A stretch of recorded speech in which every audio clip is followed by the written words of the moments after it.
Yo, it's Big Ant, man. We back. Another edition of Urban Politicians TV, UPTV.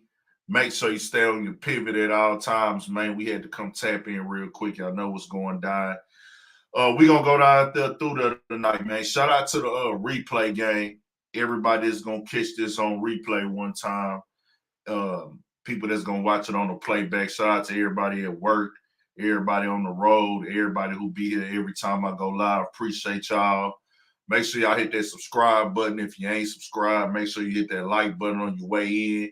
Go back when the video over, drop a comment. We're going to bring a couple people on later on to talk. Shout out to my boys in my Humble Opinion podcast. I'm going to have a long live tonight. We're going to do a lot of talking on here tonight. But I'm going to have people on, but I'm going to have them on for sure later on if they able to join in my Humble Opinion podcast. But we're going to go down there through there with this Megan Thee Stallion, Tory Lanez issue that been going on for 2 years now. We're going to get into the DJ Akademiks involvement in this recent news and all that. So we're going to go down there through there on that. I want y'all opinions. Y'all tell me in the chat what y'all think too. Give feedback.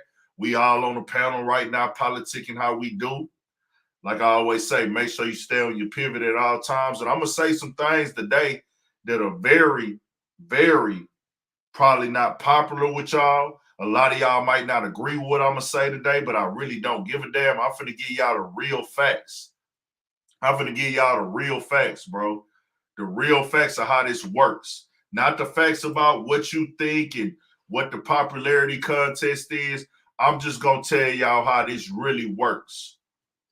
So today, this got kicked off by a tweet. When I went to Akademiks page, actually, I didn't go to Akademiks page at first. I saw the tweet, hit a couple blog pages that I follow. It's no secret. I get a lot of my news. Sometimes I see it on my timeline from artists. Sometimes I see it on news, whether it be CBS, NBC, TMZ, or just the bigger hip-hop blogs, sometimes smaller hip-hop blogs. I started seeing this Akademiks tweet circulating. Then somebody sent it to me. That happens a lot too. When people send me stuff, they'll DM me stuff or go tag me in the YouTube video and DM us stuff. People who run media outlets, this is what happens. People tag us in videos, they DM us in videos, all that. So I saw the tweet. I was like, oh, that's interesting. And that tweet, from what I was told, was not on Akademiks page no more. And I'm going to go look right now. That original tweet that came out. And I'm going to go look at it real quick, make sure. Because I don't want to put out nothing wrong. I do my best to not do that. But we're going to run through this Tory Lanez and all that stuff first. And then we'll get into the other stuff. We'll get into the other stuff. Got to talk about that young boy and Dirk stuff. I'm not really here to particularly get into their beef or they detail stuff. I'm not really on that. Shout out to that boy. Hey, my boy Tyrone, man. What's good, my boy? I see you, nigga. I didn't know you had a whole little YouTube thing. My God, my boy BP up in here. Okay, he took the tweet down. Okay, that's what somebody had told me. They told me the tweet was gone, but they said he had tweeted that, and that's what initiated Megan Thee Stallion original response. Let me find that tweet, though. Hold on. The tweet said, breaking. It was revealed in court a few moments ago that Tory Lanez DNA was not found on the weapon in the Megan Thee Stallion case. Breaking. It was revealed in court a few moments ago that Tory Lanez DNA was not found on the weapon in the Megan Thee Stallion case. When you shoot a gun, there's two things that go into play. One is the GSR. So if somebody said you shot a gun, you got shot, a gun was fired, you go to jail, they're going to see if you got the residue on you. The gunpowder residue will be all over your body. That's one. Two, your DNA would be found on that weapon if they send it right directly in the evidence. Megan Thee Stallion's argument to that will be that she never told the police that she got shot. She never told the police that she got shot. She said that, hey, she was actually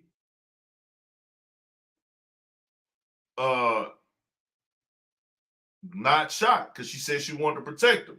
And I got her live right here explaining all this, and we're going to get into that.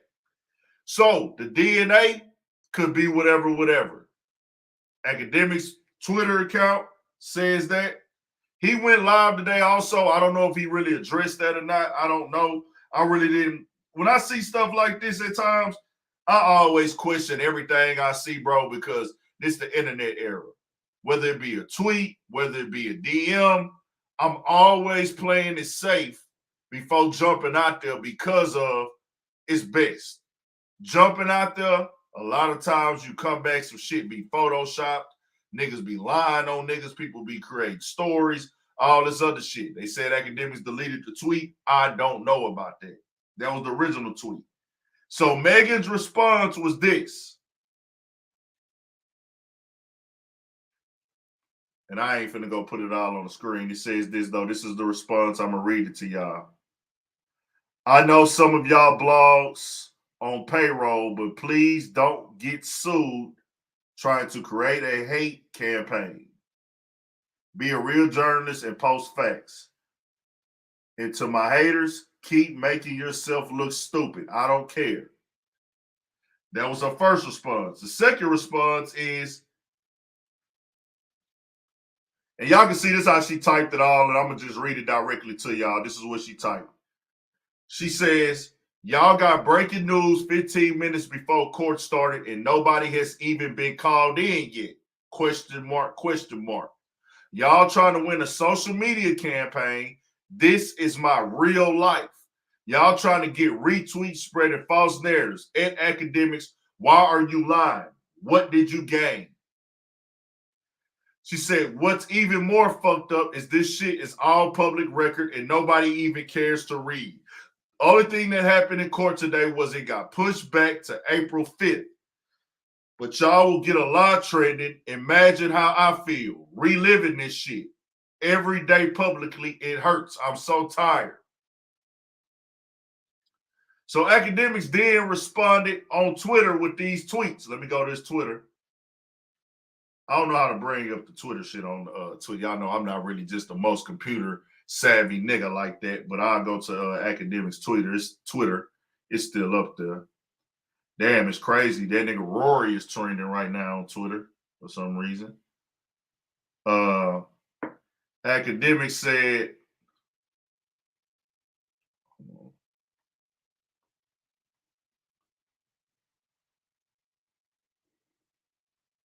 so I don't see that original tweet that was out there. I don't know what happened with that. Was it a real tweet? I don't know, whatever.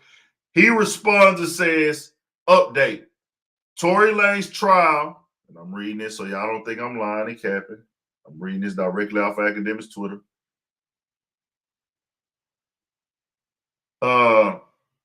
He says Tory Lanez trial adjourned till April, with Tory's lawyer telling the court they have completed DNA results from the prosecution, which is very pleasing to his client. Let me read that again.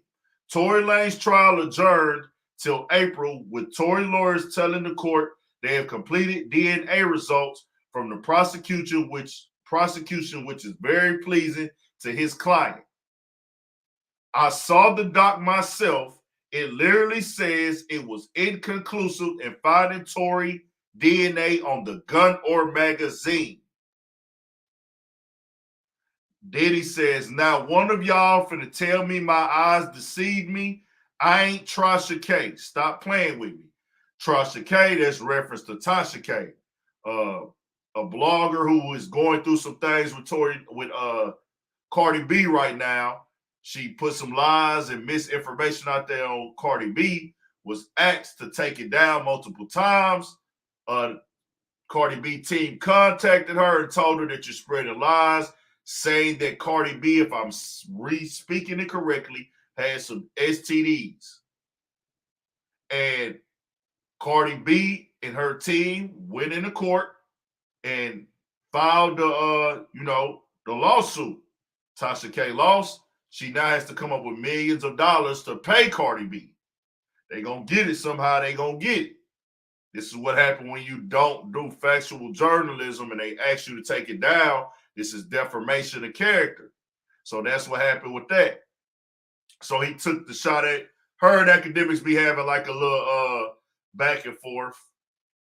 And Akademiks be taking shots at her. He took some shots at her. She took some shots at him. So that defamation situation went left for her. And so that's why he referenced, I'm not her. Like, I'm not finna spread no lies on you. Okay. He said, Meg gotta call the DA and ask him if it's true. I don't know why she up on here tagging me in posts like I just be making shit up.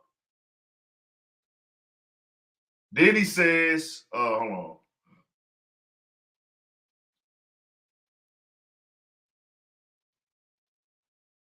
So then a lady had tweeted out. Some lady who's in the mix tweeted this out. Her name is Nancy Dillon. She had originally tweeted out this.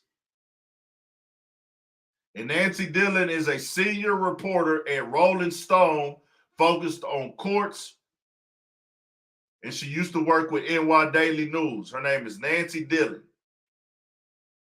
And she said, this was after that tweet came out with Akademiks.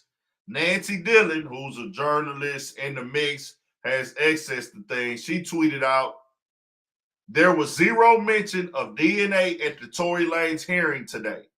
The report that Tory lawyers told court DNA results were pleasing to his side is totally fabricated. So she said that original tweet that people said came from Akademiks was fabricated. Two sources tell Rolling Stone, I'm about to receive the transcript, which I will update pre-trial. It's coming April 5th. So she's saying that tweet that Akademiks put out there is fabricated. It's a fabricated statement. She then says the precise nature of the LAPD analysis and its results were not disclosed or described. There's a discovery protective order on this case, so it's not public. She's saying it's not public.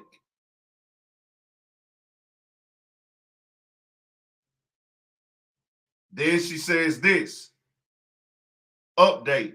I have transcript from court reporter. This is what Tory Lanez attorney said. We are in the process of actually retaining an expert with respect to DNA.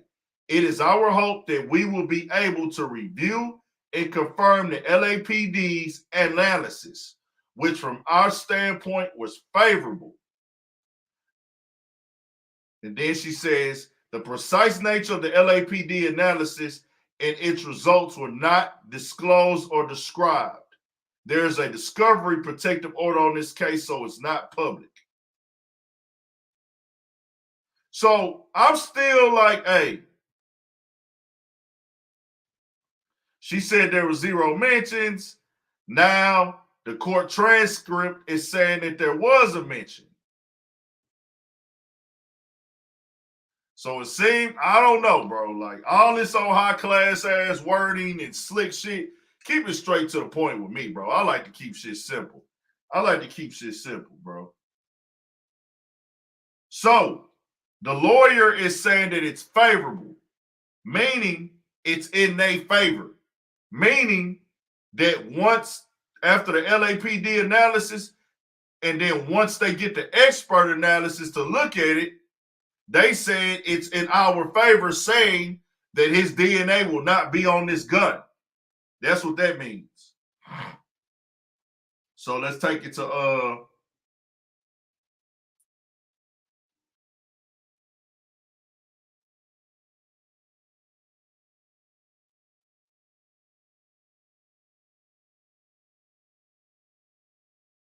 Mm-mm-mm. So Akademiks' other tweets after responding to Meg, and she was popping shit too. Akademiks said, he said, by the way, Meg can get the same document they referenced in court today.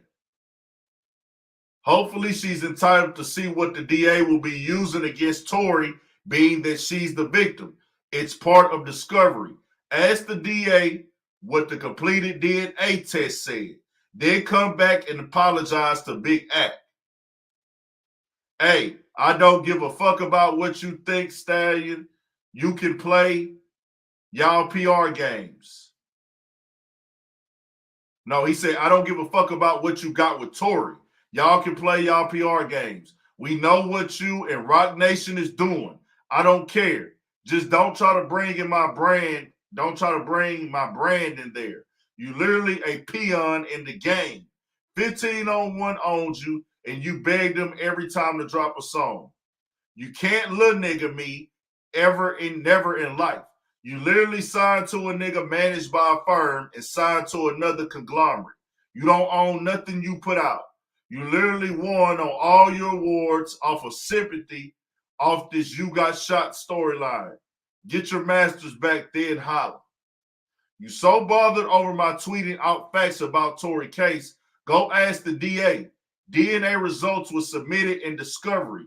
Why you care so much what the internet says? Oh, I know. You've been living off a narrative, and it's sad you made it to where you don't go to jail if Tory don't go. It's sad you made it to where if Tory don't go to jail, you don't win. So then he tweeted the lady that spoke on the transcript and all that. So then he says, where are all my hot girls at, Meg? I don't care what you and Tory had. But don't address Big Act unless you talking what the DNA report said. Holler at the DA and figure out what they said. And if I lied, I lied. File the lawsuit, babe. He did post a picture of this right here.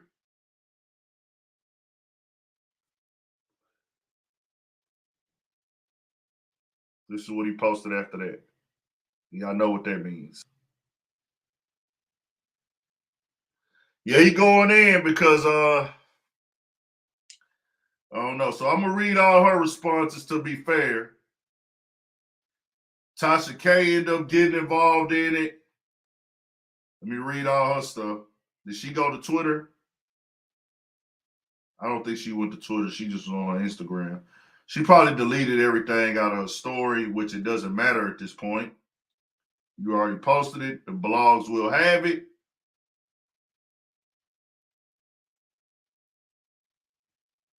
So she said, Big Act, little boy, please. Why would you post there was no DNA found, but now saying it's inconclusive? How are you specifically able to see documents before they come out of court? What you saying is his lawyers share evidence with bloggers? Got it. Take your big ass on somewhere. So Tory Lanez had jumped in the middle of that. And I'm going to go back to her side. I'm trying to put it in the order for y'all. Tory Lanez said this on Twitter. Of course, he's going to get tagged. This is how the game works, y'all. And I'm going to give y'all my whole take on this afterwards. Let me go to Tory Lanez shit. Hold on. Other people got involved, and other people don't know how to really report and just speak on shit without saying shit or being biased. Tory Lanez said, and this is Tory Lanez's Twitter for y'all to see that I'm not lying. This is Tory Lanez. He said, you can't buy and tweet your way out of this one. Not today. Then he said, good dick had me fucking two best friends and I got caught. That's what I apologize for. It's sick how you spun it though.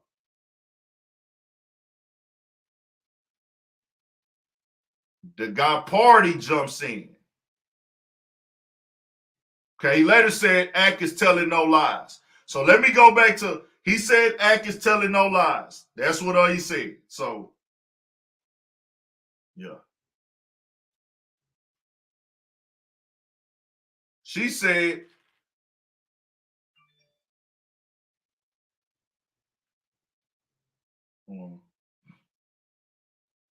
she said, fucking two best friends, nigga, you shot me. You know what's, because she actually, somebody, I didn't see, they said that she posted it, but I didn't see it. They said she posted it, but I didn't see her post it. I seen a few blogs posting that old text message that she had posted where he was apologizing in the text. He was apologizing in the text, said, I just got too drunk, I'm sorry. He said he was apologizing to her for fucking her best friend. She said this, fucking two best friends, nigga, you shot me. You know what you was apologizing for. You keep putting a narrative out there that me and my friend fell out about you, and that's not true. Why are you skipping over the shooting? Just admit you shot me, because she definitely ain't do it, and I ain't shoot my damn self. That's what she said.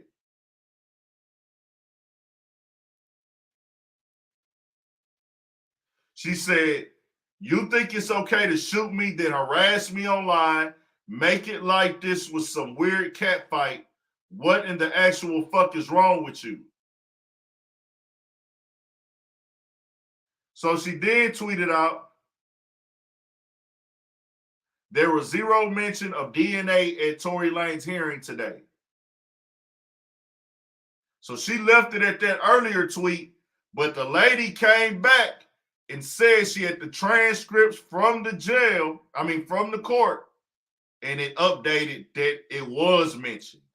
But Megan Thee Stallion, her last post was this lady's original post, which it now elevated from that. It elevated from that. This lady came and updated that. Her name is Nancy Dillon. Y'all can look at the Twitter. She never came back and updated it. Megan Thee Stallion didn't. This lady that tweeted that Megan Thee Stallion posted in her story, and I'm gonna let y'all see it. This is Megan Thee Stallion's story. She posted this tweet, but that was 5 hours ago. Megan Thee Stallion has not updated that because the lady came back and updated it now. So, Akademiks got into it with Tasha K. Also, I'm just giving y'all the shit first. Let me go to the T pages. Hold on, somebody DM me something. I got an interview possibly coming with some people that some supporters did want to see on here.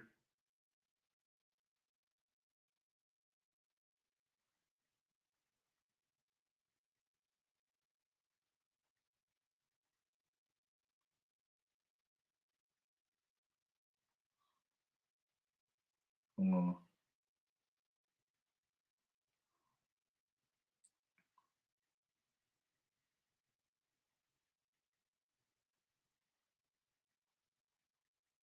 Hold on.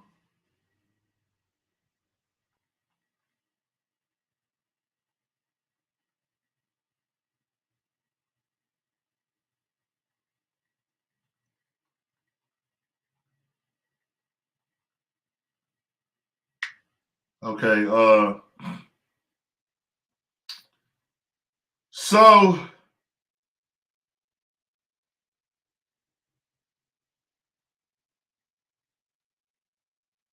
Tasha K. This is Akademiks and Tasha K going back and forth. And y'all can see I'm finna read it. Tasha K said DJ Alvin lying and hiding from dead rappers he reported on. They coming to collect. Now watch your mouth and your back, Fat Albert. Chi-Town owe you several. You snitch for pay. Leave that woman alone and worry about these chicks in my DM talking about the drugging and raping, sir. Akademiks responded, you bald-headed bird. Pay Cardi B, you scallywag, you done, lied, and got exposed. We need the $4 million that me, Cardi B, Offset, and Culture can throw in the strip club. Yes, I'm the bill collector. You lied. Funk Flex voice. Boy, they got so much bullshit going on. I just don't even know. Like she's saying he's hiding from dead rappers. Bro, this shit here just became a complete clusterfuck, dog. Like, it's entertaining, dog. It's entertainment. I ain't gonna lie. This shit entertaining. Akademiks a funny ass thing. Oh man.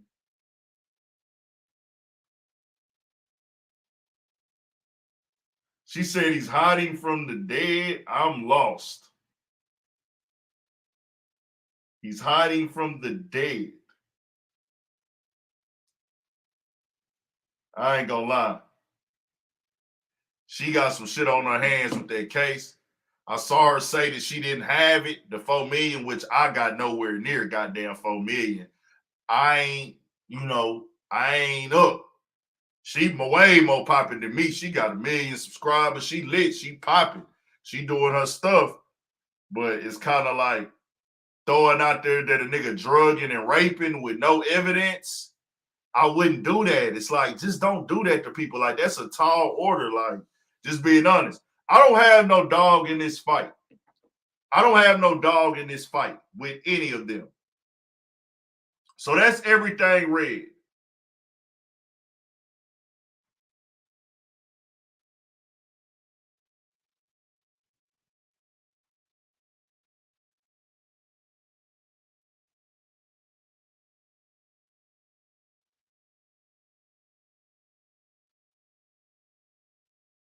So I don't know.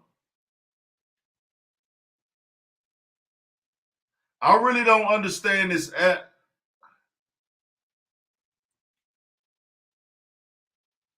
I'm kind of looking at it like Act possibly misworded it. I can't say that original tweet, but at the end of the day,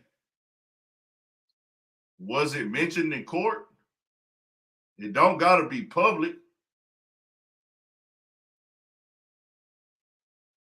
An expert would have to come explain that to me if that really matters. People are looking to choose sides. I'm not. Like I said before, let's be clear. I need to see the evidence. Have any of y'all seen a police report with this Megan Thee Stallion stuff? Has anybody in this chat? It's over 100 people in here right now. Have any of y'all seen a police report? Yes or no? Yes or no? I need some participation right now. I need participation for this to be an interesting talk show. It'll just be better. Has anybody seen a police report? Yes or no? I see no. I see a no. I see nah. I'm going with the facts. I need some answers. Has anybody seen the police report yet?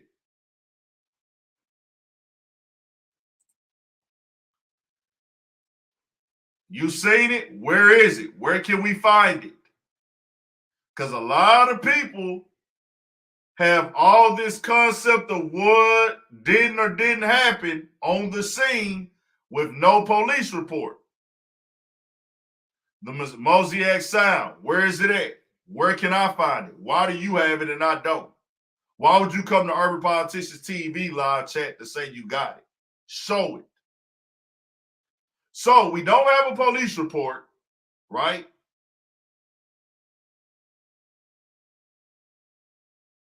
We haven't seen anything that says they found bullet fragments.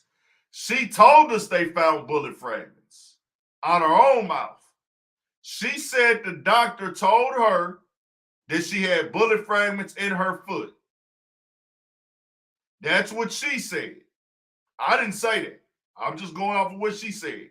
We haven't seen any documentation. So when I see people going back and forth, I just wonder. Nobody's seen the video. Is there a video out besides the one in the helicopter that just shows us with her feet bleeding? I mean, there's nothing wrong with thinking. I'm saying I have the platform, so I'm accountable for what I say.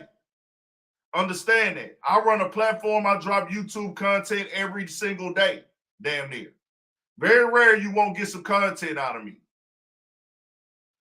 I drop content consistently. At least 30 videos a month get uploaded from this channel. So I would say that puts me in the mindset of a person with a platform. Put me in the conversation of a person with a platform. I have to see evidence. That's what I want to put out there with people. I haven't saw a police report. I haven't seen no DNA test results. All I have seen is what they say online. We know that Tory Lanez was arrested, the friends was arrested, and the girl was arrested. I still haven't even seen what Tory Lanez was arrested for.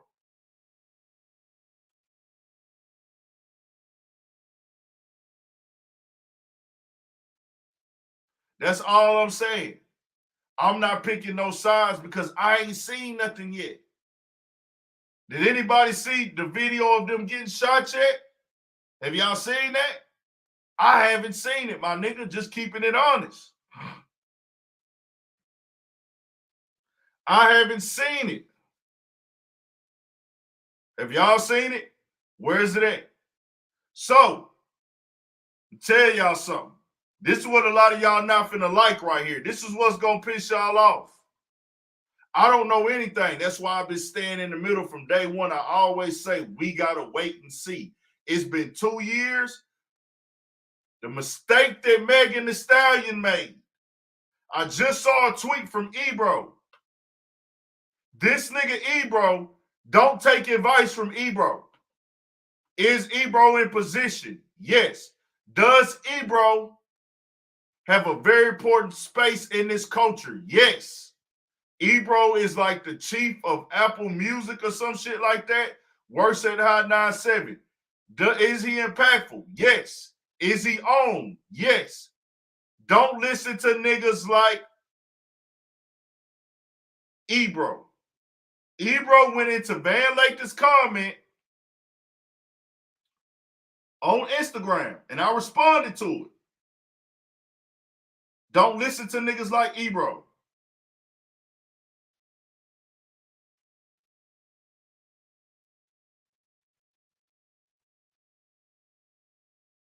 Let me go to Van Lathan. This is what he said.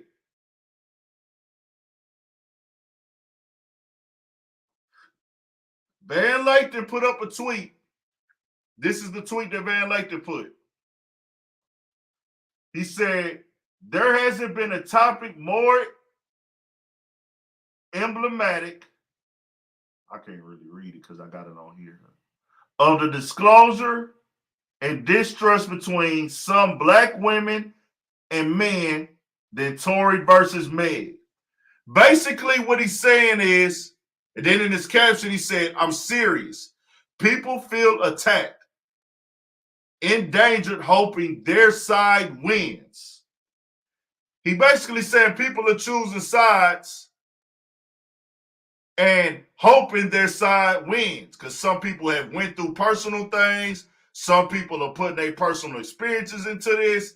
Some people are just choosing sides. So,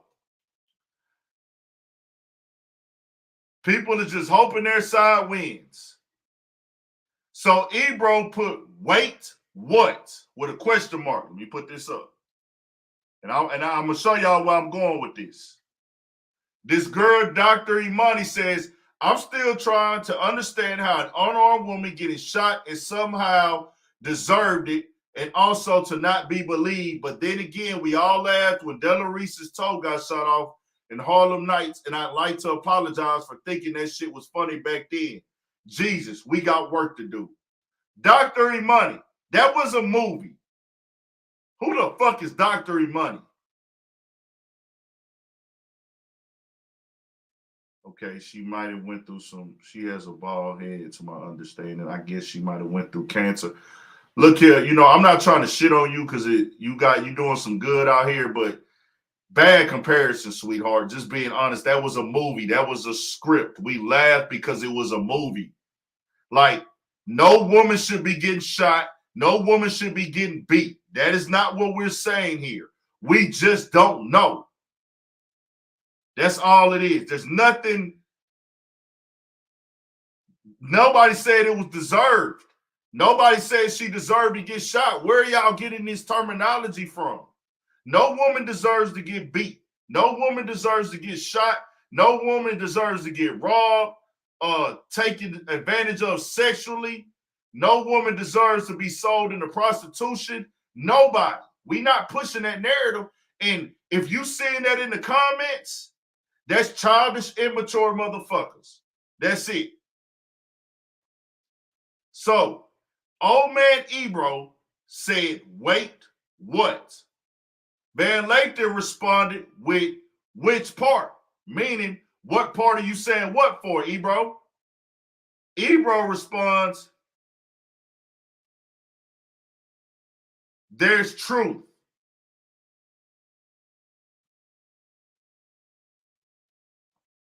There's truth. Megan has been very specific.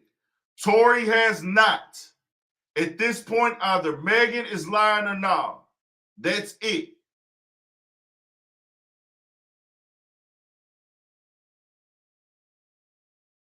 He said, but not being discussed. That's simple, but not being discussed. He said, I believe what she said, FWIW.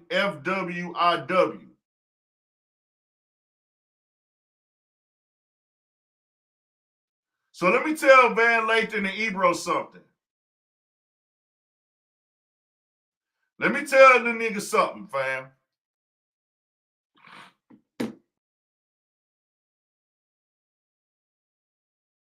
Megan wasn't supposed to tell y'all shit. Megan wasn't supposed to come out and tell the story or speak since the charges have been pressed.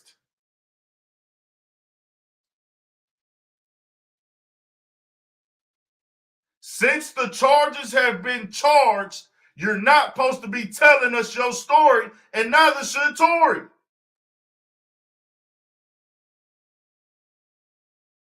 Some of y'all that jumped out there and chose sides. This shit she did today was a fucking nightmare for her defense team. A fucking nightmare. That's the real facts. This was a fucking nightmare for her defense team. Y'all spending all this money on lawyers and to get you justice, and you fucking it up because of social media opinions. I don't know what happened. I wasn't there. But what I do know is she said that she lied. Does she have a justifiable reason for what she said? She was scared? Yes, that's possible. She could have been scared. She could have been in shock. I believe all of that. But once you admit you lied, that doesn't matter in court. She admitted that she lied. Why did the police come? Did they respond to gunshots? We don't know shit.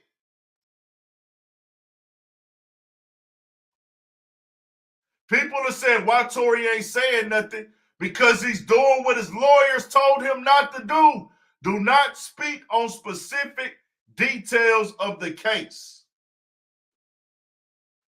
That's how I get my point across, Dre. What's good, everybody? What's good? And now I'm naturally a loud talking nigga, man. I'm naturally a loud talking nigga. My voice just naturally carries. Do not speak on a trial publicly on the details. She got a gag order on him. No, Kelly Coco, you need to put a gag order on yourself. If she did have a gag order on him, that'll be the smartest shit that he could do. That she actually, her putting a gag order on him is doing him a favor. What are y'all not understanding, my nigga? Fuck social media. These people on social media are not going to send you $1 in your life. Who cares about what the blogs are saying? We're in a court situation. You know what matters? The evidence. It's not about what you know. It's about what you can prove. Do I got to take you niggas back to training day? Shoot program, nigga. You niggas will be on 23-hour lockdown in Pelican Bay. Nigga. Shoot program, nigga. 23-hour lockdown, nigga. It ain't about what you know, like Alonzo say. It ain't about what you know, it's about what you can prove, nigga. It ain't about what you know, it's about what you can prove in a court of law. I posted that post today of OJ. It ain't about what you know, it's about what you can prove. Murderers walk away all the time because they got the money and it ain't enough proof. Shout out to my boy Sam Season. Sam Season, what's good, man? Y'all go subscribe to Sam Season. That's my guy, man. They be doing the reaction. No, they don't do the rap. My bad. They do they be having the little, the little live shit. They be having the questions up, asking the women questions, dating questions and shit like that. Y'all go subscribe to homie for sure. Sam Season, man. Met them boys out there in Miami. When that was Rolling Loud last year, we was in Miami. Ran into them. They hollered at a nigga straight up. Solid. I fuck with Sam Season, man. Y'all go subscribe to him, bro.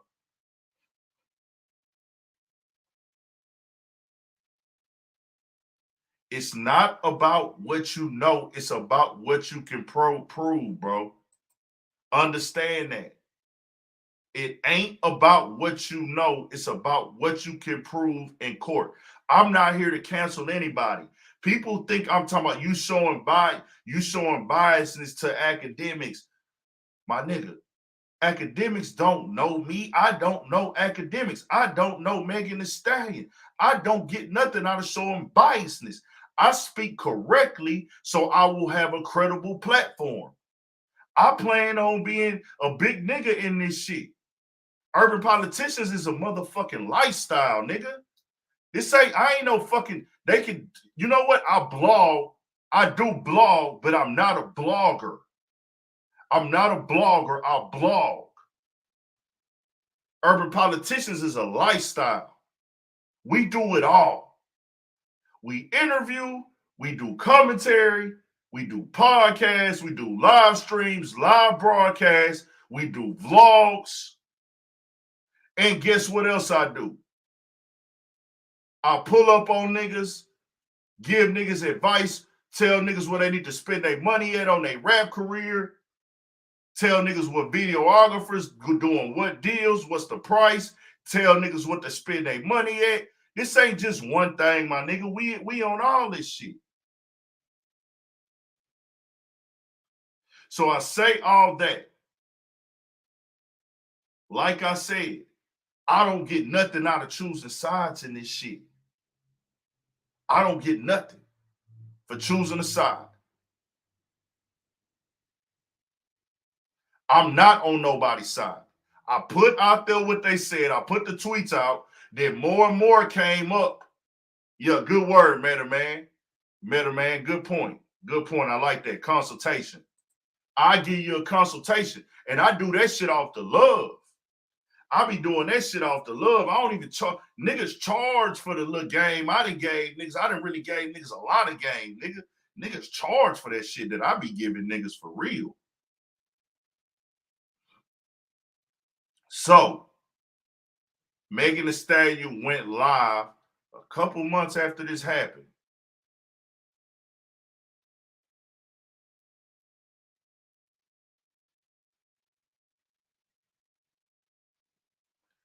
This is the live that I'm going to play right now, which y'all should never do. When you come on this platform, I need you to open. We having real adult conversations over here, my nigga.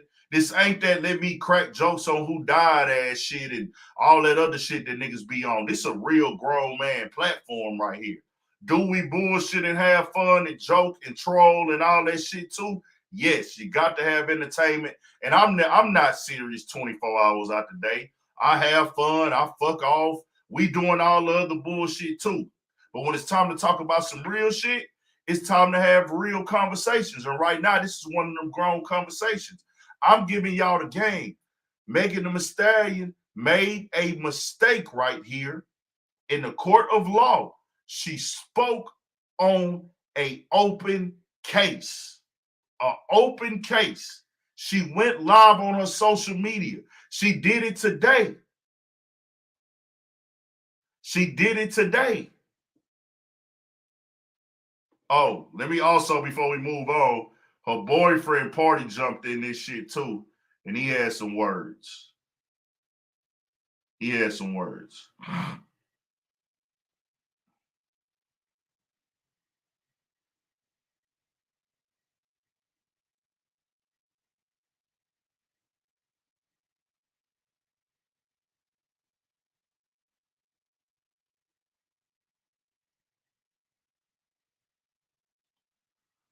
Hold on.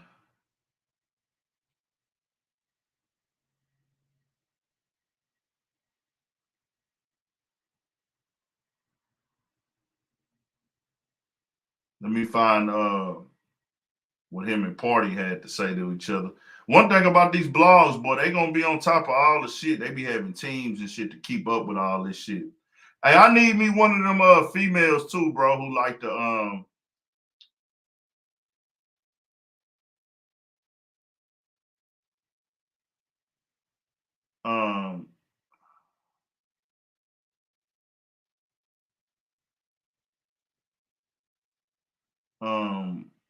I need me one of them females who want to keep up with all that shit. I don't really have time to do it. I need a female who want to keep up with all the little messy beef to come run the Urban Politicians TV Instagram page for me, because that's just not my thing. You got to have that experience with this type of shit. So Party called out Tory Lanez.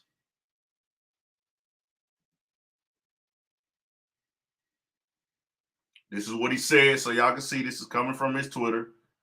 This is the guy that Megan Thee Stallion is currently dating. He said, Tory Lanez, put the phone down, let's link. You and me, ain't nothing to talk about. At Tory Lanez, don't tweet nothing else. See me. Tory Lanez says,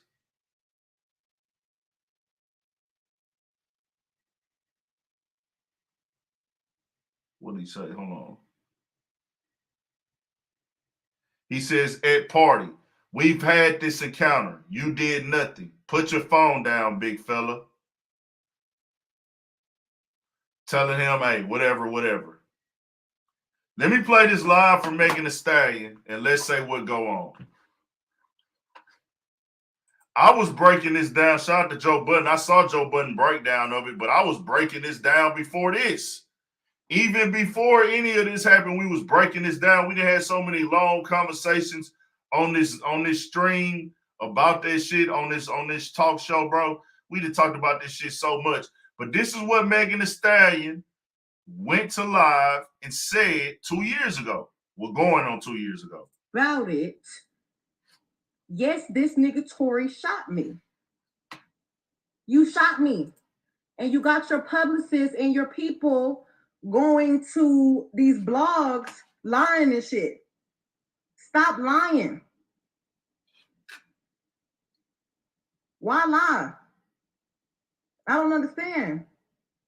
I tried to keep the situation off the internet, but you dragging it. You really fucking dragging it. Motherfuckers talking about I hit this nigga. I never hit you. Motherfuckers was like, oh, she mad because he was trying to fuck with Kylie. No, I wasn't. Like, you dry shot me. Like, everybody in the car, it's only 4 motherfuckers in the car. Me, you, my homegirl, and your security. Everybody in the car arguing. I'm in the front seat. This nigga in the back seat. I'll get out the car. I'm done arguing. I don't want to argue no more. I'll get out. I'm walking away. This nigga from out the back seat of the car started shooting me. You shot me. I ain't get cut by no glass, but let me tell you why they saying that. when the police, because the people in the neighborhood, there's a witness. When the police came, because the neighbors called the police. So she said there's a witness. She said he shot her from the car. There's a witness, he shot her from the car. This is what she said. You should never discuss the details of a case, period, on live. Don't do this. Like, you just don't do this. Even if the police are involved in a situation, wait till it's, even if you don't know if they're pressing charges yet. I can't remember, did she know if they were pressing charges yet at this time or not? I don't know. Don't go to social media telling the story about a shooting and everything like that. Just don't do that. Like, and we're going to talk about that later, how this rap game and just entertainment has become so, and everything like that. She said there's a witness also. She said there's a witness. Shout out to everybody that's in the chat tapping in, man. I appreciate y'all. Police, this did not happen at Kylie's house. This happened damn near back at the house I was staying at. I was just trying to get home. We was 5 minutes away from my spot.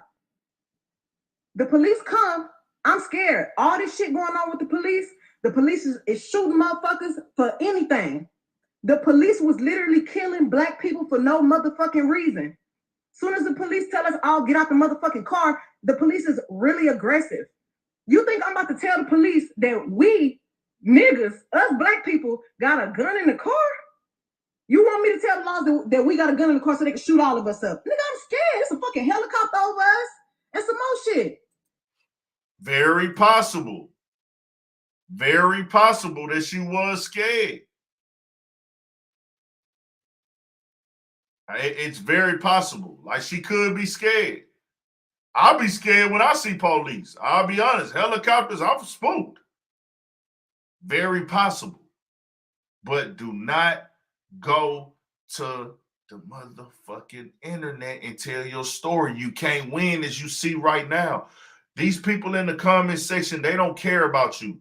These blogs, they create narratives. Tory Lanez don't have to pay these blogs or pay these outlets to say shit. What they put on the blog doesn't matter in court unless you say it. Unless you say it from one of your social media accounts, or you say it from your mindset, or you say it from your stance. It don't matter. It don't matter. It don't matter what a blog post, what somebody posts. The only thing that matters is how you react to it. They could be coming up with all these stories and lies and everything in the media about you. Whether you believe Tory was paying for him or not, whether he was actually, or him and his team was paying for him or not, in the courtroom, they don't fucking matter if you don't react to them. Don't engage with this type of shit. And I said this before, and I don't understand after this live, why does her team still let her use her cell phone? Are they focused on public opinion themselves? Unless there is a video of him shooting her. That's pretty much all this. It has to be some hardcore evidence to save this case because, bro, she already said, I'm going to just play some more. I'm going to play some more. Why the fuck would I tell the laws somebody got a gun in this car and this nigga shot me? So I can get shot, you can get shot, she can get shot, he can get shot. I ain't tell the police what happened immediately right then because I didn't want to die. I don't want the police to shoot me because it's a nigga with a gun in the car. I'm leaking, I'm bleeding. Motherfucker, somebody, I'm lying, bitch. Did I pay a helicopter to come over me and record my feet leaking blood? No. How the fuck I'm gonna fake that? I didn't tell the police nothing because I didn't want us to get in no more trouble than what we was already about to get in. The fuck? I get to the motherfucking hospital, the police bitch being so rude to me. Well, what's going on? Like, da-da-da-da, you're being detained, da-da-da. Ma'am, I'm being detained, I'm leaking. But I'm still not saying what happened. Shit crazy. The motherfucking doctor, the police finally let me go. I ain't go to jail. Them 3 motherfuckers went to jail. I get to the hospital, the doctors do x-rays on my feet. Oh, ma'am, you got bullets in your feet, got bullet fragments in your other foot. Bullet fragments in her feet. Bullet fragments in her feet. So I say that to say this. I say that to say this. This should be documented. Either somebody extremely fucked up or something ain't right. Something ain't right. This should be documented that she had bullet fragments in her feet. Just keeping it all the way solid. I'm still in the middle here. I'm not choosing a side. Y'all are able to come on here and say what y'all want to say and believe what y'all want to believe, but because I run a platform, I have to wait till all the facts come out. I just got to. That's why I haven't chosen a side yet. That's why I'm saying I don't know for sure yet.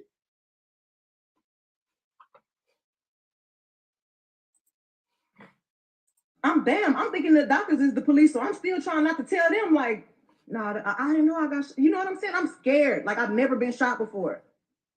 I don't have to lie about that. Why would I lie? You want me to be a bad person so bad, and y'all motherfuckers want to believe the lie before you believe the truth. Stop trying to come on the internet acting like a black woman, a grown-ass black woman, really got any reason to be lying on another grown-ass black man when all the shit fucked up going on in the world right now. If you really want to tell the motherfucking truth, I've tried to save this nigga. Even though he shot me, I tried to spare him. And y'all motherfuckers is not sparing me. That's crazy. That's fucked up. I go through so much shit on a daily basis anyway. Then I have to get on the motherfucking internet where I'm just trying to make my music, do my shit, pop my shit like the bitch I always been. And I'm trying to save niggas. And y'all on the internet talking about, oh, bitch, you ain't get shot. Oh, bitch, you this. Oh, free tour. That nigga not in jail. He not in jail because I didn't tell the laws what happened as soon as it happened. And I should have. I'm smart. I didn't have to spare that nigga. I don't have to spare nobody, but I did. And I'm done. Y'all asking where people at? Why ain't nobody saying nothing? Ask them why they not saying nothing. I haven't talked to the same people. Y'all worry about where they at. Hold on. And I broke Ask this them down why they before. not saying nothing. I didn't have. Listen, this is the mistake. This is the mistake. I understand that she under pressure or whatever. Just don't do this. Listen to this. Have to spare that nigga. I don't have to spare nobody, but I did. And I'm done. Y'all asking where people at? Why ain't nobody saying nothing? Ask them why they not saying nothing. Ask them why they not saying nothing. Remember that. I haven't talked to the same people. Y'all worry about where they at. I don't lie. I don't lie. I don't have to lie. Ask that nigga why he not saying nothing. What the fuck he gonna get on here and say? Why is he not saying nothing? The reason he's not saying nothing is because the lawyer told him not to.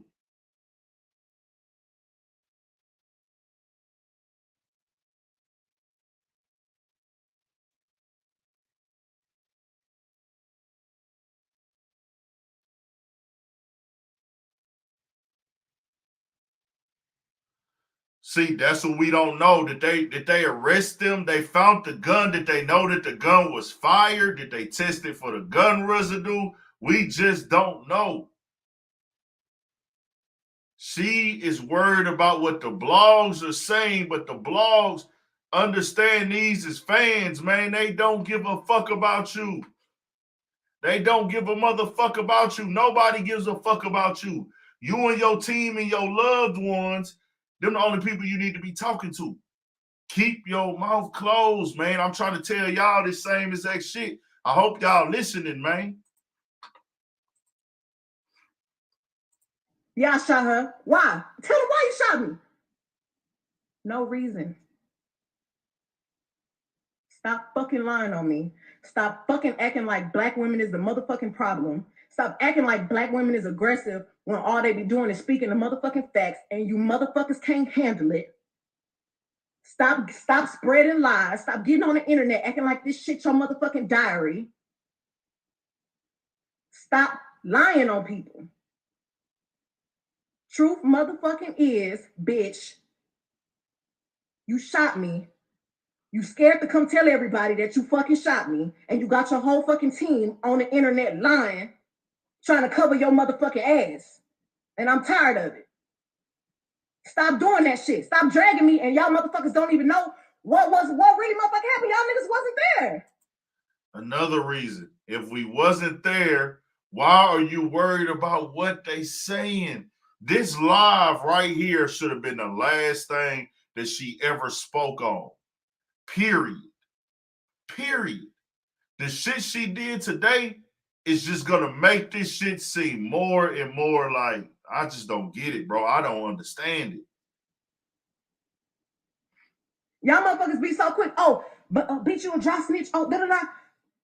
Who? You niggas talk more than bitches do. You niggas gonna tell on other people quicker than a bitch will. So don't ever play in my face like I'm wrong. Y'all niggas don't know no code. Y'all niggas don't know no loyalty. I don't even know where half you motherfuckers be from on the internet. Look, she's talking to the people on the internet.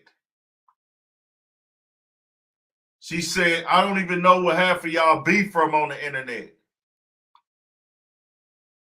Like, come on, you directly talking to people on the internet. The people on the internet made you go live and talk about this. Why? Why are you going on here on the internet talking about this? You just can't do that. Like I said, bro, I'm in the middle, but bro, why is she on the internet addressing the people on the internet? This your life. Playing with me and don't play in my face no more. Bro, I don't. Let's go back.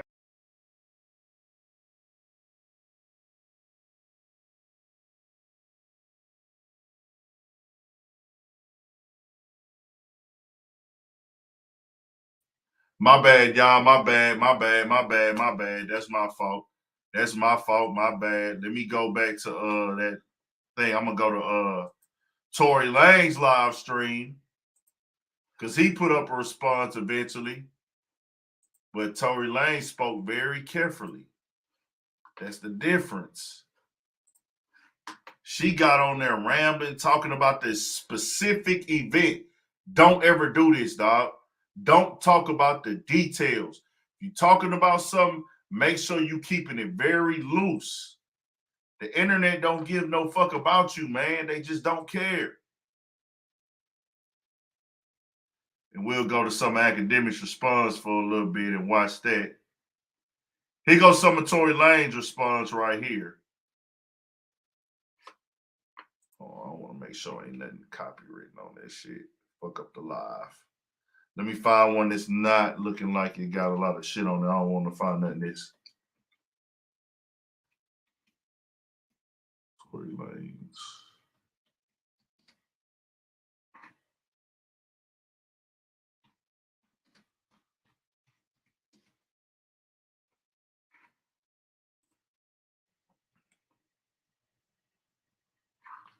All them bitches got a lot of fucking views. 117. Let me see. I ain't choosing no sides in this shit, man. Here we go.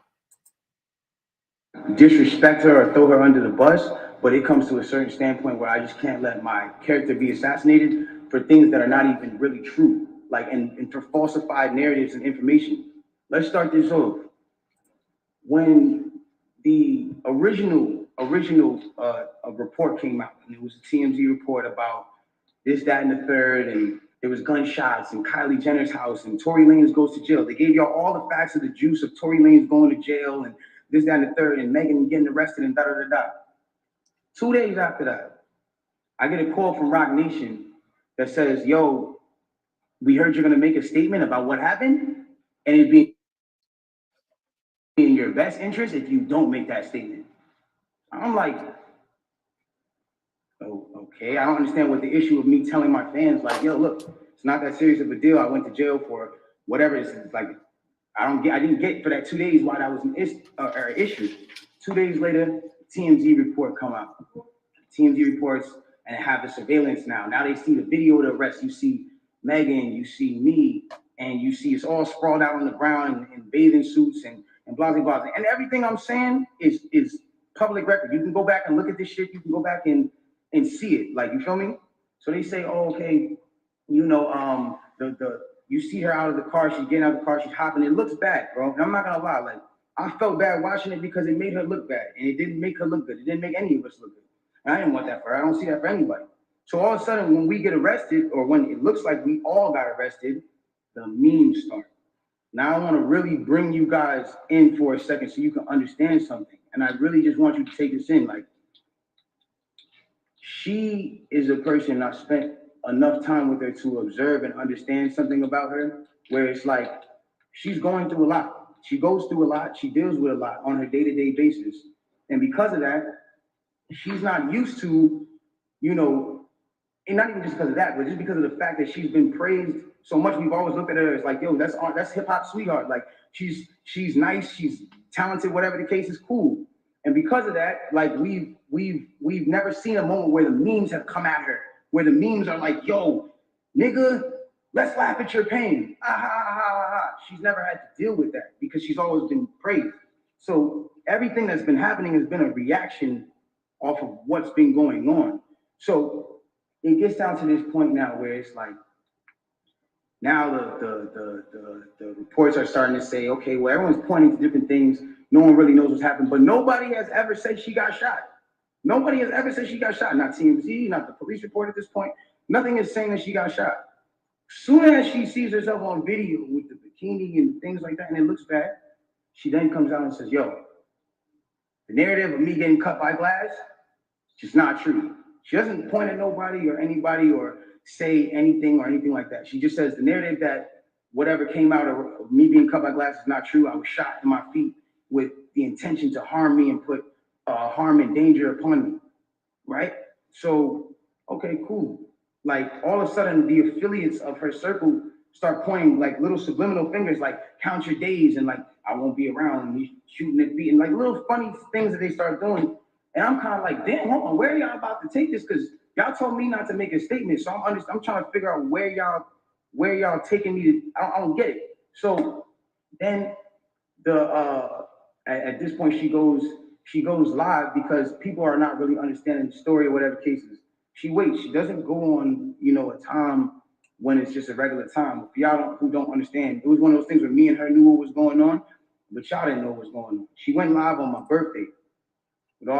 And then she says, yo, you know, and the thing about the whole jury thing is like, my bad. She knew that it wasn't a situation where, like, she knew she had to do certain sympathetic things, I guess, to push the narrative. And I don't know who told her to do certain things like that. And I'm not the one who's trying to, like, ever point the finger at anybody. But when it really comes down to it, it's like, you went on live on your birthday, and then you said, on my birthday, and then you said, I got shot in my foot, and it didn't hit no bones or tendons. So everybody's looking. If you peep in the play, let me tell y'all this. I'll let y'all watch this for a while so y'all can see. Notice he's not talking about anything regarding to the actual case. He's only questioning what she said. Y'all see the difference here? He's just speaking on, hey, the facts of a certain situation from his side, but he's not explaining all the stuff. He's not directly saying this or this or that or what really happened from his point of view. He's just questioning what she said. Listen to what he said. And again, the internet is a sick place. This is a place where people don't give a fuck about you. They do what they do. They antagonize and they do what they do. You go in and you see you get shot in your foot, no bones or tendons. The internet goes into an outrage because some people are like, hold on, how you not get shot? How you get shot in your foot and it don't hit no bones or tendons? Like, whoever is watching this, like, if you need to go on Google and look at a foot anatomy of bones and skeletons and tendons, you realize there's like 30 bones in your feet and like 100 tendons, some crazy number like that, right? So she now gets to this place where the people are like, hold on, and again, the internet is sick. The internet starts coming at her and saying, yo, show your feet, because we're seeing you at DJ Khaled's house and you're on your tippy toes, and then we're seeing that you're, you know, that you're here and there, and they're antagonizing it. brutally coming for her and not giving her, I guess, what it is that she needed. But it gets to this point where now she posts a picture of a foot. And she posts this picture of her foot. There's no exit wound.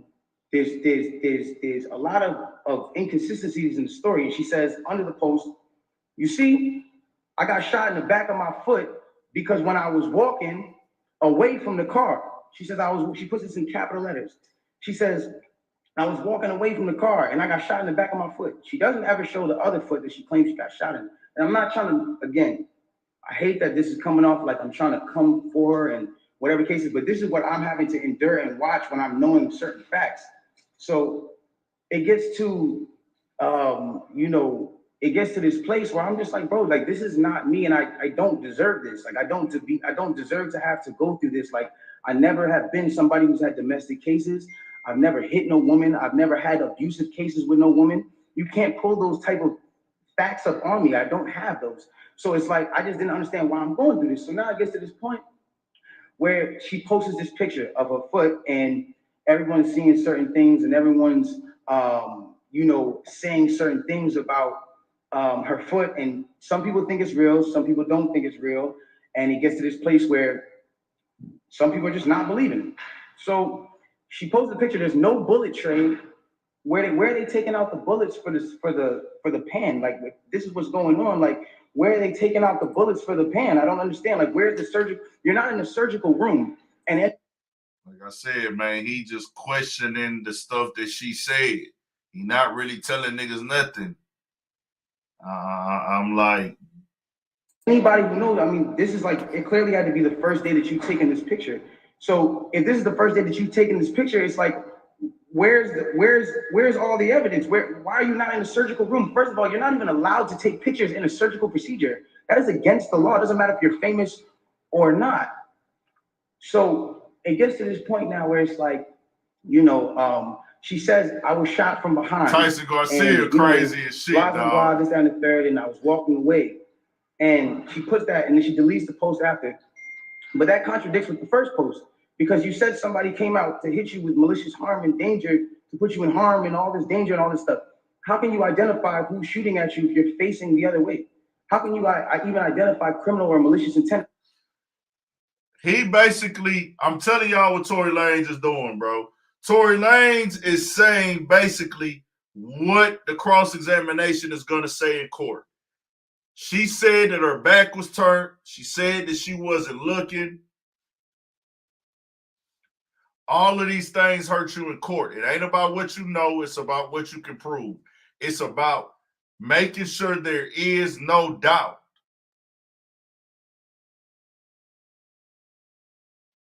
Desmond Thomas, you're talking about court orders.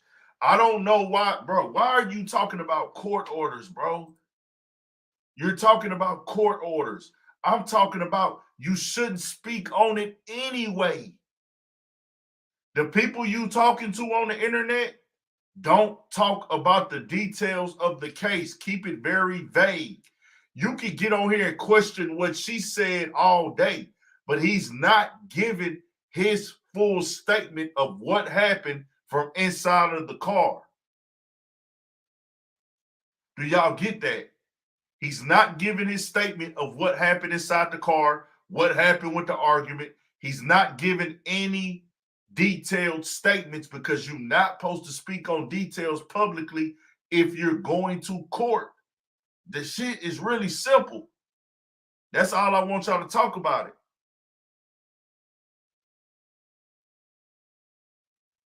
All he doing is questioning the statements that were made, which is when his team goes to court, Megan Thee Stallion will have to answer these same questions on the stand.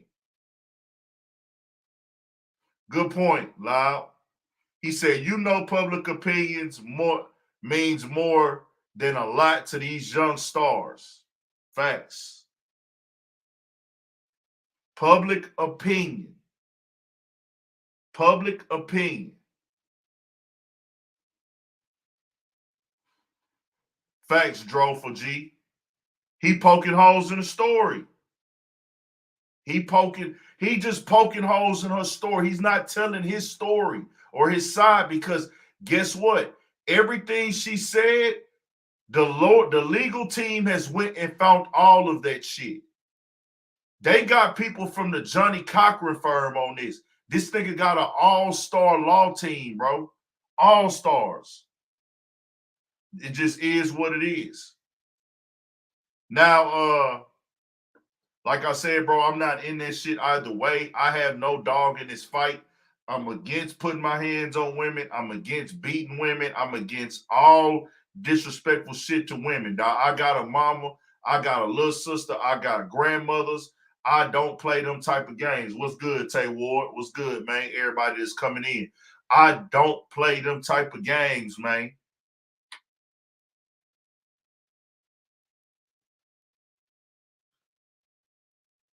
I don't.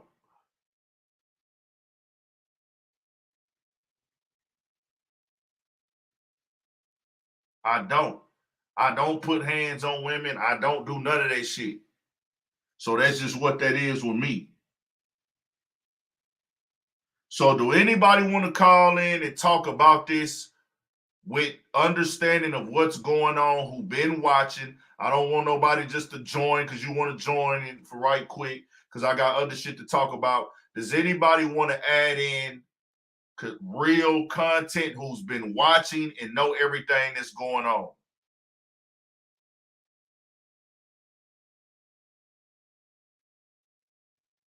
Yes or no? I don't want nobody just joining in and shoot the shit and this ain't the live for that. We on the time frame right now. I'm gonna let people join in for a little bit before I go to the next topic. Please, I'm asking y'all, do not join just to be on here talking shit and doing all your other shit. And have some respect if you gonna come on here, bro, for this shit. Don't get on my shit with your shirts off. Don't get on here, if you chilling and vibing and sitting down, kicking it, and already got your shit set up, that's cool. If you're in a loud space, don't get on here, bro. If you just come on with you set up and you ready to go, you got your shit put right. Please do not get on here talking about shit that ain't got nothing to do with this story. We not solving no crimes. If you want to come on here and speak real quick, you can. I'm gonna leave that up for a little bit. That's the link.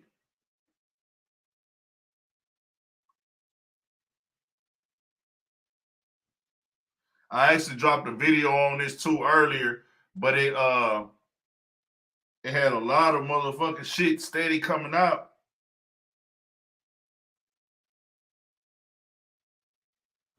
It had a lot of shit coming out, so I really couldn't really stay on top of it, man.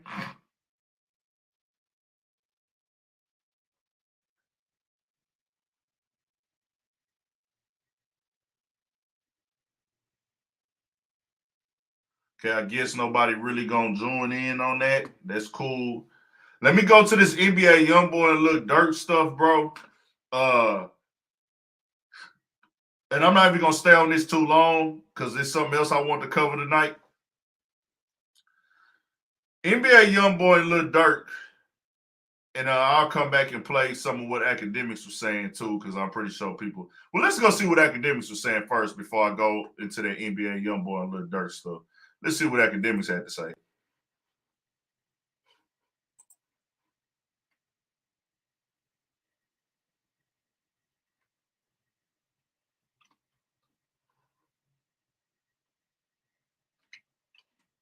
What's Akademiks other channel that be having all this Akademiks Twitch?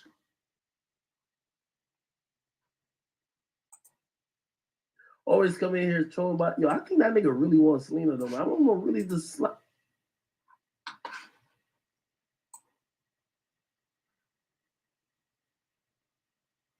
Okay, he ain't go in on it. It ain't out there yet. I'm pretty sure somebody has got it screen recorded on YouTube. Somebody has screen recorded that shit. Somebody, where's my screen record channel at?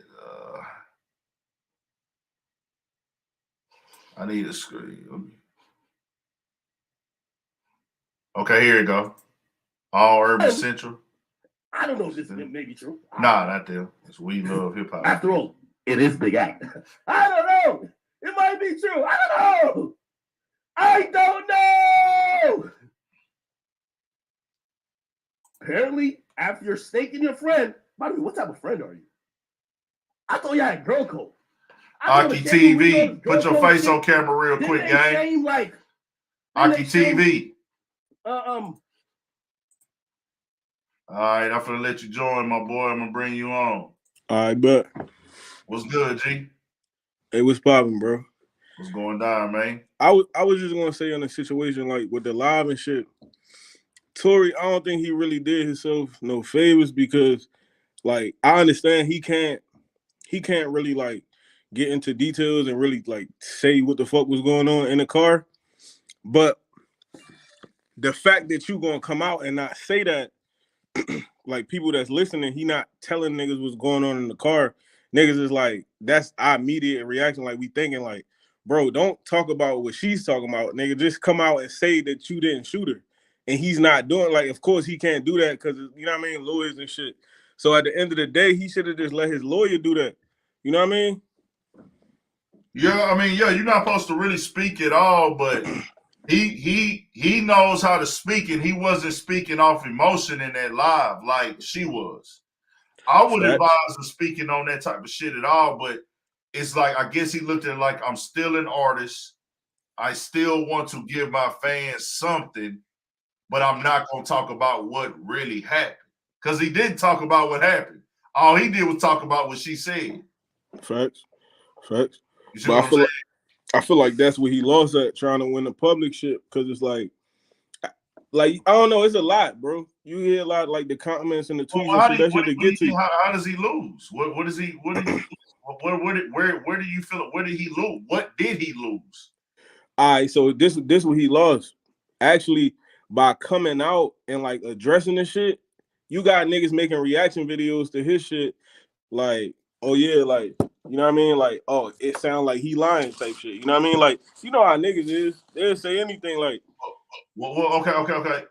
It's like that anyways. Niggas was already saying he was lying regardless and everything like that. So, you know, I get what you're saying, but at the same time, his freedom is on the line. If he ain't fuck up his freedom, he didn't lose.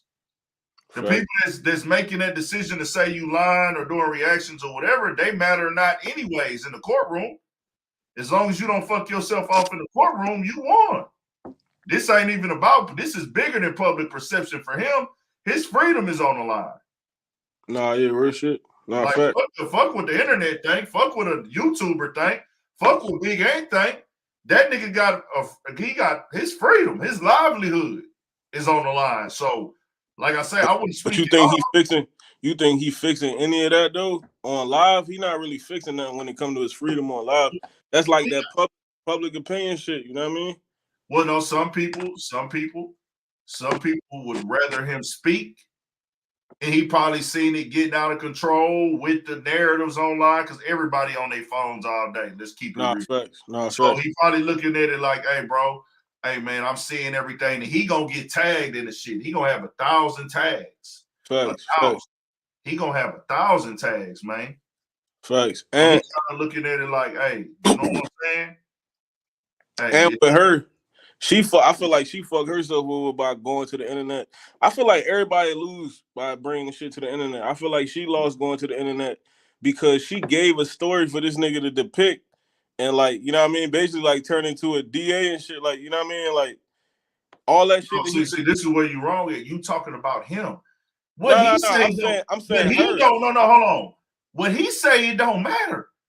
What she said, they can put that in court. Yeah. His lawyer, when they cross-examine her and put her on the stand, facts, they can pull this up on everything she said.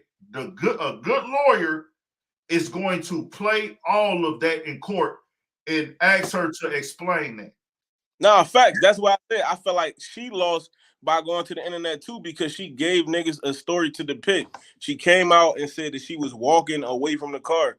Obviously, any motherfucking attorney gonna say, if you was walking, if you had your back turned to the car, how the fuck you know who shot you? You know what I mean? That's just the number one thing right there. Like, that's just easy. Like, she gave niggas easy shit. She already done told them that she had a back turn. Yep.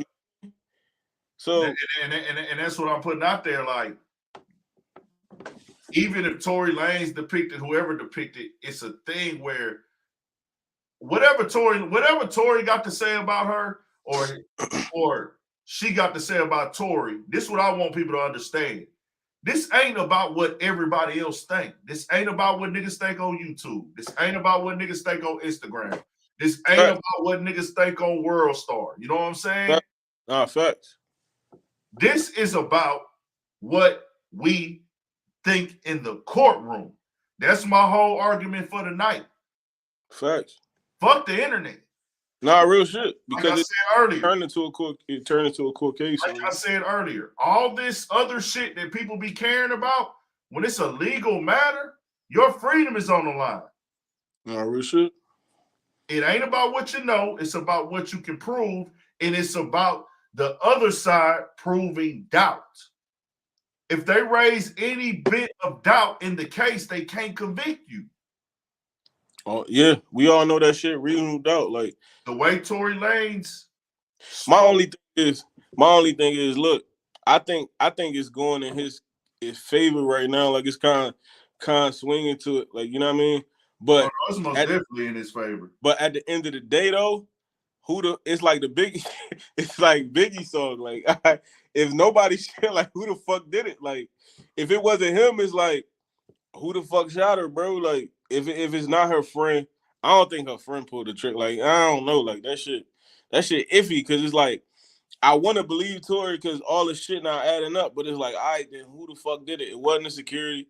You know what I mean? I don't think it was her friend. You know what I mean? So it's like, well, let's be clear. You know, it's good to hear your opinions on it, but it's gonna come out. Everything we supposed to see. Nah, facts. But facts. This is what I will say. Depending on the evidence, depending on everything, the public perception after court.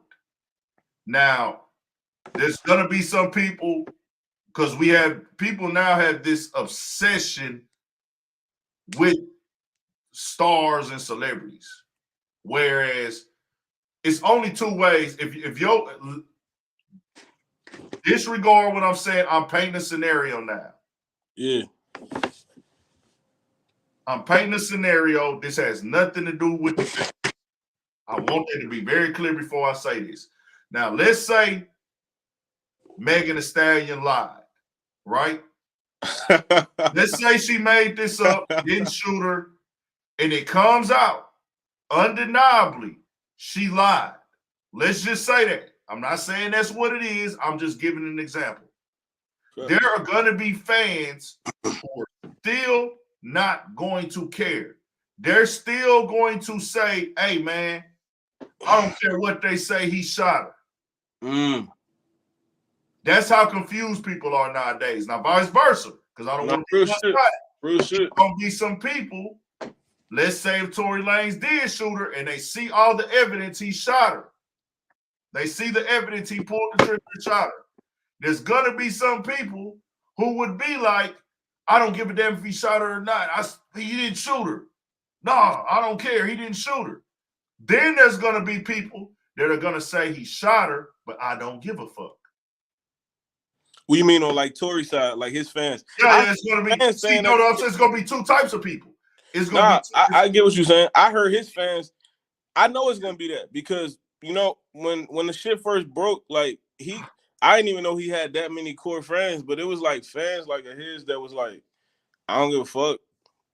Like, basically like, I'm still about to listen to this nigga music type shit. I was on some shit like, nah, like, that's certain niggas is like, we feel like certain niggas don't even should even have like a mic or could rap or a platform. Bro, if you shooting women, fam, like, I'm the type of nigga I feel like, bro, I don't really want to hear nothing you gotta say. I ain't gonna hold you. It might be same here. Yeah, it might be a tough ass bar. It might be a good rhyme scheme. Like, nigga, I'm never searching your music, bro. If you shot this girl, like, I'm never gonna search your music, fam. Nah, real shit. Nah, I'm never gonna search your music. So I want to be clear about that. I want to put that in. there's going to be people who are gonna see it and just force themselves to believe that it's not true. Those are the delusional people. Facts. It's gonna be that on both sides for Megan and There's still niggas listen to R. Kelly, fam. yeah. But no, when you talk about listening, they might say, I don't care. I know what he is, but I like the music that much. No, facts. That's different from being a delusional fan. Because some people is like, hey, I like this music so much, I don't care that he did that. They will publicly come out and say he did that, so what? But then there's those other people who will still just ride for the lie with the truth in their face. They're delusional. No, facts. You think it's going to hurt her career? If she found lying, you think it's going to hurt the career? This shit has hurt both of their careers regardless. Like, it's hurting both of their careers. Megan Thee Stallion is still on top, is still winning in the public space. But it depends on, let's say it came out where he's found not guilty. It depends on what evidence and details that they put out to the public. And then it also depends on how hard Tory Lanez goes on it. Mm-hmm. Let's say he's innocent. If Tory Lanez decides to run a campaign, speaking and proving and shitting on people because of his innocence, that hurts her. But I don't even think he'd be allowed to run a campaign, bro. If that nigga is found guilty, allowed, he can do what the fuck he want to do. Who gonna touch him? You gotta think who gonna touch him. And it's, bro, with that shit that Act was talking about was for real, bro. Like, she got so many people backing her, like Rock Nation, you know what I mean? 300 by they sold, bro. But whoever, you know what I mean, not really gonna fuck with him. If it come to like, nobody's gonna help him plead his case, bro. We talking about Breakfast Club. We talking about only nigga that might touch him is No Jumper, because he don't really give a fuck about that shit. No Jumper and Act. He got No Jumper. He got Akademiks. He got Say Cheese, and he got DJ Vlad. When it come to him, he can damn sure come on. If he innocent, and let's say he's innocent, and she not lied, mainstream though. That's not mainstream. He can for sure come on Urban Politicians TV. Of course, It's on him. It's on him what he want to do, bro. All the small. Now we don't have no say so in the playlist and venues and shit like that. That's more what I'm controlling the narrative, fam. If you go to 10 independent media outlets, that got just as much power, especially if you go to Vlad, because of Vlad power on the internet space of not only just the fucking YouTube, the website, the World Wide Web, and apps and shit like that. Bro, you touch some of these platforms, they got power that reaches further than just YouTube. That's right. That's right. That's right. I ain't think about it like that. You do make a good point. He can do like a fucking podcast / YouTube run. You know what I mean? That makes sense. Bro, if he wanted to do what he could, the blogs are gonna repost it. It's gonna get reposted every time he go in there and make that statement and tell a story. Yeah. Like if he wanted to take it there. I don't think he would though.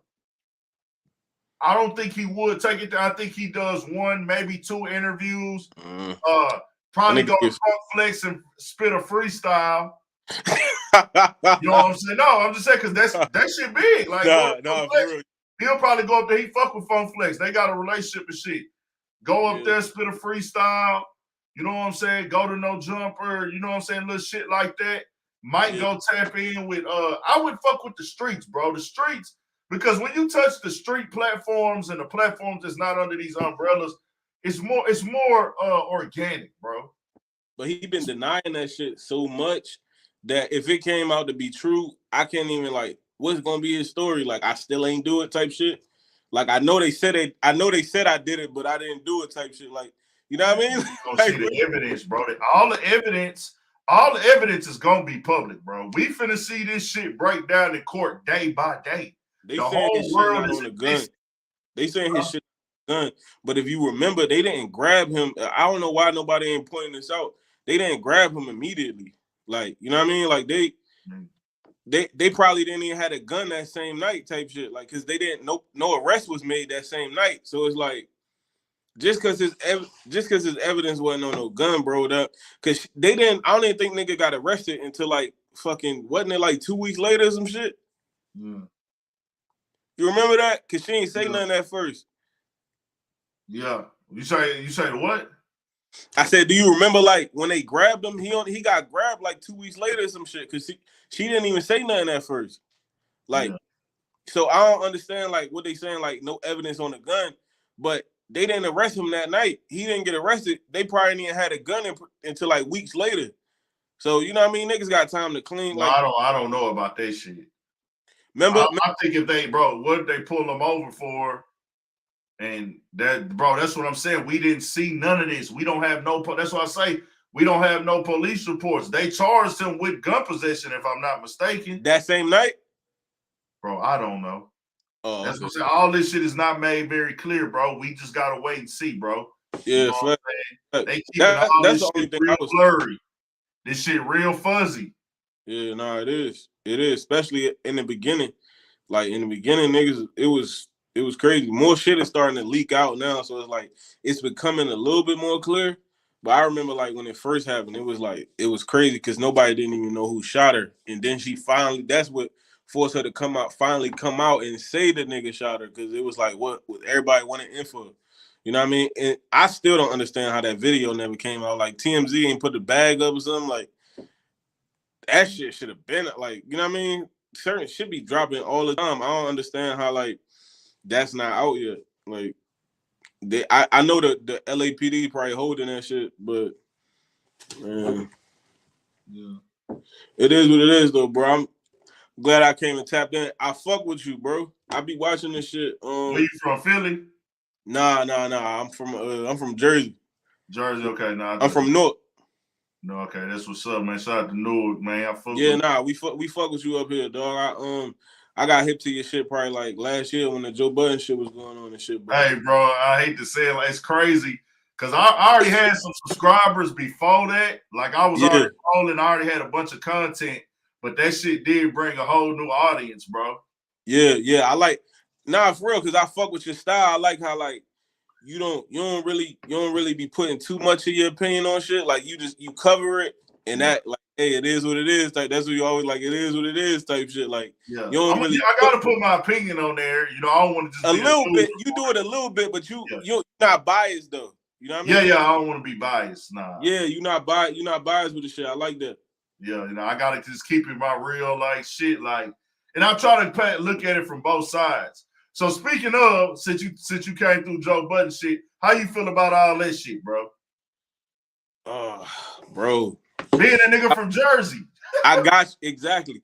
All right, so that podcast, bro, I felt like it was crazy because it was so big, but it felt so small in the same point because niggas from Jersey, all that shit that they be talking about, like Irvington, North, like how, you know what I mean? They know like the intricate shit. Like the nigga went to the church right down the street from my house and shit. So it's like, I don't know, like that shit was, it felt like that was the one type shit. You know what I mean? Now it's like, I don't know, the way shit came out about Joe, like how he wasn't really like he wasn't really carrying that shit the way he was carrying it. Like I remember a quote he said that like he was like, I remember they was talking about that shit, like as far as like how niggas be fucking up the money and shit like that. You know what I mean? And he was like, I couldn't live with myself if I became that person.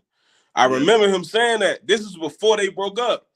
And like, I don't know if he was saying that to them, like, you know, knowing that they had some kind of doubts and shit like that, like if he was trying to reassure them.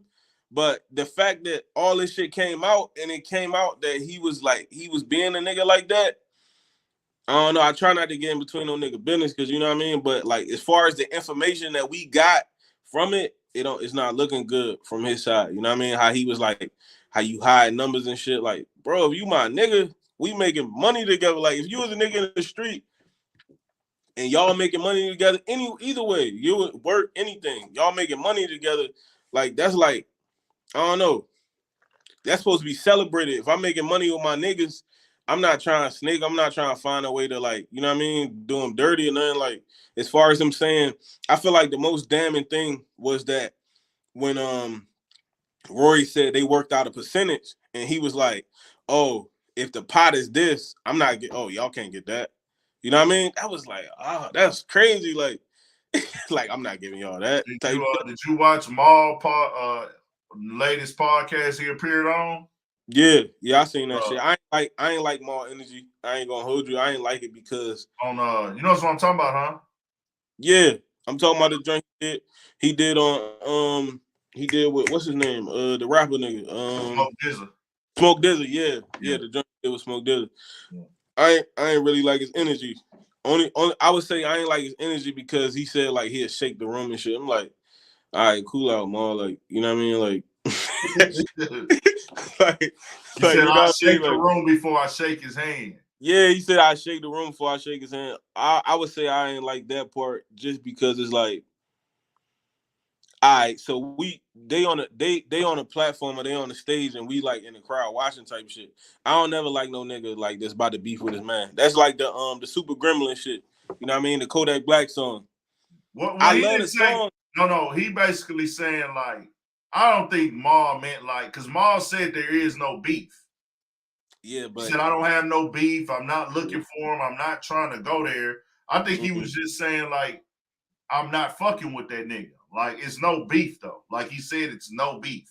On that whole clip, he said it's no beef going on. You know what I'm saying? But that's the second clip that I heard. That's the second thing that I heard of him saying like that. Because a couple months ago, when it first happened, he was like, if I would have seen him, it would have been ugly. It's like, yeah, he did say at that time when it first happened. So yeah, so that's the second thing. That's the second mention that he done made the fucking the nigga up. You know what I mean? So, but bro, you gotta understand, like the way that shit played out, bro. I think anybody would be angry. Like it was shit going on when we just fully supporting as supporters of this podcast, and we watching, and they wasn't getting paid the whole time fairly from what he said. 2 years. We just watching and entertained as supporters and fans of this shit, and they unhappy behind the scenes the whole time. And then for the way that Joe ended it, he ended it so horribly, bro. Like the way he did him, the way he spoke to him, is kind of like, damn, bro. Like, what is you really on? I feel that, fam. I feel that, but hey, bro, I couldn't do none of my niggas like that, bro. Like ever. I feel that. I feel that. If I'm getting money and my nigga, if we get money and my nigga is fucking up, right? I'm running the show basically. Mm-hmm. If my niggas is fucking up the money or they fucking it up, we gonna talk about that. Like, say, bro, you fucking up. If anything, I would explode on you to your face. Yeah. Before I go on the platform and do it. No, that's right. I'm not gonna go on the platform and explode on you. I'm not gonna bring other niggas onto the podcast without you. If there's money involved. If there's money involved and we already tied into contracts, it'll be different if it wasn't money involved. You feel me? Mm-hmm. If it ain't no money involved, it's different. But if it's money involved and contracts involved, well, nah, bro. We got a contract. Hey, nigga, we got to sit down and work this out, bro. Most definitely, bro. Most definitely. I feel like they should have took that route. They should have took that route of, you know what I mean? Let's sit down and work this out, because what it sounds like to me is a lot of passive aggressive shit going on. They not happy for the energy that Joe putting out. All right, you ask your nigga for accounting, and he bullshitting. That's your nigga. Tell him, nigga, you bullshitting. What the fuck is going on with the money? It seemed like they taking that. They asking Joe what's good with accounting. He dubbing them, and they like, all right, bet, let's go start the show. And they carrying that shit for so long. But they said this happened multiple times, bro. Multiple times. They said, check your nigga right there. If that's your man, that's your real man. Yo, what's good with accounting? He's spinning you. I bet. Bro, that's bullshit. You spinning me, nigga. What's good? You know what I mean? Get to the bottom of that shit right there. Why you They could have got aggressive with him right there. That is a fact. I wasn't there to know. Did it ever get to that point, though? I feel like that would have came out. The way the shit that they were saying, they said it's been 2 years like this. Nigga, I'm not going back and forth with no nigga for 2 years about nothing. bro, this shit, like, after the third time I asked you and you bullshitting with me, nigga, if that's my man and there's some money involved, nigga, we might have to, you know what I mean? We might have to see about that right there. But he said, though, bro, he said he was trying to go with the flow so everybody can win. Can you knock a nigga for being loyal? Nah, that's loyal. But I'm saying, can you knock a nigga for trying to be loyal to the play so they don't fuck up the bag? Like, hey, bro. Yes. Because he did say, hey, bro, he was trying not to do this. He's like, bro, I'm not trying to bring my partners to court. I'm not trying to sue my partners. I'm not trying to even keep bringing up accounting to my partner. Like, he said, nigga, this nigga's my friend. Like, we live together, nigga. Mm-hmm. We lived together before, bro. Like, if I live with you and we that close and we've been through all this shit together, nigga, I'm not trying to, hey, bro, I'm definitely not trying to make it be like, let's go to court, my nigga, or, hey, bro, I asked you about this accounting 4 times, my nigga. The only other thing that I can do, because you've made it clear you don't want to show me, is get lawyers involved. They just got to the point, bro, where they couldn't take it. And it's like, all right, we finally blowing up. They blew up behind the scenes, bro. That's a mystery. When the blow up happened behind the scenes, Joe stood firm on the blow up because when he told Rory, don't come to the show, he told Rory, don't come. Him and Maul met up. He told Maul, how you gonna tell him not to come? They had a blow up right there. Yeah, you said the podcast ain't even business. So that's what I'm saying, bro. We saw they blew up on them behind the scenes.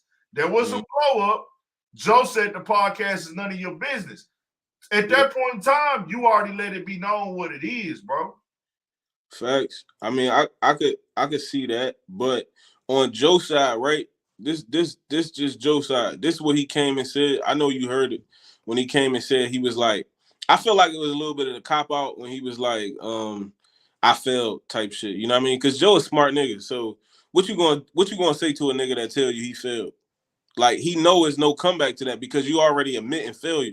You know what I mean? So I feel like no. See, that shit that Joe, and I fuck with Joe. I've given him his flop. I can't sit up there and like I could have a conversation with Joe. We could talk.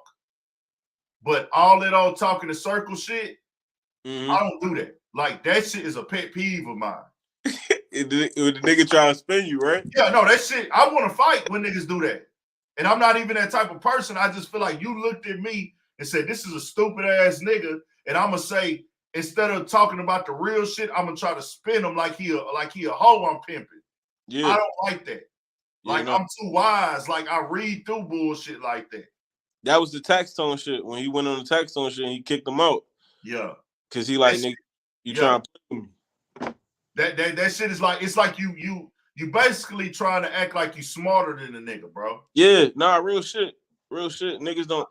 Yeah, nah, real shit. That definitely he do that. You know what I mean? He do that. I didn't get the team to the point that we needed to get to. Yeah. Hey, fam, them niggas said you owe them money and you did not send the accounting. For real. Address the real shit, my nigga. Address the real shit. He still hasn't addressed the real shit to this day. Nah, he hasn't. That's why why even said that nigga robbed us on that last. I didn't watch the very start of the breakdown the first time, but when I went and the parts that I watched, it was a very good podcast. But when I really went back and watched it, that nigga Ma was like, man, that nigga robbed us, and he still owes us money to this day. But we not even trying to go after him. Yeah, like, it's whatever. What's done is done. Yeah, he said we took the percentage. Our lawyers told us this was a horrible deal. But he said, you know what? We wasn't tripping. Mm-hmm. And then he said, even when we got the deals, we feel like, we good regardless because we signed this dotted line, so we getting a percentage of whatever. So then we start asking about, okay, bro, let's see the paperwork on the percentages and let's see what's coming in. Now we can't get no information. Mm-hmm. At the end of the day, fam, no matter how anybody like it, how anybody likes their talent level, you don't fuck with a nigga talent level, you don't like Rory and Maul, you don't think they are an asset, Joe Budden didn't do this podcast by itself. Fuck no. The Joe Budden YouTube channel did not blow up like this before the podcast. Nah, we all know that. I mean, at the end of the day, y'all a team, bro. I only started listening to the Keep It a Bean. I really only started listening to the Joe Budden podcast after Maul came, and I ain't saying nothing about Joe. I mean, Joe is Joe, bro. I ain't saying nothing about Joe, but for real, throughout our whole life, Joe is a nigga that name was never good. Like, nigga, we in Jersey, bro. Like, the nigga name was never good when it come to, like, I don't know, bro. You just, you know what I mean? Dude, I fucks with Joe. I was put the biggest come out like I'm dissing Joe. But I fuck with the nigga too. That's what I'm saying. But we just keeping it real. He do a lot of funny shit, like, you know what I mean? Like the Love and Hip Hop shit. Like, his name wasn't really credible. He's not really a nigga that I would listen to. But Maul being next to him made me listen, like, he made him a little cooler type shit. You know what I mean? Because I felt like Maul was like a nigga off the block, so it was like, it made the shit all come together, you know what I mean? Yeah. So for me, Maul did it for me. I feel like Maul was like, he was the nigga that brought this shit like to the block type shit. Joe is a nigga that could go to the block, but Joe is like more, you know what I mean? He more like on I don't know, more on like, he more approachable type shit, you know what I mean? And Maul brought. Joe now acts like a 45-year-old white man. I didn't want to say it, but he does. He acts like a 45. He acts like a middle-aged white man. I didn't want to say it. Like, he most definitely understands black people. He most definitely is black. Yeah. He most definitely a nigga. He most definitely from this culture and a part of this culture. But half of his characteristics and energy at time comes off as I really don't fuck with niggas. I'm this middle-aged white man. And I want y'all to know that about me sometimes. Exactly. He snaps in the flashes where he comes off as a middle-aged white man. Exactly. I didn't want to say it, but yeah. I mean, it is what it is, bro. Exactly. I would tell that nigga Joe that to his face, like, bro, nigga got respect for everything you do, bro. And I've admitted that 1,000 times on this platform. The Joe Budden podcast got me started with Urban Politicians TV. No, real shit. That was one of the influences of me getting started. Had many influences. That was most of them. But at the same time, bro, I can tell you, like, your energy, because Nick can tell me, man, you be loud, you be emotional, you be yelling. I'm like, okay, yeah, you right, nigga. You right. Like, I can't deny that, nigga. What I'm going to say, nah, and it's like, you can look at the video and see it. Like, nah, nigga, that's true. So, what you was going to say, though? Nah, I was just saying, like, 100%, bro. What you said about Joe, as far as like how he always came off to me, was kind of like that. So I mean, as a nigga where I'm from, like, he wasn't like really, you know what I mean, like the nigga that I'm listening to like that. But Maul made that shit, you know what I mean? He made the click for me because it was like, all right, they got a nigga from the block, like, you know what I mean? The street shit, it had a translator now, you know what I mean? Like. And we seen that. We seen Maul step into that role and really excel in that role. And he brought credibility as far as, like, you know, bro, niggas love Rockefeller. You know what I mean? So he brought that credibility. Oh, it was really a whole nother storyline. Exactly. Because they all really, if you peep, a lot of people who wasn't there early on, they didn't really realize that everybody had their own storyline on the show. Exactly. Maul was the Rocket. Maul had the Rockefeller / block / hood nigga storyline. Yeah. Industry storyline. You know, and the basketball, because niggas could make jokes and shit all they want and say he was Brandon Jennings weed rolling and shit. I don't believe that, but he was Brandon Jennings' man, basically. You know what I mean? Yeah. So the basketball shit was there too, because we talking about a nigga that was close to the NBA. Like, his friend is Trevor Ariza. Like, he had real credibility. You know what I mean? Like, a lot, bro. He had a lot of credibility. So it's just the storylines, because the show, they always spoke on their personal shit they had going on too sometime, or some person, not all of it, but some of it. So Joe, a part of the show was him making fun of his rap career. How he failed as a rapper, how he was not making money as a rapper, comparing himself to successful rappers, talking about what was going on Everyday Struggle was a big piece for that show. Like it was a lot of shit that was entertaining. Then a lot of behind the scenes. Rory's side was it? Hey, they brought a whole new audience with Rory being there. Like that, do you think Rory being on that show didn't bring a lot of white people to that show? Oh, hell yeah. Then on top of that, he was able to talk about the Henny Palooza shit. Hell yeah. His time working at record labels and working for execs and his thing in the industry and what he did in the industry. He was able to speak on a lot of shit. You know what I'm saying? So I feel like they all brought their own shit to it, bro. Just being honest. For real, they did. And I mean, I feel like it was so dope because if Joe could have just got outside of his ego, bro, having a 3-headed monster is so dope to me. Like, you know what I mean? As far as like, all right, let's say we got the Breakfast Club. If they doing an event, they could still call it the Breakfast Club and motherfucking Angela Yee could be there. Yeah. Or fucking DJ Emmy could be there. Like, because they all is like a 3-headed monster, you know what I mean? And I felt like Rory and Maul was that for the Joe Budden podcast. It was like if whatever Rory and Maul did, it added to the podcast outside. Whatever they did outside of the podcast, it added to the podcast. As big as Rory got with the Henny Palooza shit, it added to the podcast. Maul, he wasn't really doing too much side shit, but you know, his presence on the show, his industry connects. Yeah. Like his Benny like dad added a lot because you gotta think Benny and them kind of blew up in the his cosign, huh? What you say? With his cosign too, huh? Yeah, like because he walked not his cosign. He introduced them to somebody right in the game. Like was it Rock? Who he introduced them to?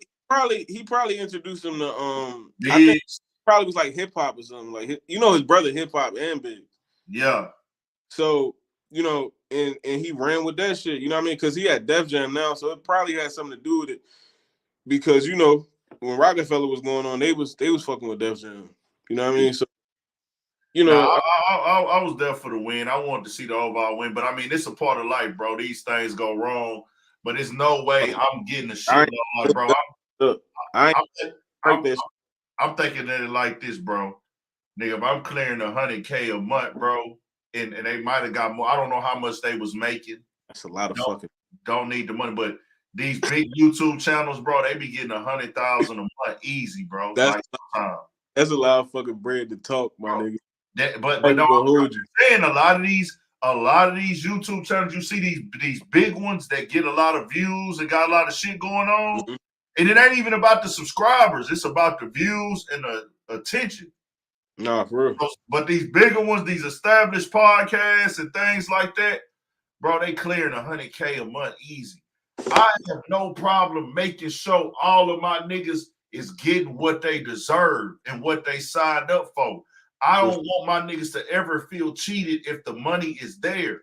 I would love to be in a position to where I can bless everybody and myself. I can still ball too. Like, I'm going to be able to ball. I don't have to have the most. I don't have to get, I don't have to be, bro, once I'm set, bro. I don't have to be making $10 million a year by myself.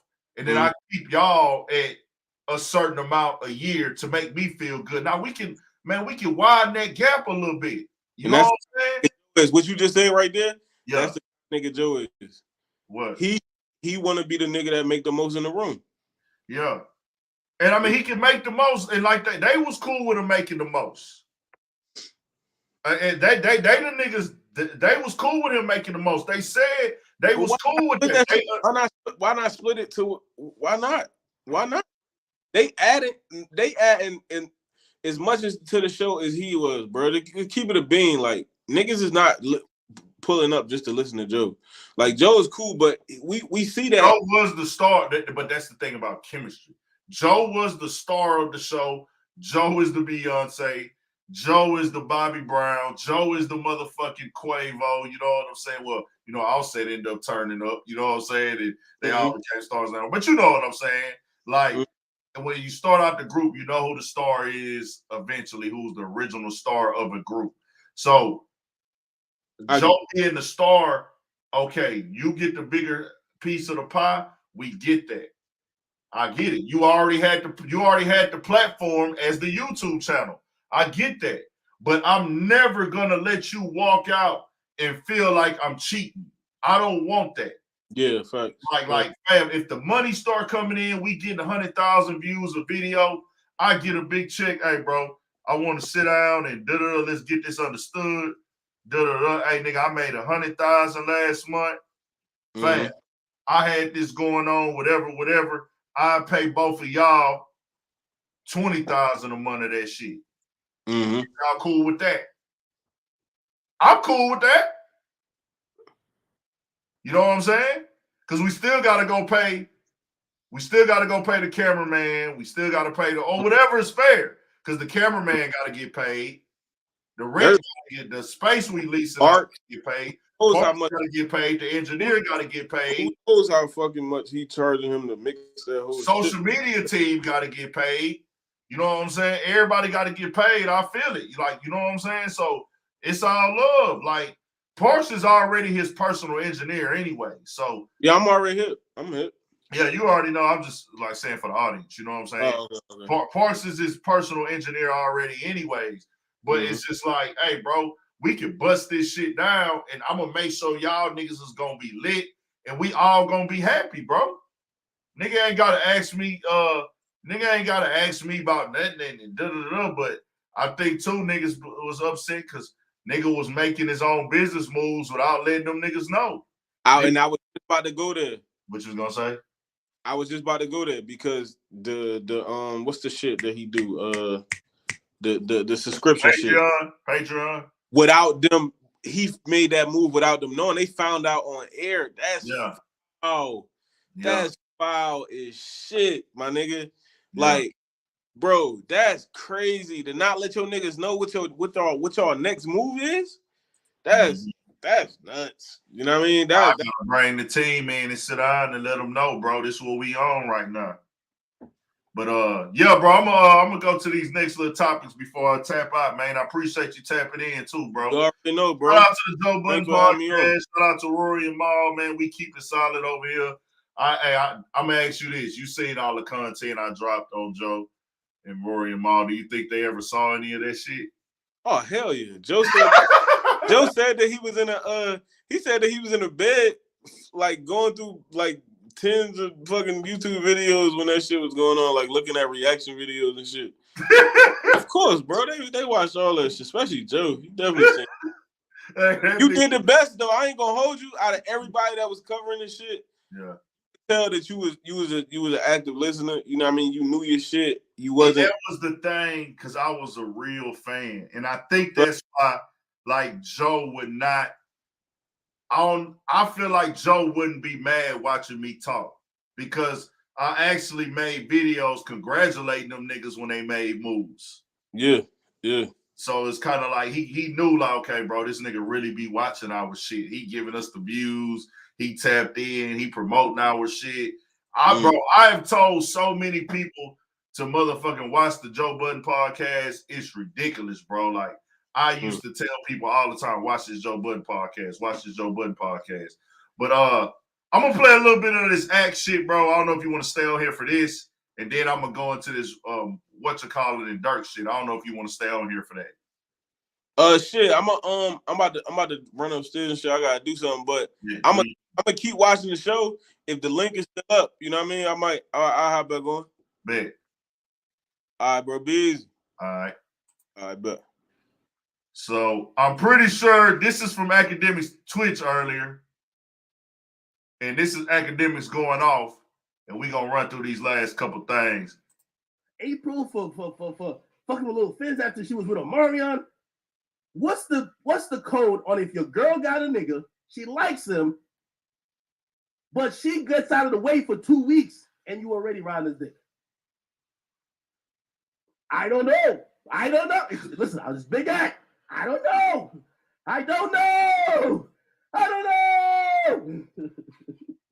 Let's get to the bullshit.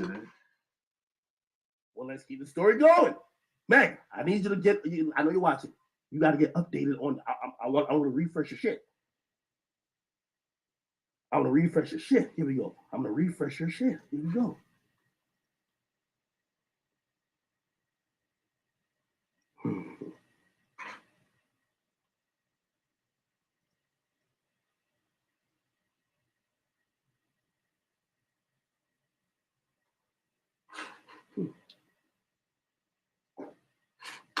Oh, somebody just mentioned this part. I forgot about this part. She says, take your big ass on somewhere. Man, you like 6'3". You twice Tory's size. To keep it real, I don't gotta say it. It's okay. You like Big Show, you like Kevin Hart. I'm only saying, shorty. Okay, you bigger than me. The fuck is you talking about? This Big Mac. Crazy. It's Big Mac. Yo, man, stop playing. Nigga, you claimed you got shot, but you over here crip walking, power twerking. Fuck you talking about? Shot me in my leg. Nigga, you are doing bunny hops like a motherfucker. What are we talking? Meg. You see, Meg, this is where you fucked up in the story. Because I don't care what y'all got with Tory going on, but I'll hold a grudge. So let's get back to the story. So, Meg, I want you to just, you see how you've been calling out saying, oh, I'm not telling the truth about this? Which, by the way, you never said I'm not telling the truth about the inconclusive shit, because you can't. Matter of fact, maybe if you do that, I'll sue you. Right? If you do that, maybe I'll sue you, because you know what? You're going to be lying to try to reduce my reputation, and there's an actual legal document that says it. Megan,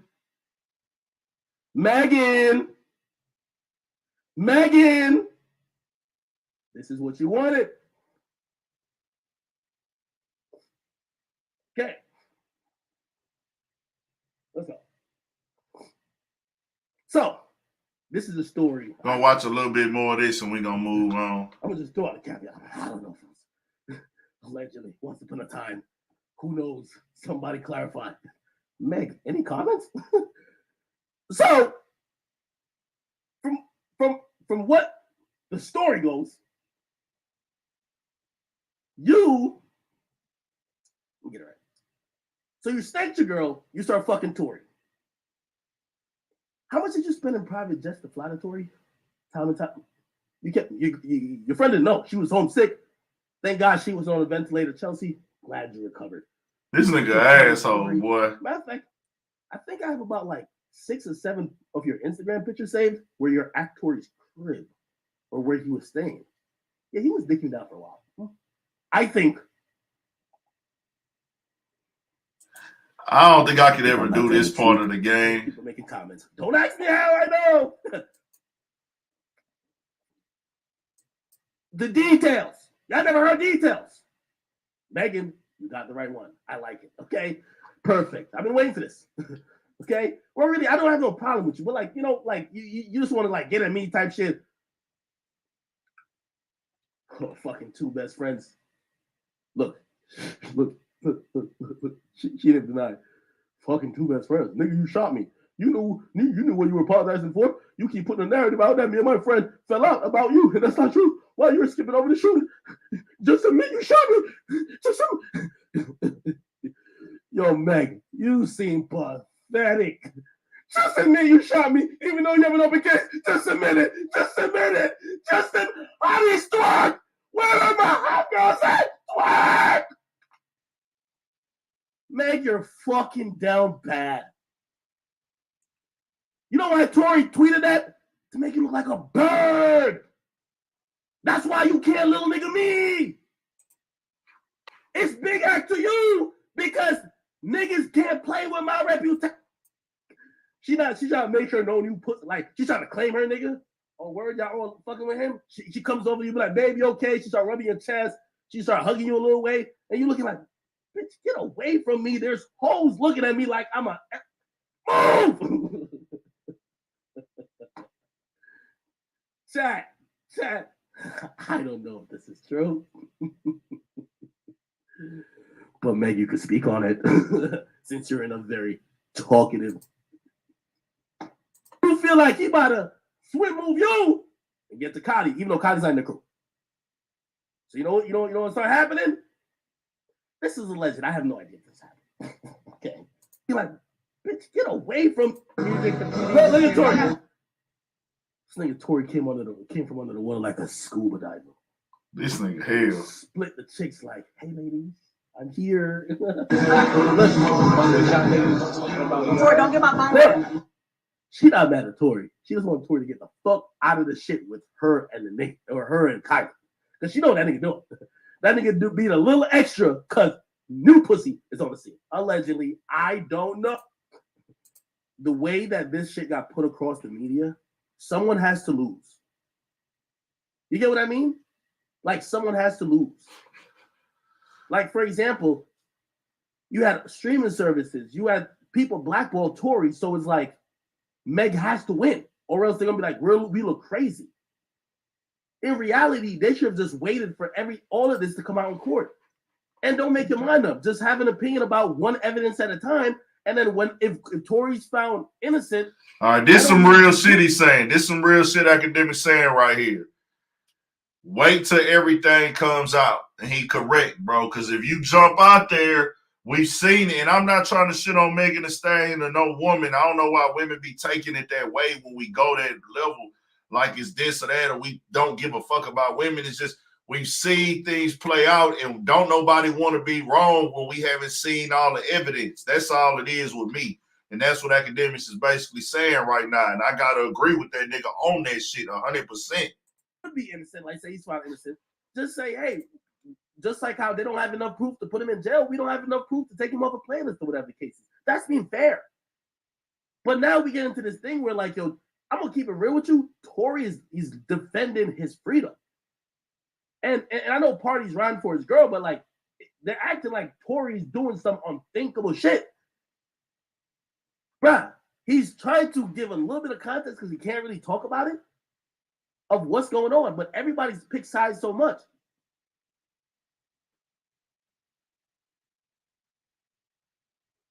It's sad how what social media has turned into, it doesn't matter about the court, it's about right or wrong, it's about who you're rooting for. Like, Facts. why would Party feel he needs to fight Tory over Tory giving context to Tory didn't just tweet, I was fucking you and your best friend. He didn't just tweet that for no reason. He tweeted that. Let me go back to my Instagram. He tweeted that, right? Look, he tweeted that because of this.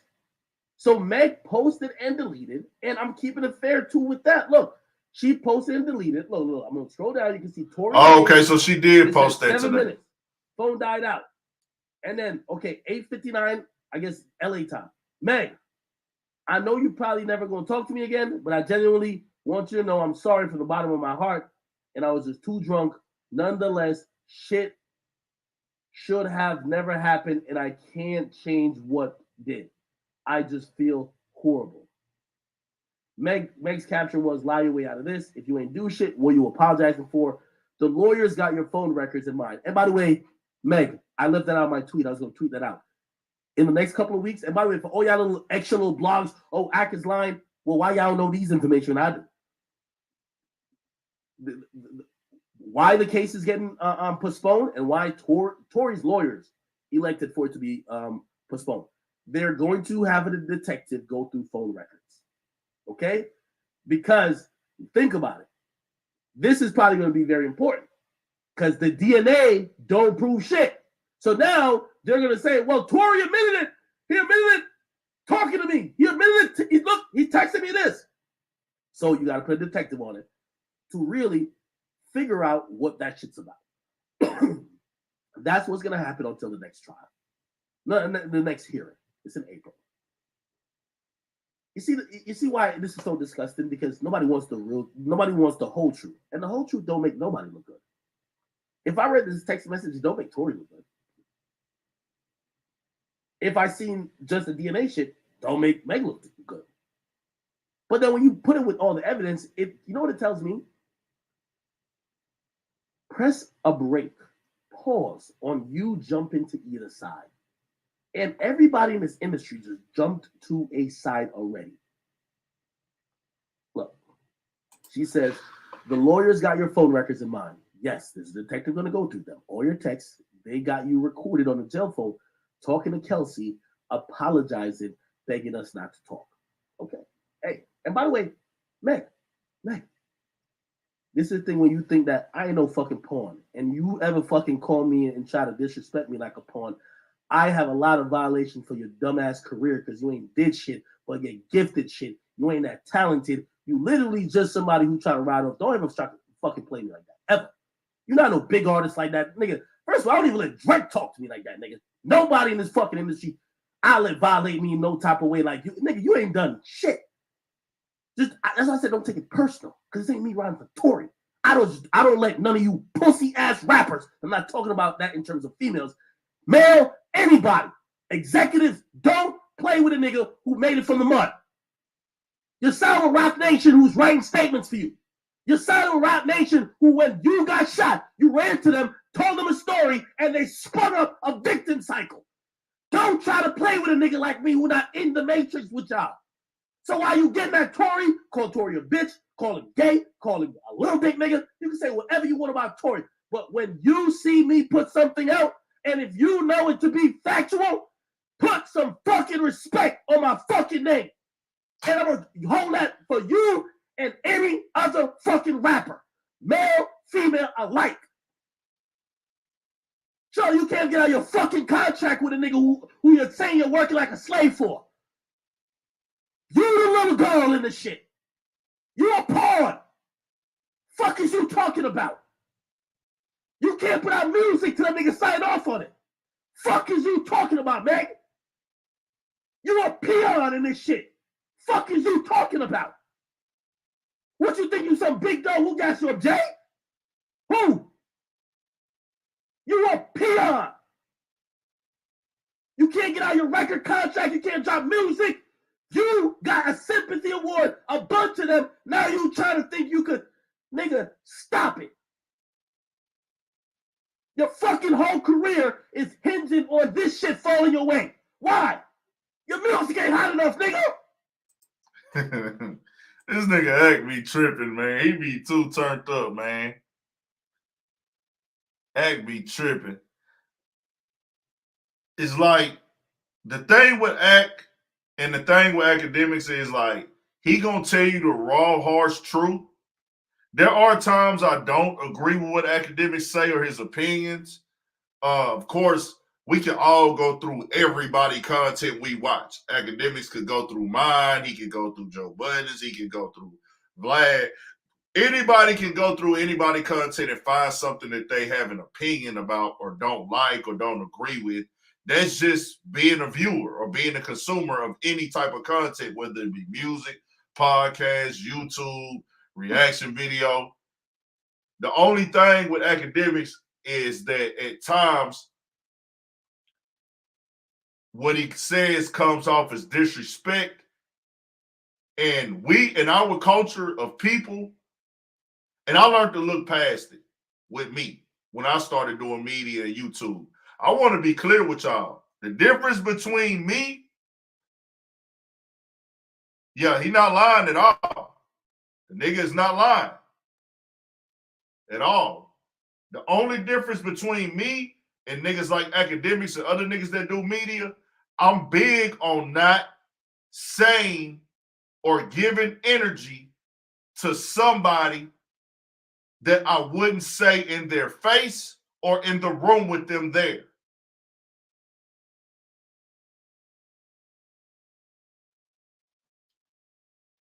Yeah, he can be biased about certain shit. I think we've all shown a little bit of biasness about certain things, you know what I'm saying?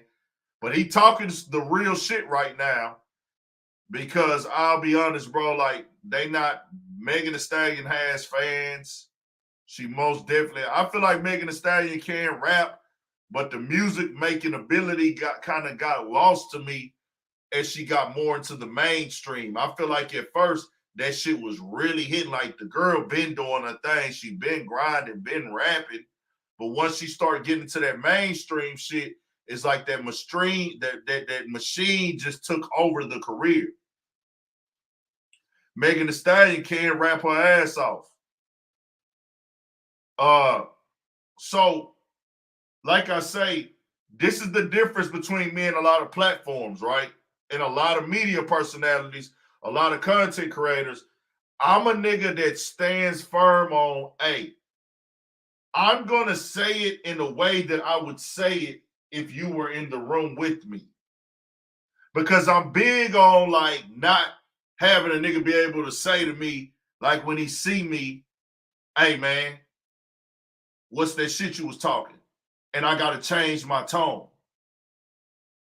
I want to be able to stand on everything I say. That's why I don't disrespect niggas. That's why I don't make jokes when niggas die. That's why I don't do funny commentary. That's why I'm not hiding my face when I do my YouTube videos. Because I want to be, that's just me. Not saying that Akademiks has to follow that. Not saying that any YouTuber in the game has to follow that blueprint. I used to think that that was the way that you had to do it to be respected. But then I realized as I got deeper into the game, a lot of people don't care. They just gonna go where they entertained it.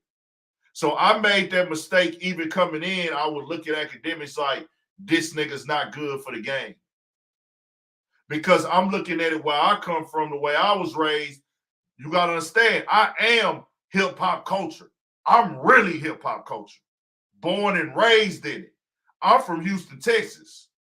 I really came up with the way that the culture is being put on songs. I grew up in all this shit. I grew up in the fighting, watching other niggas do this street shit. Not me. Have I had fights before? Yes. But I grew up in watching niggas gang banging. I grew up in watching niggas robbing. I grew up visiting niggas in prison. I grew up visiting older uncles, older cousins, having partners that sold crack when we was 14. Like these niggas I grew up with, like I grew up around this shit. And I'm not from no slums. I'm not from the projects. I'm from a hood area, but I'm not from no projects. But I really grew up listening to rap music since I was 5 years old. My people never heard like rap lyrics or rated R movies from me. Because I used to be in the strict, my T lady was strict. You get your ass whooped for everything. It's yes, ma'am, yes, sir, no, sir, yes, ma'am, like whatever. Every adult outside, real structure. Did I steer off at time and fuck up? You goddamn right. But I was raised with structure. So I would never raise my voice and say some shit. Because when you raised like that in the home, that's how you raised when you go outside. I also grew up in the church with a lot of other niggas that are street niggas. A lot of street niggas that y'all know right now grew up in the church in America. That just is what it is. Probably not nowadays, because this generation, I think, might be a little lost from that church upbringing. But in my generation, we was raised in the church. And I knew gangster niggas that went to church with me. Facts. Street niggas went to church with me. Facts. Niggas that caught bodies went to church, grew up in the church. This is the real reality. If you from that late 80s, 90s, you born in the late 80s, early 90s, you from that era where you know it's different. People that's 29 right now, who was raised and born in America in the black area, I say about 28 and up. I don't know how young I could go, but I say at least about 28, 29. If you grew up with an older grandmother, that's how you was raised. Respect first. Now, what you chose to do when you went outside, that was your choice. I still live amongst that. That's why you will never hear me. People be like, oh man, you being biased. You ain't this or that. Nah.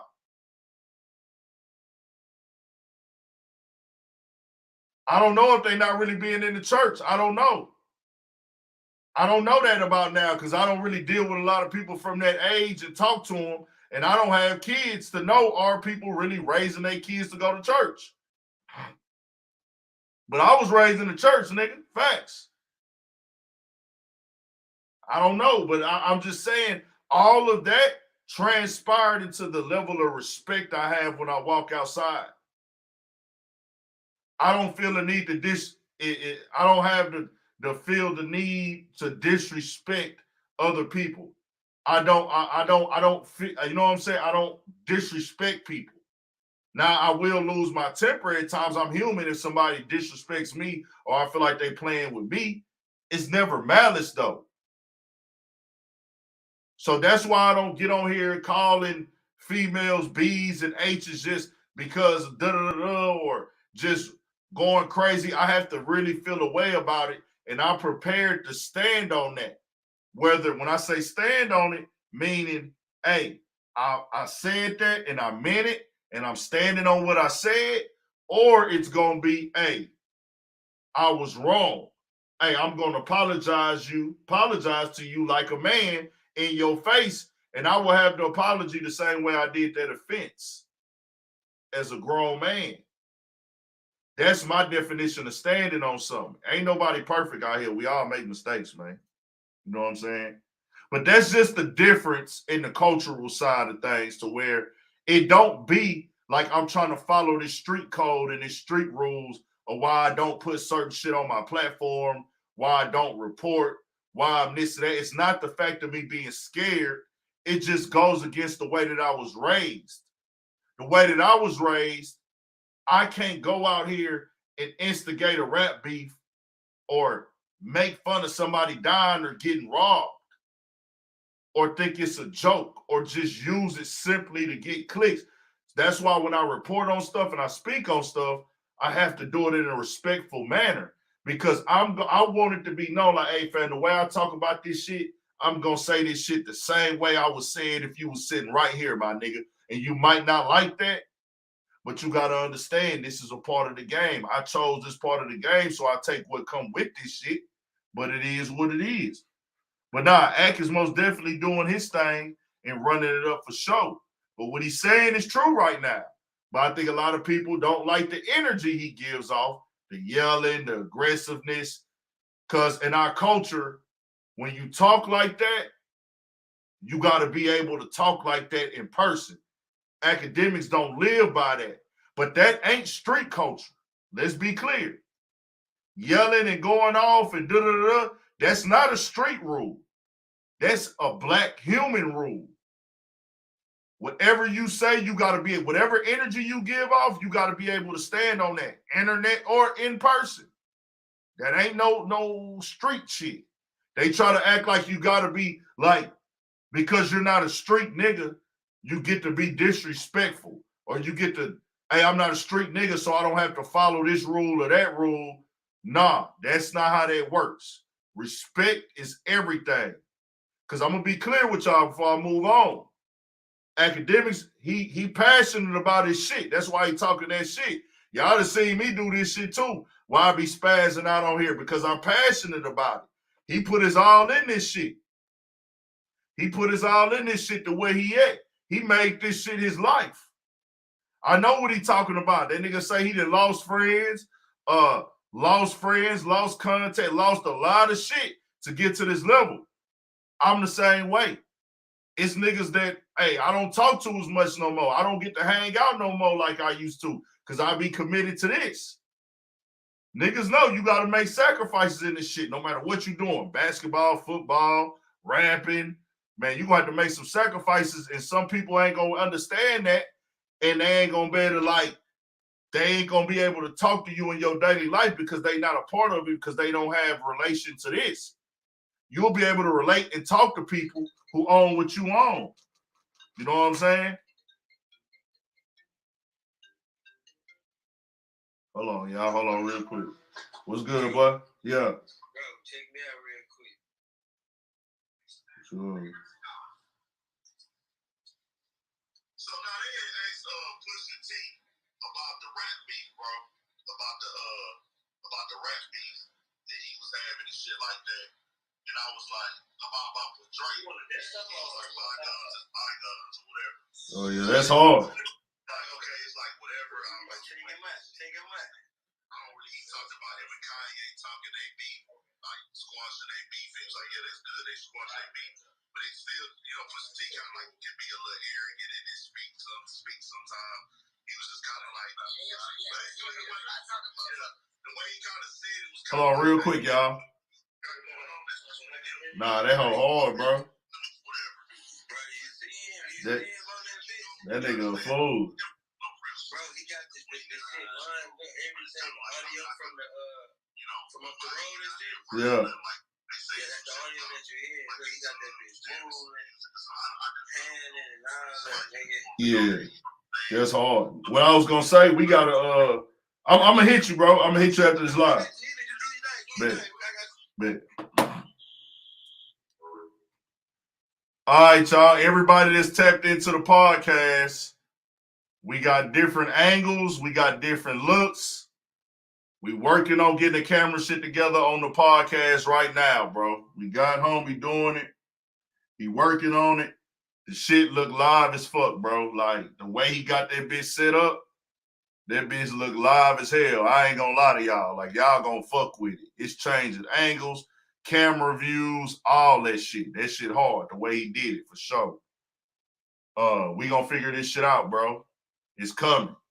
This Studio 56 podcast YouTube channel is gonna be dropping all of that shit. So y'all be ready for that. Everybody that's tapped in, we got the camera switching. It's looking good. We finna figure that shit out, bro. It's coming. So, like I said, I get Akademiks' standpoint where it's like he passionate. He bust his ass to get where he had to put in his work for 10 years plus all that shit. But just know in our culture, and this is just human culture, bro.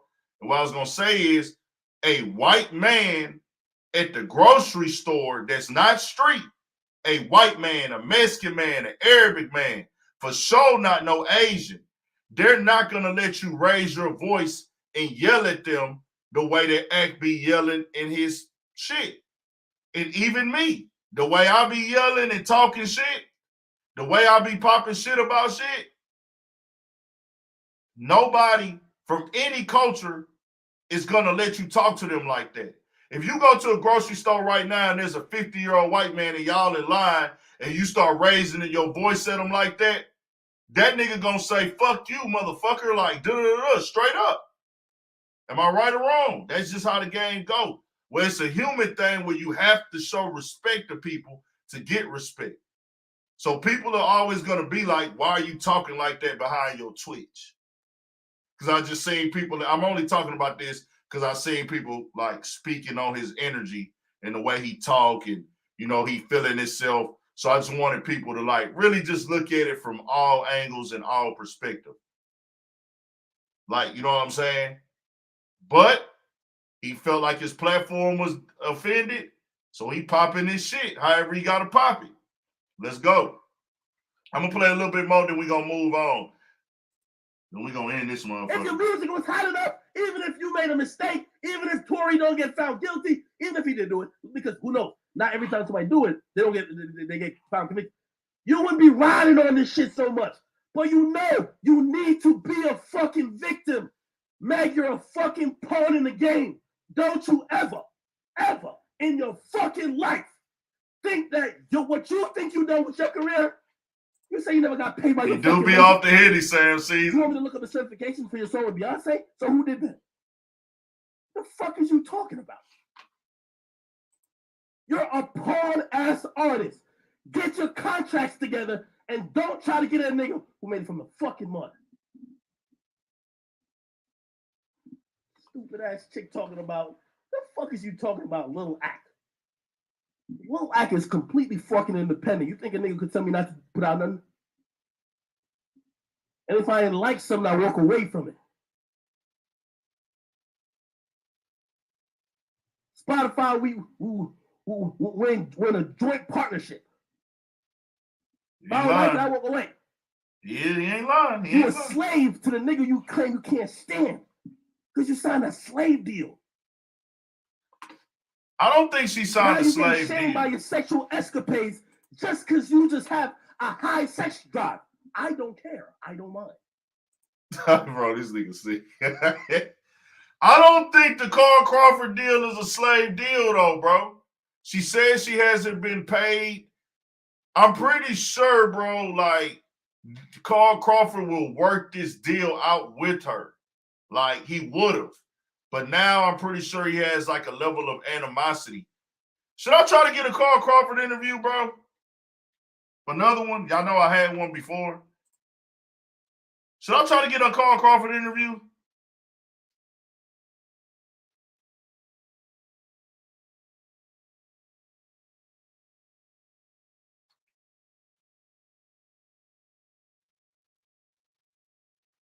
I think I should, maybe.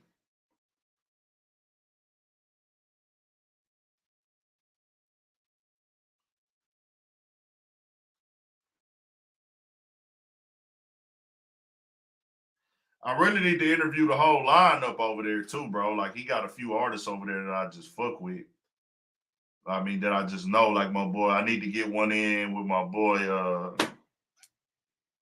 I need to get the interview in over there with the artist, man. D Raw. He got some new artists he signed. I really need to go interview D Raw again, and then probably interview the girl they got, Tina Marie, and then probably interview him. Because I'm trying to roll out interviews on the platform again, y'all. Like, I'm trying to get them back rolling. If y'all haven't noticed, I'm going to drop one tomorrow. Excuse the audio in this interview that I'm going to drop tomorrow, too. But I want y'all to tap into it, though. The audio kind of got the little fucking wind blowing from the air conditioning in the back, but we thugging. It's coming out regardless. Fuck that. Fuck that. It's dropping regardless. I don't give a damn. We dropping content every day on Urban Politicians TV. I don't do that sitting around waiting shit, man. We gonna drop content.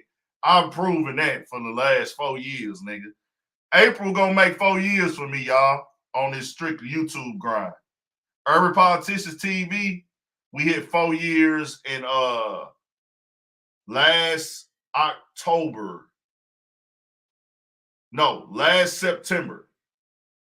Last September, Urban Politicians TV started as a podcast, not a YouTube channel. I created the YouTube channel, but I wasn't dropping content on there and I wasn't doing videos. I really stomped down in the videos of April in 2018. That's when I decided, like, we gonna do this shit. Like, I didn't know how to, I was uploading 30-second videos for a couple months. And then I think I did like one video with us talking, but I wasn't a YouTuber. I wasn't this. I didn't know how to do shit. And it really took me like at least 2 years to really learn how to really do decent YouTubing. Some niggas probably a little bit more savvy than me, so it probably took them shorter time. But you're a pawn. But it's a part of the game. Stop fucking complaining about you can't drop your own music because you're not a boss. Shout out to my nigga Sam Season, man. You a little nigga or not? You a little nigga. For my nigga Sam Season to be still tapped in, that let me know this is an interesting live, bro. Come tap in real quick if you can, nigga. If you free. I'm going to drop the link, Sam Season. We're going to talk about your channel, too, before we get off this bitch. Fuck it. Come tap in. We on here tonight, man. Fuck it. Sam Season, come tap in if you free. Little Mac, you might be big in stature, 6'5", 285, thunder thighs, whatever the fuck you want to do. You could have the ankles made of adamantium steel. That nigga crazy. You a pawn. Stop complaining about your fucking label. Meg, why you can't put out your songs? You a little girl in this shit. They signed you to a slave deal. Don't talk like you no big dog. Go back for permission, nigga. And you try to get Rod Nation to bully that nigga from 1501 Carl Crawford. It was a baseball player for the Marlins. Y'all tried it, and you got Jay-Z, the biggest, toughest, most executive nigga in the fucking game, and Jay Prince stepped in and said, we not gonna do that. Why you ain't get buff with that nigga? Oh my God, they're bullying me. They're bullying me. Shut up. That's why you a little nigga in the game, a fucking peon. Get out your contract, make decisions for your fucking self before you talk about anybody. You're a peon in the rap game. Let me let you know that. Them sympathy awards, we don't respect. Your peers don't respect it. The niggas who collaborate with you don't respect it. They just won't say to your fucking face. And you won't get me to write them out neither. Learn that. It's killing you because your peers don't fuck with you like that. They don't respect you. It's hurting you. Which one of your peers really respects you other than they do a song with you just hopefully get the female audience? They don't. Everybody you competed for a Grammy or whatever the fuck awards you competed with, they don't respect your art. They think you're a choreographer. You're just a dancing chick, a twerker. They don't respect your art. So who's the little nigga? Meg the Stallion? Me or you? Because you don't own shit. You don't get no respect from nobody. Who's the little nigga? Until you get your fucking catalog from 1501, shut up. I'm a judge. You're a fucking peon. And that goes for all you other rappers too. So let's not make it like a female thing. All you other rappers too. You complain about your label, I want to hear you talk. Don't shit on no bloggers and nothing like this. We independent media, my nigga. Don't try to shit on nobody. If you can't put your music out, you complain about another nigga own your shit. Sit there, man up, and go own your shit. You see why Kanye do what he does? Own his shit now, finally. One thing about me, bro, I will always acknowledge, like, and I'm going to end this right here and just go on to something else. Probably watched a little bit too much of that. Akademiks be spazzing, but, like, I don't be in a position to kissing the rapper's ass or nothing like that. But I will acknowledge what's good, whoever coming in. I see people coming in. Kibo the Don. I've always been in a place to really understand and know. Like, I know there's always this fine line of tension and energy between media, bloggers, content creators, and rappers, whether there be respect. Because a lot of rappers, the respect comes with your following.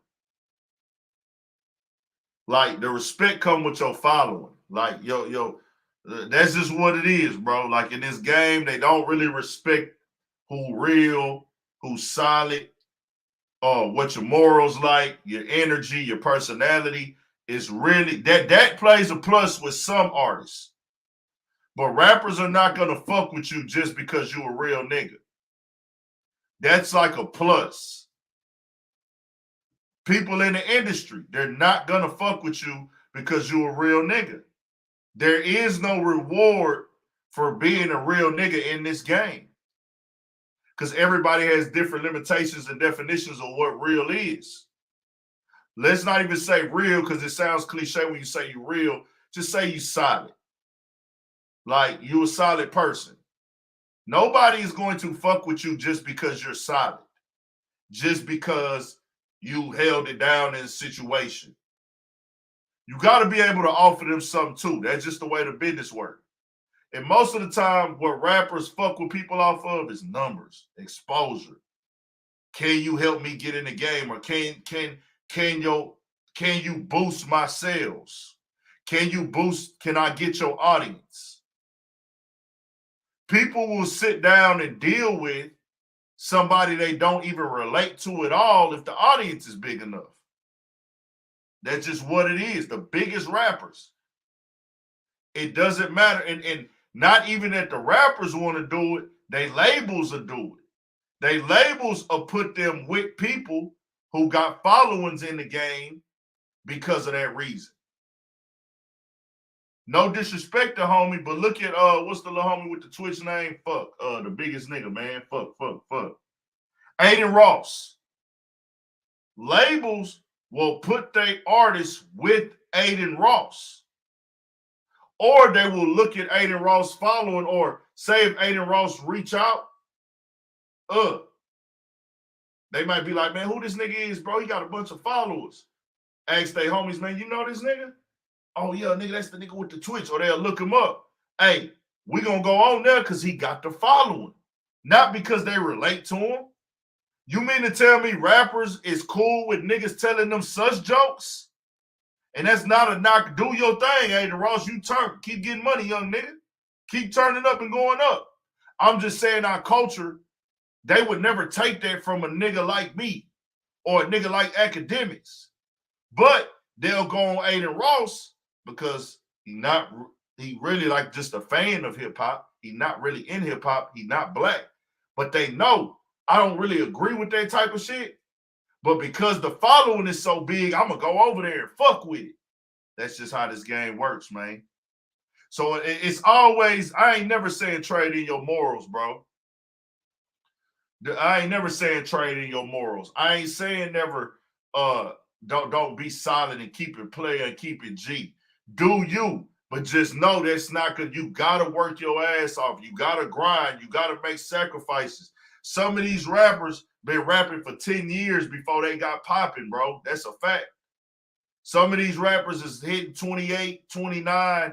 They started rapping when they was 16, 17, and it took them that long to get in the game. So they're not going to fuck with a nigga who, hey, man, you black and you cool and you solid, but, hey, nigga, you got to get your shit turned up more. It's all about turning your platform up. How you get there is upon you. That's on you. So let me go into, I guess my boy Sam Season tied up, but we good though. We good. He know I fuck with him. We gonna look at some of Sam Season content, man. Sam Season, tell me what's video to click on yours, bro. Let me talk about this Dirk and NBA YoungBoy shit real quick. And I ain't even gonna spend too much time here.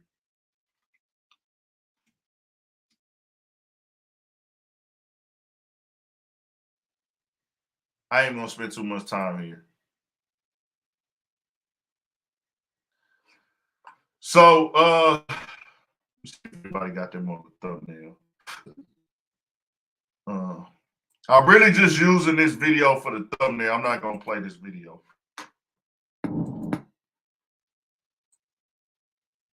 They got Dirk and NBA YoungBoy here together. I'll put Dirk on there, but this is regarding to Dirk and YoungBoy. Believe it or not, bro, when it comes to hip hop, you can have your opinions and have your thought process and everything. Dirk is now a music legend, bro. Yeah, he doesn't have that massive worldwide hit that just broke through the doors and everything like that. But this nigga has a solid 10-year rap career. Solid 10-year rap career, bro. Straight up. Like, we in 2022. Lil Durk hit the scene in 2012, bro. Most rap careers don't make it past 2 years. I'm not gonna lie to y'all. I would take Durk's career over a lot of rappers' career. I'd rather be the nigga that can tread up continuously for 10 years as to be that nigga that just shoot straight up and then come straight down. What he did is damn near impossible to do, and he's only getting bigger. He has gotten bigger and bigger damn near every time. Yo, that's you, bro? I can't tell. Let me see. Okay, bet. Yo. Yo, what's up, Big Ant? What's the deal, man? What you got going? Nah, I was checking on. I see you talking about the Megan Tory shit. Yeah. It's a wild ass day. Yeah, what you think about it? My take on it, I think she should have shut the fuck up. She just made the whole situation worse, in my opinion. Yeah. Jumping out the window saying the act was lying. I think he just misworded it. But then it comes That's out. what I took it as. It sounds like he misworded it. Yeah, it came and it looked like, hey, what he said was facts. I mean, yeah, he didn't. I think she just, he ain't worded right. I can't really tell either myself though with that shit. Man, I'm a type of nigga, bro. Like I know how to use context clues, and if you gave me a five, like a A, B, C, D an answer to pick from that context, I would be able to do it. But I hate getting the shit like that. Just tell me what it says, man. Like straight up. Yeah, straightforward. I think Act tried to be technical on the wording of it, And that's what kind of like took it up there to where it made it seem like it, in the way that he, you know, he got that big platform, tweeting it from that platform takes it there. Yeah. I just think she shouldn't have jumped out the window like that, especially with don't even seem like I heard from what I was listening to, is not she's not even the one pressing charges. It's the state of California. So she wouldn't even know about the shit before Act does, or anybody that's in like the media realm. You're crazy. You might have a point there, bro. You might have a heavy point there, and it's just bad because she shouldn't be on social media anyways, dog. Like you can't win with Can't do that shit. You gotta understand these people make the people you're asking, like you're trying to combat people who make accounts and make fun of people that die. Yeah. You're trying to ask for logic on this, it's not gonna be there. I think Act said she's trying to win in the court of the law and the court of the public. Yeah. And you're not gonna get everybody. Like I'm like whatever. Like from what I'm looking like, looking like she makes Smollett at this point. I'm not saying Tory ain't do it. It's looking creepy. It's looking spooky, man. Is this the whole no GSP with the gun, no bullet fragments? I did read the police report on one website, but I can't remember where I saw that. That was like months ago. What But she was on the police report? Something about the glass. She said it was glass fragments. The bullet stuff came after the fact, after she was in the hospital. But she did. So that's why they didn't do. But she said the hospital told her it was bullet fragments. Wouldn't that be documented? Yeah. But why would you say glass though, man? I don't know, bro. Like we ain't gonna never figure that shit out. We might not ever figure this shit out, man. Until 2 years. April, bro. They don't go back to court till April. So you got you another month and a half and some change. Damn near before it's like it start getting down to the nitty gritty. Yeah. No, for sure. What you think about the Young Boy and Dirk shit? Okay, with this Young Boy and Dirk shit, bro, it really just brought me and salute to Dirk, like I said, for having a 10-year career, man. I fuck with that. Like that's rare as fuck, bro. Like that shit ain't easy. We look at this shit like this shit's so easy, and these rappers got it easy, bro. They don't. Like now look at the 2016 people. Huh? Look at the class of 2016. Like 2 out of them, 3, maybe 3. Bro, still in the it game. Ain't easy to make it as no fucking rapper, bro. That's why it's like it's crazy because that's the reason we do celebrate our rappers, and our rappers are our heroes because we know that shit ain't easy. Like everybody can't do that. Like everybody can't be entertaining. Everybody can't come up with good music. Everybody can't rap. Everybody can't sing. And then they like to represent the representation of our lifestyles. So that's why we fuck with our rappers. But bro, it is so hard to make it in the game, period. But to last 10 years, understand, to make it, you gotta give it your all to make it. To even keep it, you gotta go 10 times harder you did to make it. Yeah. So he made it 10 years, so that's hard as fuck. And to be clear, NBA Youngboy has been in it 6 years now, going on 6. That's a long time too. I used to give the rapper like NBA Youngboy came out in years. 2016, right? Yeah, 2015, 2016. And then he popped out in 2016. 2016, he was on the scene, bro. We in 2020. In jail. He was in jail when he popped off. But see, I was kind of hearing him before that when he dropped that 38 Baby. Yeah. I seen him one time before that, and then when 38 Baby dropped, I'm from Texas, so it get you over there about him, like so it get pushed to me faster. You know what I'm saying? Because I'm from Texas, so dog, like I seen that shit. I'm like, damn, this nigga hard. Then I seen he did the song with 21 Savage, that Murder. Yeah, that's the first. I think that's the first song I was like, okay, yeah, he raw. I'm on Atlanta side, so anybody pop up over here. I'm in Atlanta, so okay. Anybody that work with Atlanta artists, I see them. So it was like it went up. So we in 2022, this nigga finna be in the game 6 years at this point. Talent wise, music wise, fan base wise, He's in this game another 4 years easy. NBA YoungBoy. Yeah. He can't fall off. Only thing can fuck him up is prison. Or I ain't gonna say the other one, but prison. But if he And went to, God forbid. I would say a long prison because I don't know about no 3 years. I don't think that'll fuck him That's up. what I was gonna say.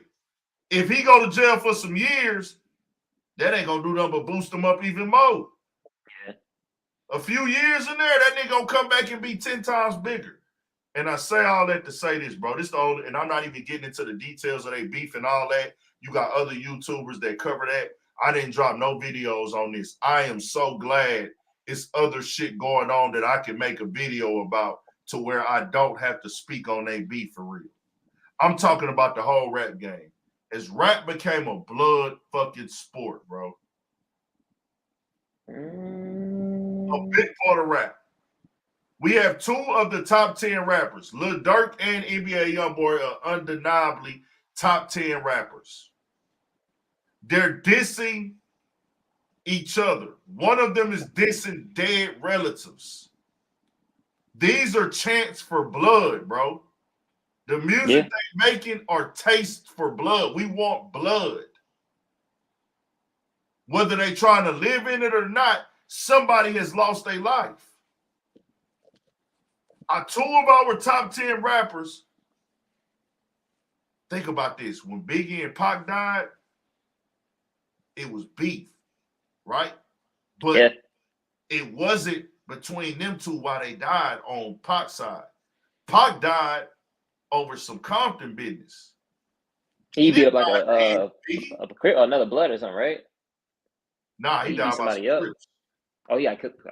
I know he got in a fight with somebody. Nah, he got into it with a Crip. And the Crip came back and shot him that night. So, niggas definitely back on that's what I'm saying. That was 96, 90. That was in the 90s. But see, it wasn't your rap crew versus my rap crew why a nigga died. It wasn't that. It wasn't that we spinning on this rapper, we spinning on that rapper. They started beefing after they raps. Same thing here. But now the culture has made it to where we there with this shit now. We're like, people is looking for the blood. People are daring and telling these niggas they need to spin on each other. People are breaking down their lives like these niggas ain't humans no more. Like they ain't like this a gladiator sport. Like you feel me? Yeah. Do you think they raps don't contribute to that though? You think what? You know, people want them to live their raps now. Like Pooh Shiesty, we want Pooh Shiesty to live his raps till shit went left. I don't. Yeah, me personally, nah, I don't. I don't. At this point, we get it. I want you to come from this. I don't want you to get out here and paint this super crazy fabricated life of who you are as a person and shit. Like I don't want a nigga who was making straight A's in school and had everything he wanted growing up to rap about the struggle. Like, I don't want that. Like, I don't want that. But I do want you to come from it a little bit, but the actual beef, the actual rap about your real crimes, that shit is out. Like, that shit need to be done, bro. When I'm sober, I understand it. I be like, this reality, this how niggas living. When I'm lit, I done drunk something, I done smoked something out the cup, I'm in my zone. I'm like really self-conscious of a lot of shit. And I'm like, bro, why the fuck are they getting on here talking about dead people, bro? Like, why, my nigga? Why do you gotta do that? You already made it. Your music gonna sell regardless. You niggas got talent. You niggas got money. You niggas got kids.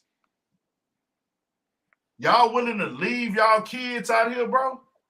And y'all multi-millionaires? Fuck leaving money for your kids, my nigga. That money ain't gonna do shit for the. Yes, you do need money to take care of your family. Yes, you need money to take care of your kids, bro. But that money ain't gonna be able to. That money can never replace the bond of having a father, bro. Yeah. I would say Dirt. I think Dirt is playing it more of the like chill side. He has to. Seem like NBA. Yeah, NBA don't give a fuck. I think he about to go to jail, so he just said, shit, I'm gonna just fire off hot rounds. NBA young boys only understand. Niggas gonna feel way different about this in their 30s. Trust me. They can say they won't. Wait till you get to be in your 30s, bro. When you get to your 30s, you're gonna be like, all right, bro. All right. I don't need to be there. I don't have to do this. And I'm not just talking about they dissing. I'm talking about all the rappers who own that shit now. All the rappers. It's trendy. It's trendy. I get people talking. So, you know, But everybody bro, falls in line. Really, it does get people talking and get people clicking. But who made this a trend, bro? Fucking internet YouTubers and shit. The reactors? Yeah. Reactors, YouTubers, shit like that made this shit like push up a little bit more to where it got to that level of now it's niggas just looking at this as a way to get in the game. Or looking at a way to sell off of this shit. And I'm like, bro, I'm not feeling it at this point, bro. Like, I'm just not feeling it no more, bro. I don't want to see nobody die on either side. I listen to these niggas' music. Even if I didn't listen to these niggas' music, bro, I don't want these niggas to die, bro. Like, I don't want to see no more. I don't want to wake up and see this nigga killed or that nigga killed or this nigga laid out. I don't want to see that shit, bro. Yeah, me neither. It just ain't, I don't want to see, oh, he getting 60 years. Of course, I got to talk about it for the platform because I'm in hip-hop media, but I don't want to see that shit, bro. That's why I don't drop no video on this shit sometime, bro. Like, I ain't been doing no, I come on the live and talk about it, but it'll be, to go up, it'll be better to drop a video. I don't want to, this live ain't finna get no bunch of views. This is really just me personally tapping in with my supporters. I'm not going to get a bunch of views for being on here for 3 hours. This is just something I wanted to do. This is me engaging with the people that fuck with my platform. Right. This video not going to get no gang of views like that. Maybe 2,000 tops, 2,500 maybe. Maybe 3,000. Come on, man. I just don't want to see that shit, bro. I'm just over it, bro. Like, the shit just getting... Like, it's just like, bro, what is we on? Let's get to this fucking money, dog. I do understand when it's revenge on the line, money on the line, but I'm like, bro, why y'all want to put that in the music, bro? Like, y'all really putting that shit in the music? I don't got no answer for that one. I mean, this shit been kind of going on since 2013. Like, I started listening to like Chief Keef and shit, so like it ain't really nothing new to me. It just changed. It went mainstream. So I get what you're saying there. Like, it's definitely mainstream now. Well, that's what I'm saying, bro. I'm not acting like it's new, like I feel like it's new. I know it's not new. I know it ain't this or that. But now, what I'm saying is, we have two of the biggest top 10 rappers doing it now. Two of the top 10 rappers doing it now. We ain't never had that.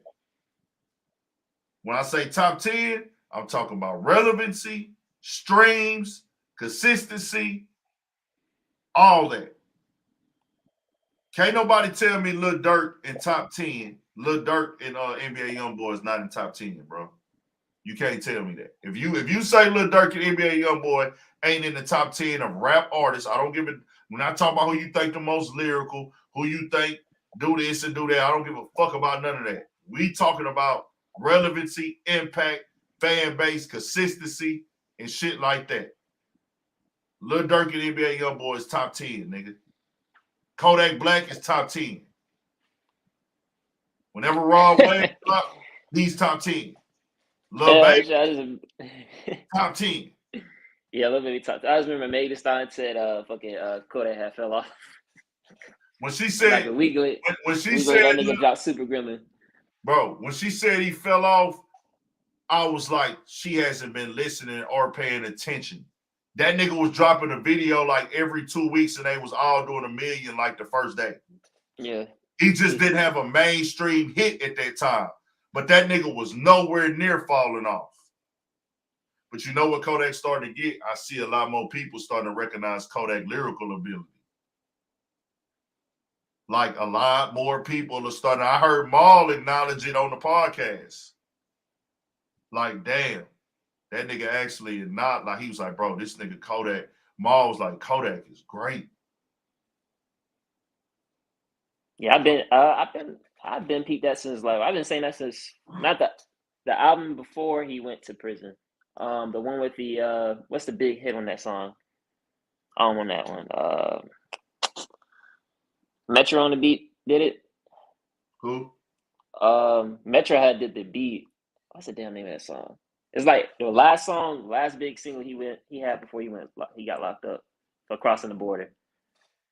It's like 2018. Damn, what's that shit called? I'm gonna find out.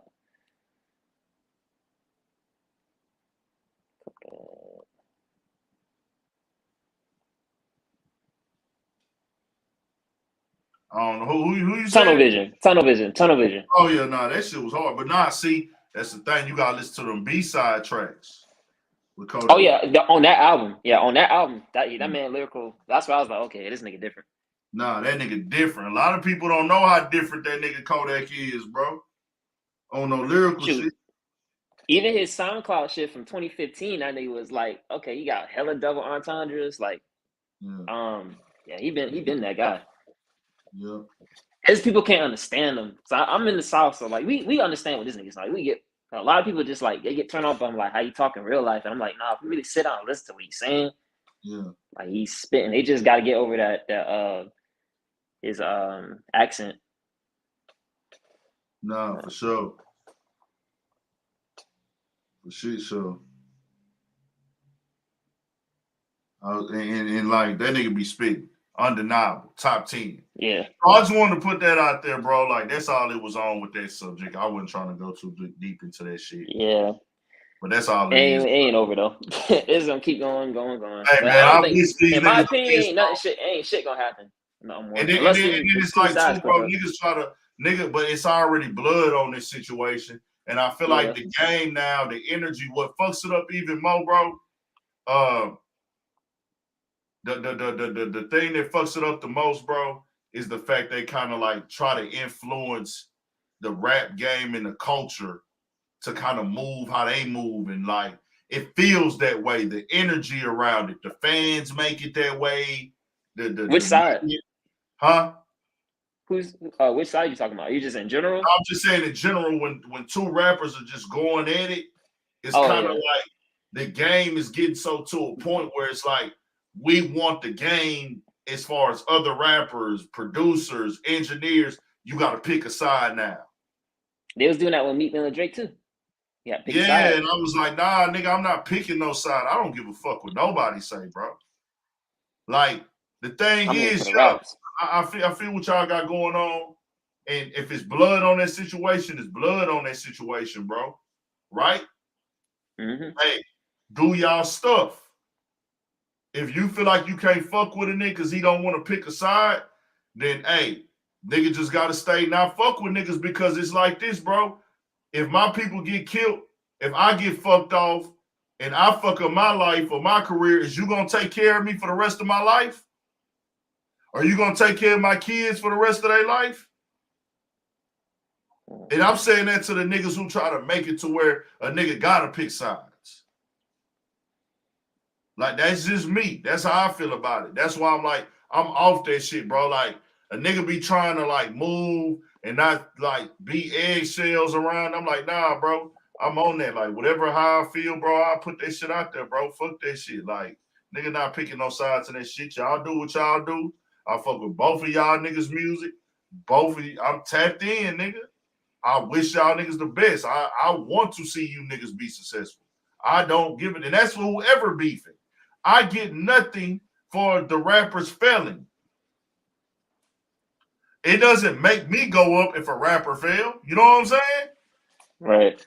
I don't get nothing if you fail. I don't get nothing. Like, why do I need to see you fail or take this major L? I don't need to see that shit, bro. Just being honest, but That's all I wanted to put out there, bro. But I'm gonna get into this other shit before I tap out. I appreciate you tapping in, man. No problem, man. Hey, I'm gonna stick in the chat though. For sure. All right, I got Kevin Samuels on here, y'all.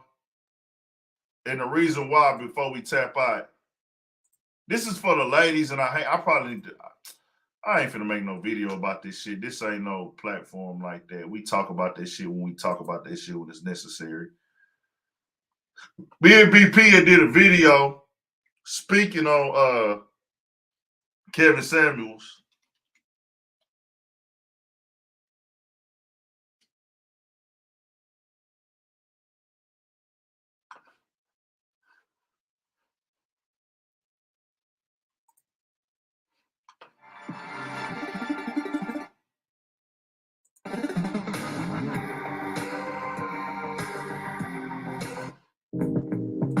So me and BP did a video speaking on Kevin Samuels, and it was really based off of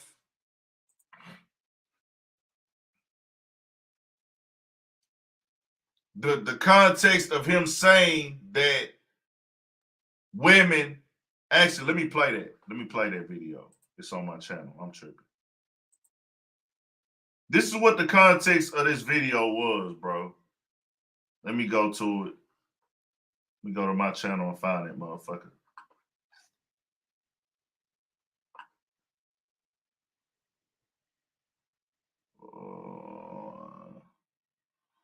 Why?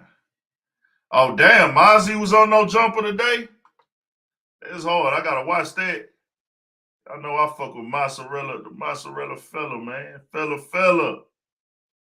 Shout out to mozzarella fella. I got to fuck with Mozzie, man. I want to see that. See what you talking about.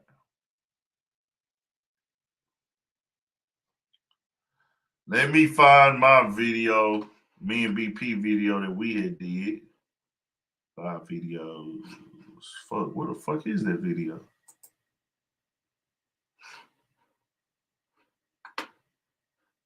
Hold on just a second real quick, y'all.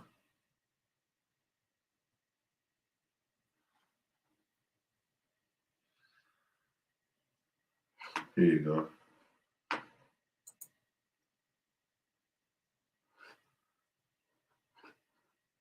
Kevin Samuels made a little statement, man, and you know it's going viral again. I seen it going viral a couple weeks ago about women. Wait, what? Here go the clip right here. That shit loud as hell. Man, sex should be on the menu. This is what Kevin Samuels said. You want to keep it strictly platonic, date between the hours of 12 with a man. You go out. Transferring into the sex talk. Yeah. He just telling you the real. You go out after 5 p.m. with a man, sex should be on the menu. If you want to keep it strictly platonic, date between the hours of 12 and 3. Okay, wait, what? What was just said? First of all, can y'all see? It's my body. I don't got to get my body up to nobody if I don't want to get my body up to nobody. That's one. That's true. That's a whole other thing. I don't know what you're saying, but go ahead. I got to find the video, y'all. Hold on real quick.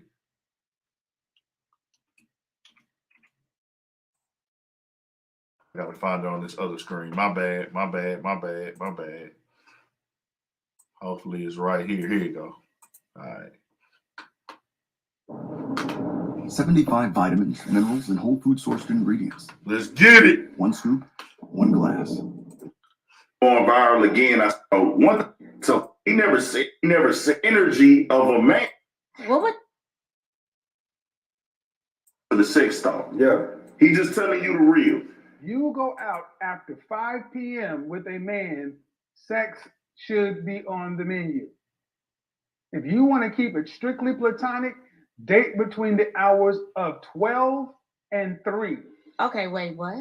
What was just said? First of all, that's my body.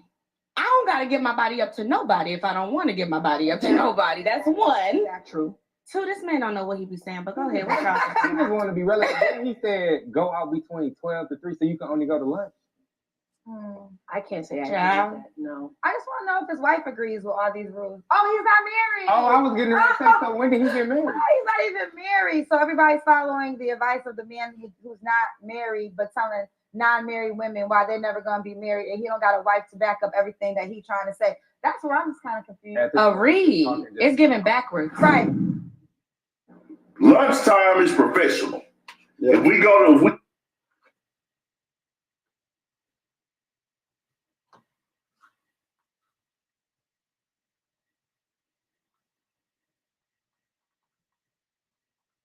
I hate when people try to come on a video and think they coming up with a deep dive or some smart ass shit, or they just trying to like downplay some shit.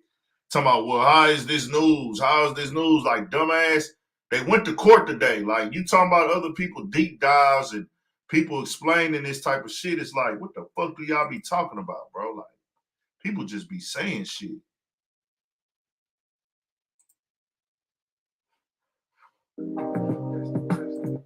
So, we finna get to it. Give me just a second, y'all, before we tap out. We're going to do shout-outs and all that before we leave, man. Hold on real quick.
It's like, bro, niggas will come on your platform and try to shit on your platform or just say some fly shit.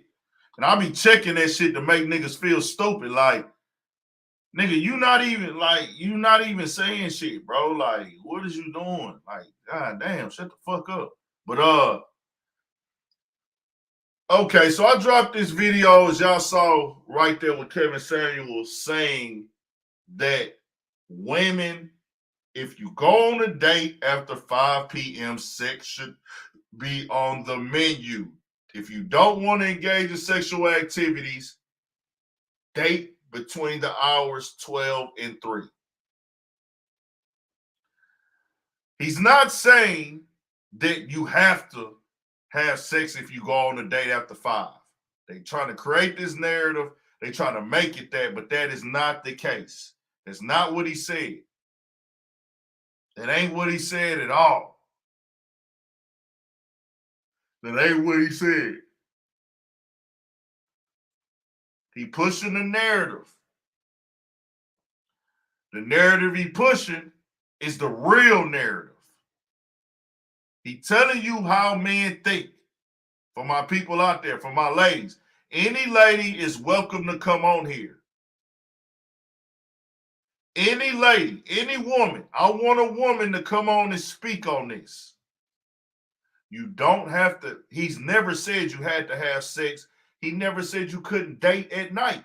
He's saying you can, but he's giving you the advice, if you're dealing with the man, how to keep it strictly platonic. Strictly platonic. Strictly platonic. If you want to actually make sure this guy's just your friend and this and that, or you don't want a nigga to think about you having sex with you or fucking on you, don't go on a date after 5. I don't understand why so many women got offended by this shit. Bro, they was all in my comments, and I'm like, bro, what did a nigga say that was so wrong? He telling y'all the fucking truth. Like, he a man, he telling y'all that shit that other men will never say to y'all. Because niggas don't want to tell y'all the truth. It's like he too harsh or something, but that's how y'all might feel that way. I never said I agree with him calling women bitches and da-da-da-da. That's not what I'm pushing. I'm not pushing that. I'm not pushing that at all. I'm not pushing that. He does that. That's his choice.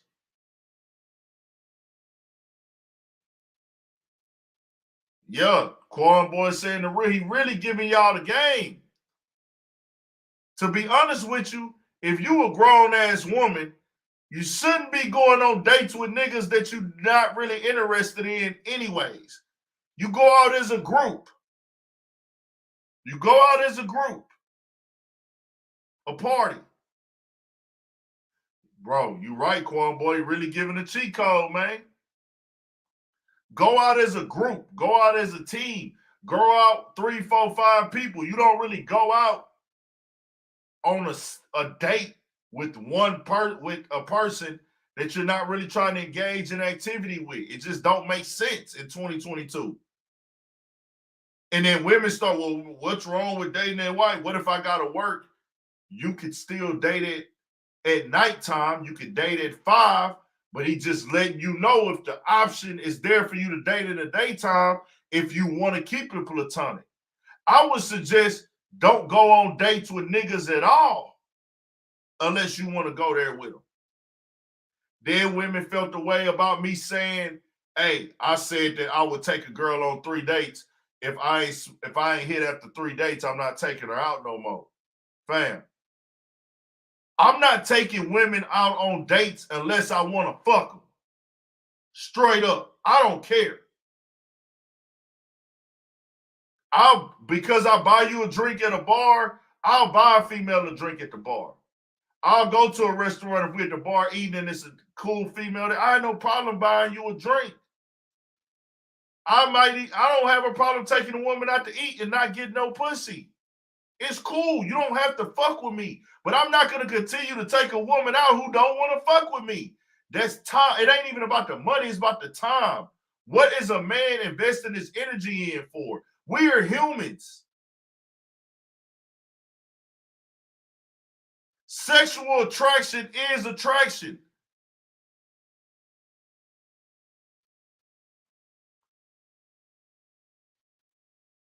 Exactly, Quan Boy.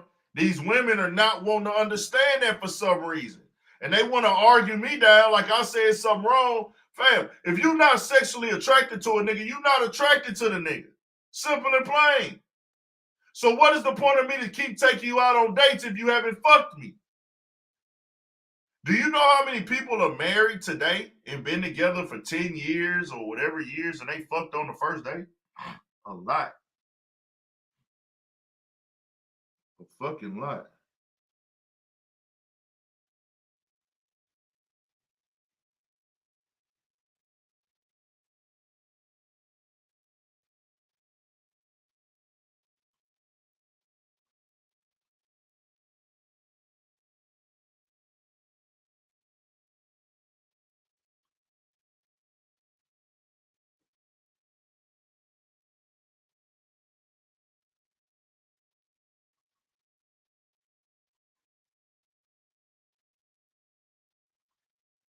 Straight up.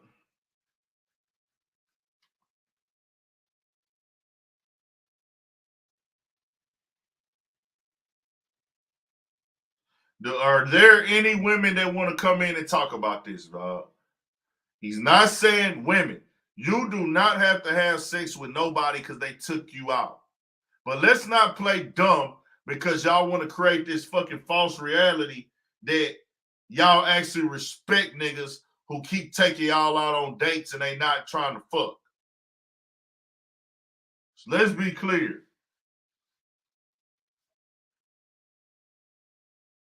Are there any women that want to come on here and talk? Especially if you're an attractive woman. What nigga wants to hang out with an attractive woman all day and not try to fuck her? Like, get the fuck out of here. We're humans, man. Why y'all trying to go against the grain for this bullshit ass shit for the internet? I don't get it. Then I hear people saying, well, how he gonna give advice? This nigga not even married. He was married and got a divorce.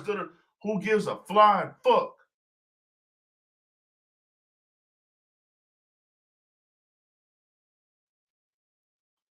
Hustling Hotties. If you are female, do you want to join in? Nah, you're not a female. You got a Nicki Minaj thing on there.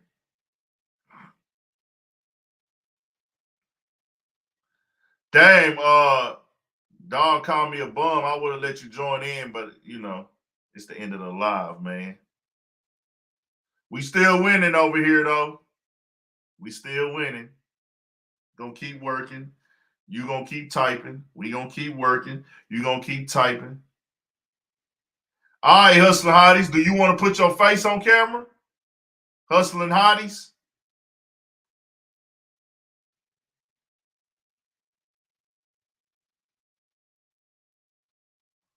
Yeah, man.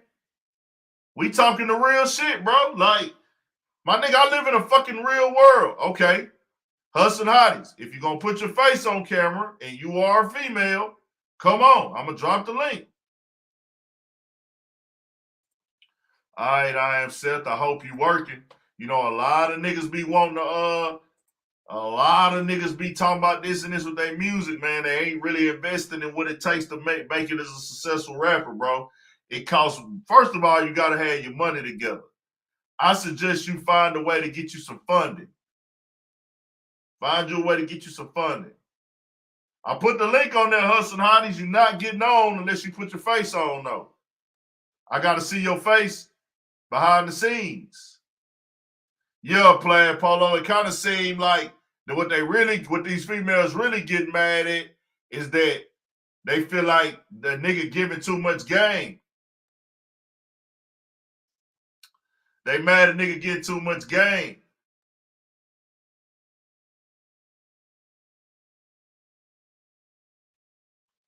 They don't want niggas to get a whole little play and display up, man. They want to be able to run that whole little display and play on niggas, man. Fuck all that. We on bullshit, nigga. We on bullshit.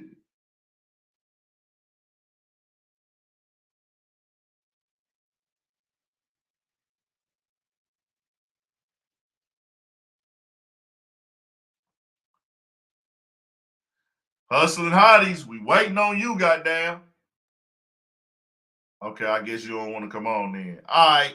Since Hustling Hotties bullshit and she say she a female, I don't know. This the internet, man. You know, people be weird on this motherfucker. Shout out to Hustling Hotties. Whatever you got going on. You say you a female.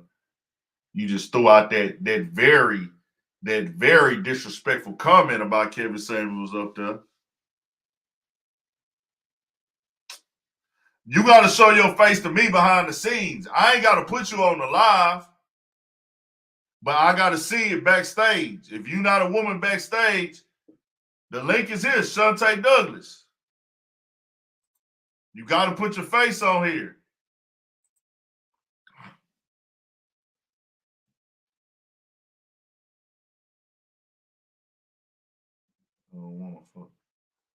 Shantae Douglas, you can get on, but you got to put your face on behind the scenes. I got to be able to see your face. But right now, I ain't going to lie, your picture look a little weird. You got a towel over your shit. I don't know what the fuck that's on. But y'all got about a minute before I log off this motherfucker.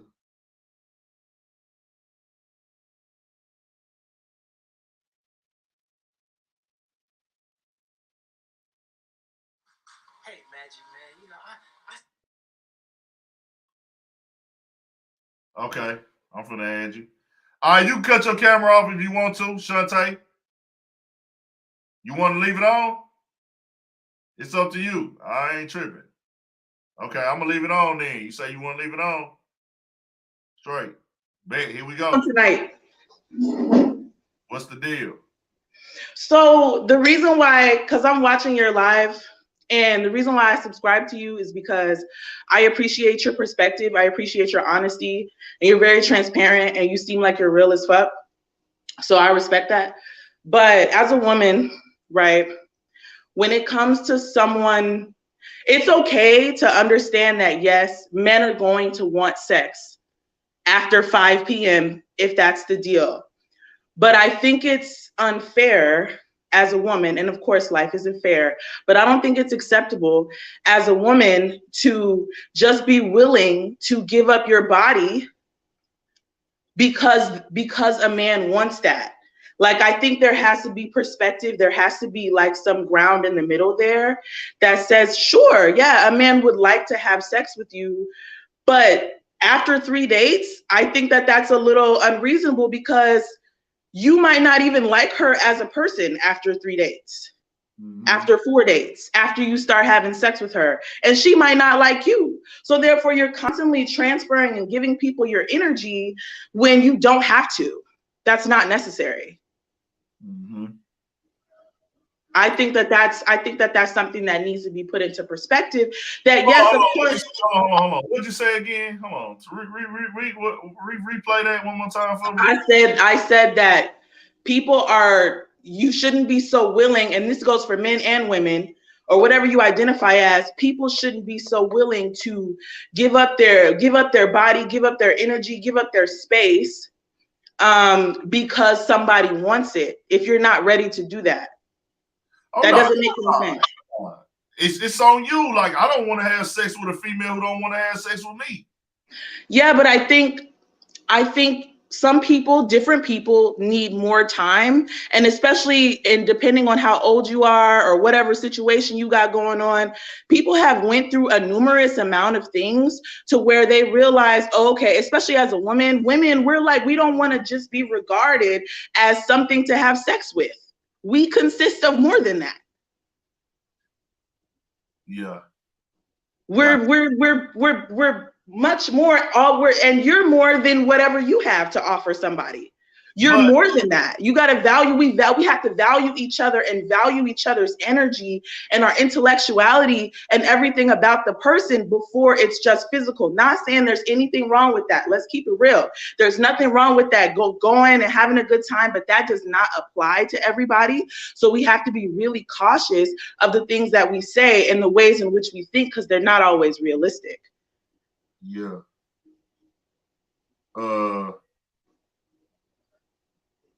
The thing is, though, let's be clear, man. We humans like a motherfucker. Everybody got different types of sex drives. So you got some people that want to wait, and it's person by person.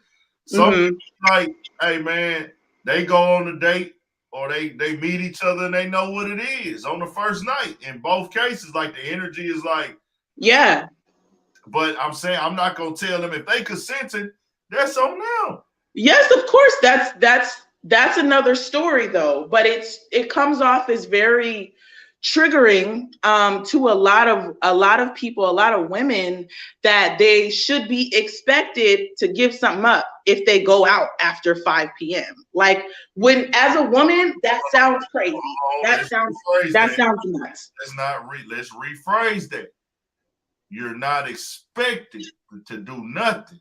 If you said that it should be on the menu, that is an expectation. No, he explained it in a way that the context is longer. Okay. The context is longer than that. Okay. So they clipped that up into a shorter context. Right. But what he's really saying is, hey, man, the choice is always yours. He never said like you didn't have a choice. He just saying if you go out with a nigga in a later time frame, it's just gonna be like that with a nigga. Like, after, when it gets to those later hours, he's gonna start thinking sexually. If you want to keep it platonic, don't go on a nighttime date if you strictly. But that's unrealistic because nobody dates during the day. They do. Who? Different people. Who? I don't know nobody that goes on lunch dates, breakfast dates. People do. People be like, hey, meet me up here at 1 o'clock or meet me up here at 2 o'clock.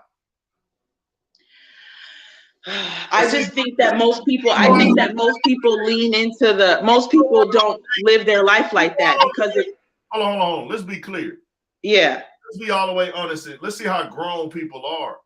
Yeah. Do you go out on a date with a person you don't find attractive? No. Okay. Do you go out on a date with a person that, okay, when I look at you as attractive, there's a possibility that I might have sex with you? Yes, you have to know that it's a possibility. Yes. Okay, so what are we talking about? But it shouldn't be a possibility. It's a possibility, but it shouldn't be right away. You don't have to be right away. Certain people, because everybody's done different things and there's no judgment. There's no judgment. You're not gonna vibe with everybody like that to where you're gonna wanna have that time with them on the first date. That doesn't work. See, the first date wasn't the question only. He just talking about dating in general. It could be the second or third date. You might go out on the first date and y'all might not do nothing, but he's saying in general, don't date after nighttime. Like, you might have to go on a nigga a date at nighttime, but if you keep linking up with a nigga at nighttime, then he's gonna start working in his mind. We're getting there. We're gonna get to this point. And that, like he said, because that's the man's goal. Listen, the only thing I'm trying to break down to you is that the difference, but here's the difference, is that men, of course, are thinking that way. You as a man and Kevin as a man might be thinking that way, and other men that might relate to that. Everybody's not the same. So that this whole like blanket ideology that y'all are putting over each other, I think is unfair to y'all too, because everybody, even though of course, yes, that's what they want, everybody has a different timeline. Everybody wants different things whenever they want them. And so while the man is thinking, oh yeah, I want to eventually have sex with her after like 2 or 3, maybe 4 or 5, whatever, however long it takes, a woman, of course, is gonna be, whether she's physically attracted to you is another story, but that's not her main goal, is to have sex with you. Her main goal is probably, if it's not to get something out of you financially or safety wise, she's gonna want to get to know you as a person. How will you handle her? How will you treat her? How will you respect her? Not how you'll fucking dick her down in the nighttime. That's not her main goal. For most women, that's not their main goal. Their main goal is to be treated like something other than a body. What generation are you speaking for? What generation are you speaking for? Me and you are not that far different in age. You can't be that much older than me. No, I'm saying in this new day and age, I'll say 35 and under. 35 and under is damn near most of the time, especially them early 20s. I'm not early 20s, but me neither. The motherfuckers there is like the women are fucking more than the niggas now. That's a fact. What study did you find that at? You don't have to know the study. You got to just no, because that's not true. If you can't find a real statistic for it, it's not true. Listen. I say that. That doesn't make any sense. That's a very blanket term. Just what you see in the media, what we see sensationalized, that doesn't mean anything. And guess what? There are technically, if the stat is still true, there are technically more men than there are women. So who are we having sex with? Hell no, it's more women than it is men out here. No, that's not true. Okay, let's be clear about this, right? Men that are available, men that are like actually available to women, there's more men. There's more available men than there are women. Well, let's talk about black men. Okay. So black men, let's say black men in general, you have to already take away a big population of the black. Yeah, like 60% of them, yes. Why? Why do you have to take away 60%? Because 30% of them are either incarcerated or ineligible, and the other 30% of them are probably gay, which there's nothing wrong with that, with having a queer identity. That's what I say. So you got 40% of the men left, right? Yes. And I said the women are having more sex than the men. Yes. You're questioning me why? But you can't, I'm saying that that's not necessarily true. So who are these women having sex with? That's the question that I have for you. Who are they having sex with? Because there's no way that, unless you have a stat for that, that's not true. But, continue on. I'm talking about within this culture that I live and roam around on And the women But just because, okay, so let's say what you're saying is true. Just because there is a hypersexualization of women right now, it's a sexual liberation movement or whatever. Just because we might be fucking more, does that necessarily mean that that's something that we want to obtain every time we want to go out on a date with somebody? You putting word. I never said every time. I never said nothing about every time. I never put a specific thing on it. This is all generally based in the according of the conversation. I'm not saying every. I never said every woman. I never said all. I'm just pointing out the dynamics of most of the time, not all. But here's the thing. I'm listening to you. Nowadays, especially in hip hop culture, me knowing the video girls, the video vixens, the girls that's behind the scenes, the girls that's in the mix, man, they all be having like 3 and 4 niggas now. But are they having sex with all of those niggas? No. As a woman, let me let you know that is not true. They're not having sex with all of them. Maybe where you live, maybe in the pocket of the country where you live, but in reality, that is not true. Where are you from? I'm from California, but I live in the Midwest. Oh my! I was going to say, if you in Cali, then you should know what this is. Like, I live in the Midwest, though. I live in the Midwest. I don't live in California. Where you was raised at? I don't live in California. And just because a woman is attractive and might have options does not mean that she's accessing them all in the same way. They putting it out there on the way they move, their energy. It's a front. It's a front. Just like Kevin has a front. Kevin has this very masculine bravado, we're taking our power back image. But that's not all that who he is. It's an idea. It's not real. He's not even pushing that. People think he pushing that because that's what go viral. Kiki Go Pook. I don't even know who that is. You got to cut your camera on if you want to come up in here. If you ain't got your camera on, you can't come in. I got to see you backstage before I bring you on. Now, I'm just saying, listen to me. I'm just trying to tell you what it is. They is moving a little different now. You could see the women now, this is what goes on because of. But it doesn't matter how we move in. What matters is how we interact with each other in the most healthy way. We don't have a healthy dynamic between each other, especially when you talk about Black men and Black women. We don't have a healthy dynamic between each other because of all of these. Listen. Because of all of these, and Kevin, he's speaking to Black women. I don't see too many, at least what goes viral, because I don't subscribe to his content. What goes viral, he's not talking to white women, he's talking to Black women. His market is Black women. His audience is Black women and people that date Black women. When it comes to that, it's how we interact with each other. And so no matter what you think it is, no matter what you perceive it to be, we have to have a healthier interaction between each other to where we realize that we have our faults on each side, but it's up to you and other men that watch you or watch Kevin or whatever, that, okay, yeah, you have those urges. Yes, you have those very human primal feelings, but you don't always have to act on them, and you need to challenge why you think that is, and actually maybe be a little bit more patient, because for you to say that you're not messing with a girl who goes on who won't go on more than 3 dates with you, you might be missing out on some good characters that can contribute to your life, but you're Xing them out because they don't want to fuck you. Because if you don't want to fuck me, you're not feeling me. You don't know that. Maybe she's trying to take her time. Maybe she's just been traumatized and she wants to make sure that you're not the last jerk who did her wrong. Let me tell you like this right here. I only want to deal with the females that are just as nasty as I am.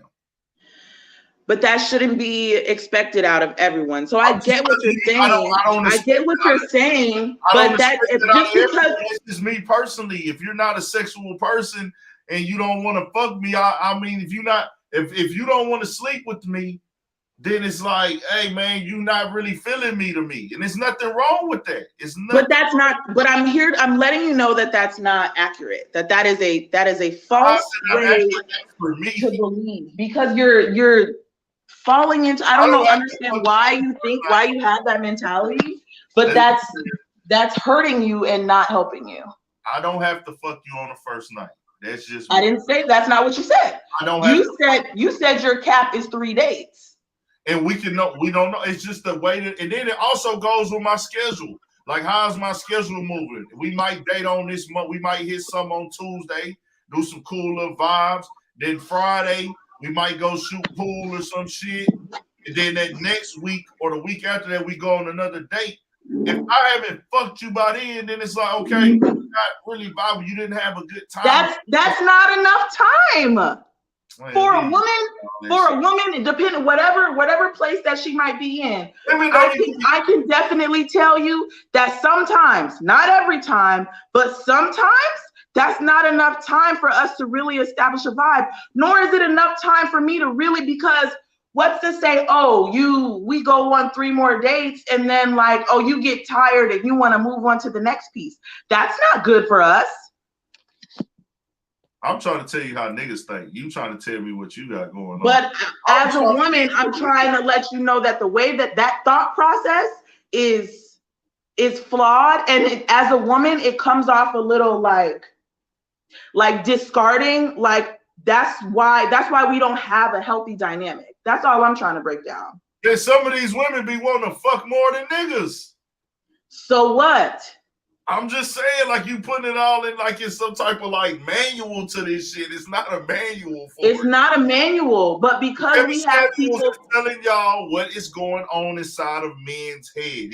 And as men, I think that y'all should take accountability for that. Just as women have to take accountability and accept whatever we don't like, because of course we don't like it. But if we subscribe to somebody like Kevin Samuels or yourself that might ideate the same way, we have to accept that. We don't have to like it, but we do have to accept it. Nowadays, you do know that, right? Women what? For clout. Women what? For clout. A lot of women fuck for clout. I don't know what type of women you speak for, but everybody's not on the same. Everybody's not on the same realm. I'm breaking down different levels of women. And what clout are we fucking for? No, women want to be around the nigga that seems like he's making moves, he's in the mix, he's making money, or he has a following or a platform. Women will fuck you off of that alone. They don't even give a damn if you a good person. They don't give a damn if you gonna treat them nice. A nigga that got clout and got an Instagram following can DM a large percentage, not all. That is a small percentage of women compared to the actual amount of women that are out here that just want to be cared for, that just want to be loved, that don't care about clout, don't care about this payola, don't care about a following. That doesn't make any sense. That doesn't make no sense. Not letting me finish. I'm talking in the realm of what's going on and trending in the dating space, which contends to social media, which is where a lot of the dating and the dating conversation is taken nowadays through social media and through apps. Because that's how we meet people. Exactly. A lot of us. So that's what I'm saying. Through dating, through social media, through apps. This is how most people are meeting nowadays. A large percentage, not all. I'm never generalizing. I'm saying not all. A lot of people that are going on dates now are meeting, dating, and linking up through some form of social media or some form of internet platform. Fact. So with that being said, a lot of women who are linking up with women or people through these platforms are basing a nigga work, how much time they should give a nigga, how serious they should take a nigga. They do have those women who are attracted to certain things that they like, that they will always give a chance to. They might like niggas that work out. They might like tall niggas. They might like niggas that can dress. They might like niggas that are funny. They might like a certain skin color of a nigga. That nigga is going to always have arrange to talk to those women.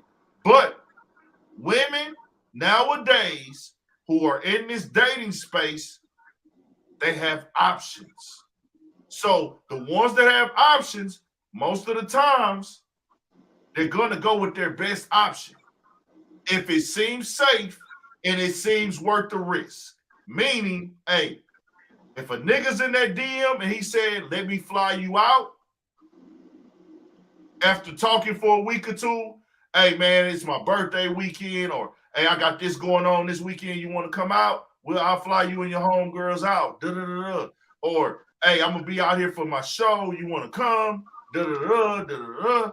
The women are going to say yes most of the time, not all the time. That's just facts. But I think that you're exaggerating on the amount. I honestly believe this. You're exaggerating on the amount of that activity. And even if that's a different girl, that's a different girl than the girl that's going out on dates. That's a different girl. Think so? Because the one that's getting flew out, she's not going on dates. She's seeking out certain things. To me, flying her out is damn near a date. That's weird. It damn near is, because you already. That's weird. That's weird. That doesn't make any sense, and that's actually really dangerous. This is what's going on. It's what's going on, but like I said, it might seem like it's a big amount, but it's really not. It's really inaccurate. It's a lot going on. I believe you. I completely understand. I'm not saying that I don't know and I'm not aware. I'm just saying that we should be careful of the way that we think about these things, because they're sensationalized and they're over exaggerated. And just because somebody says something does not mean that that's what it is. Mm-hmm. Motherfuckers be lying. You say what? Motherfuckers be lying. They be lying. People lie. A lot of people are trapped behind some sort of wall. They're being abused. It's sugar babies. It's people that work in the sex industry. It's a lot of different variations. And I'm saying, for the regular girl, right? For the regular woman who's not partaking in any of that, that's already a flag.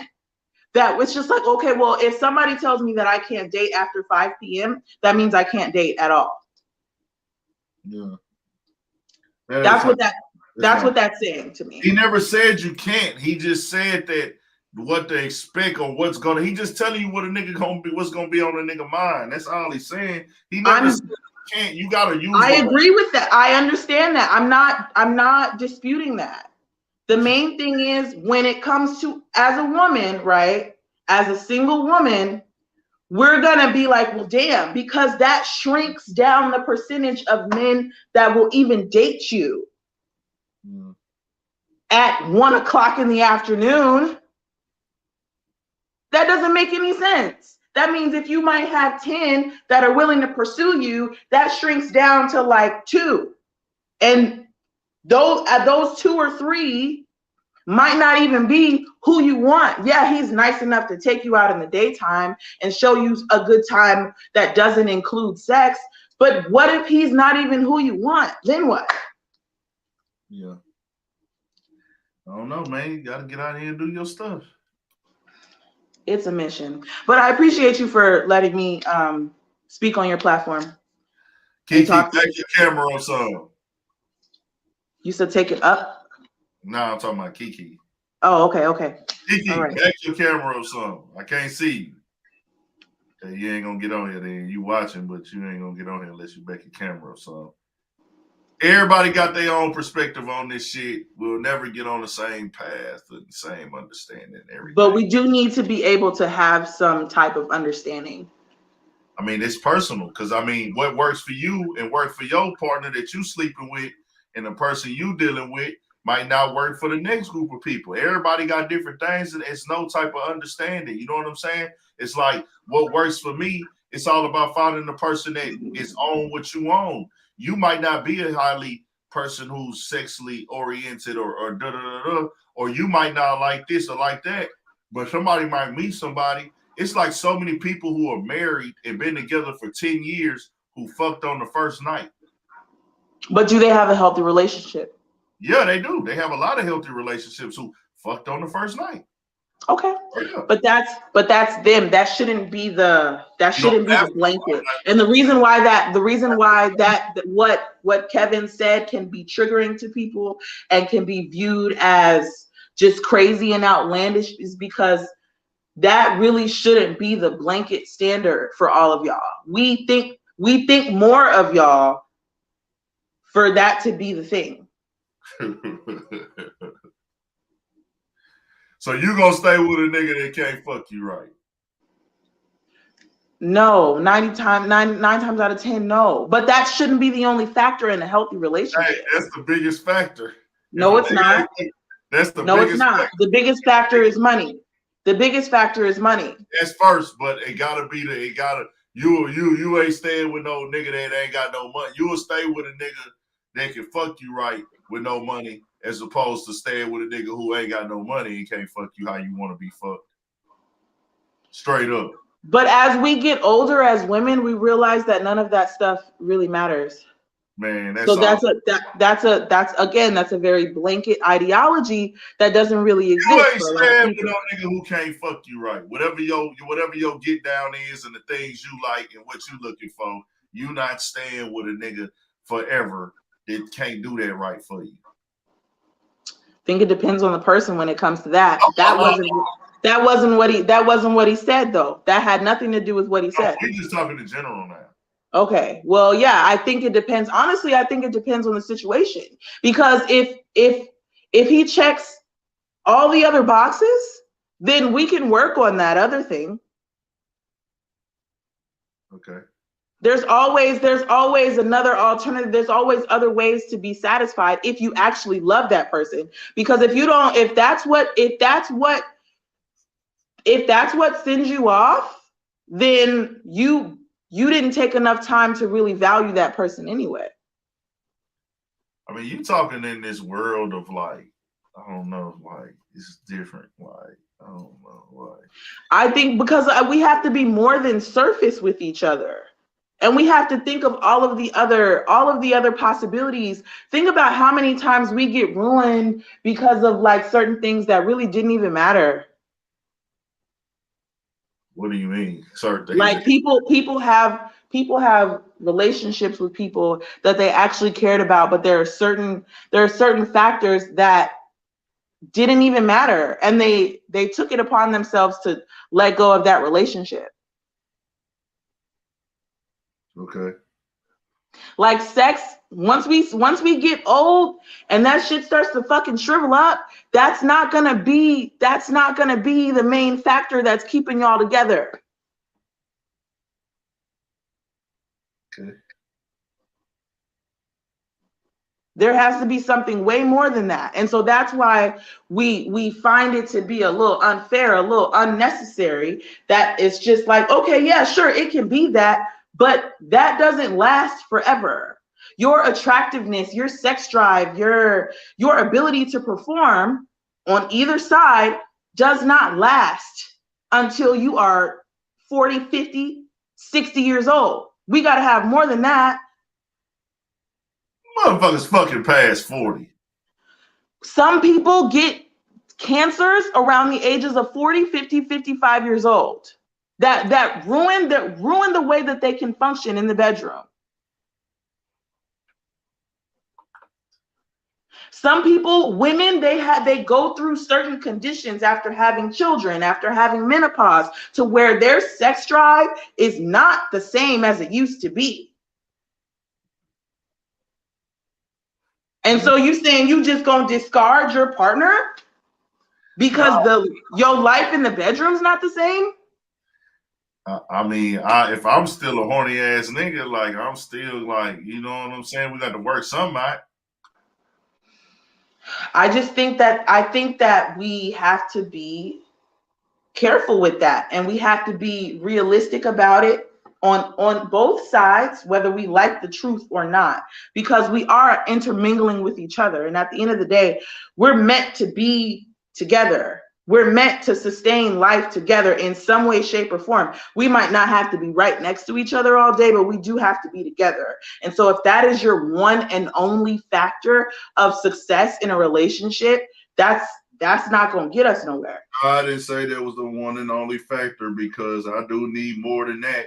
Because it can be a girl. I'm not putting that on one thing. It can be a girl who it ain't gonna be just one thing. You feel me? But like, you're proving my point. You're proving my point that we are more than what we can do for each other. I just said that played a big role on it.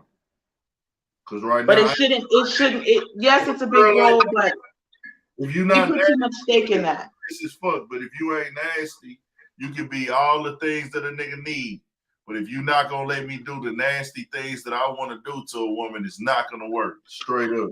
Well, then you could be missing out on the love of your life because of something like that. If you don't like to do certain things, then it ain't gonna work. Well, then that might change your trajectory when it comes to dating. It won't. Trust me. Okay. I'm planning on having options to where I can choose the best thing in the situation, and we'll figure it out. You understand what I'm saying? Sure. Like, just being on there, I'll be like, okay, you on this, Now, I ain't saying you got to be on some weird shit, but I just got certain things that I want to be able to do. And if you're not on that type of time, then we just not on that. Ain't nothing wrong with it. You know what I'm saying? There's nothing wrong with that. But just know that you might not be able to find that. You might not be able to seek that out after 3 days. It's cool. No, I'm saying that's the building stage. We building. We gotta build to learn and know.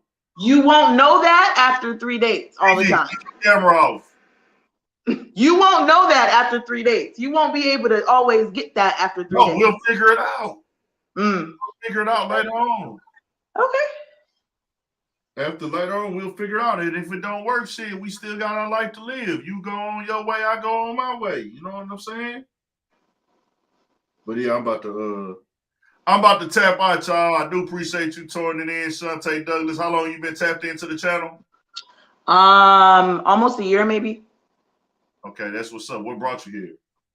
I saw you on my feed. I think you were commenting on some sort of popular hip hop content. I don't really remember what it was, but I liked your perspective. Was it on YouTube or Instagram? Huh? It was on YouTube or Instagram? It was YouTube. Okay, that's cool. So what you want on here? You just be on here chilling, or what you be on? Yeah, I watch a lot of YouTube while I'm doing things around the house. I like YouTube in general. So I was just finishing up my food. What you be doing? And watching your channel. I just watch YouTube while I'm in the house. Okay. I watch a lot of YouTube in general. Huh? What other type of content you on? I like social commentary. I watch a lot of people who are talking about popular issues within the community or within entertainment. So hip hop, everything regarding that. That's the main thing that I watch. And then I'm into fashion. So I just watch a lot of fashion content, fashion shows, etc. Okay. That's what's up. Appreciate you tapping in, most definitely. Hey, make sure you go subscribe to the Studio 56 podcast. Shout out to Kevin Samuels, the GOAT, though, before we move on. The GOAT of this shit. I know y'all like that. You need to subscribe to Kevin Samuels too, though. But because he got some game on there for you. Me? Yeah. I'm good. I see enough of what he says. Not everything that he says is wrong or criminal, but so y'all got a problem with Kev. I see enough. And I know that he's come a long way in YouTube, so I'm not like trying to take away from anybody's like climb or success or what have you. That's just not that's also not the type of content that I watch. I don't watch that on either side. I don't watch stuff about dating. I watch a lot of podcasts though. Okay. Well, make sure you subscribe to this Studio 56 podcast. Let me go back to it so everybody can see. I'm going to play this little video before we tap out. This is from the podcast on Monday, y'all.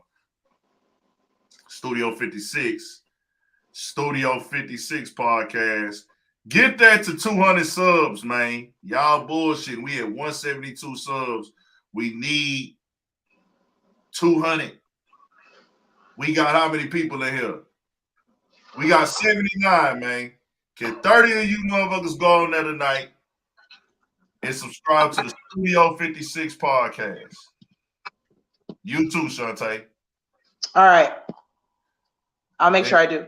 Y'all follow me on Instagram too. Urban Politicians _Big Ant.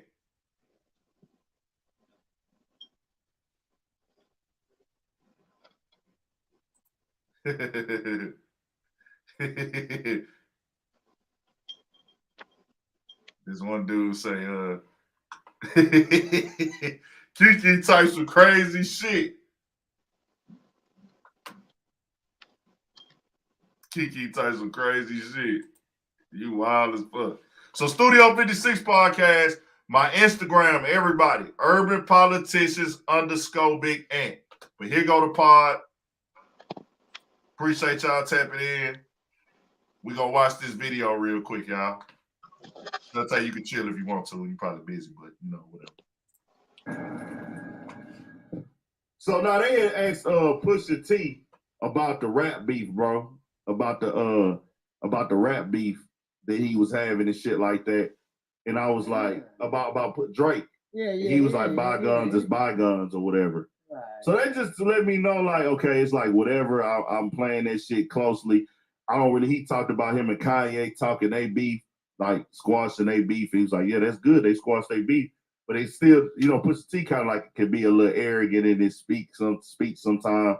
He was just kind of like, basically the way he kind of said it was kind of like, hey man, whatever them niggas got going on, that's between them. But me and him ain't talked to squash none of this, whatever.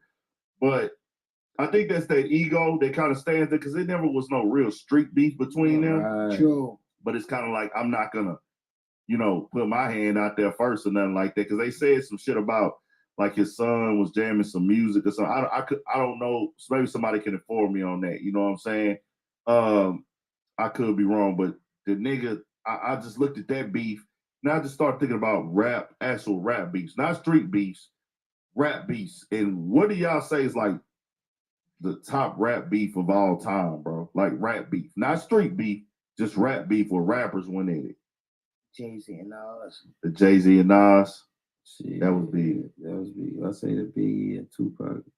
Yeah. The Biggie and Tupac. Then you can go shit older than that. You can go fucking NWA versus Ice Cube. That was big. Whoa. That was big. No grease. You know no Vaseline. You go with the LL Cool J and I forget his name. It's a nigga, but they Cannabis. Nah, before Cannabis.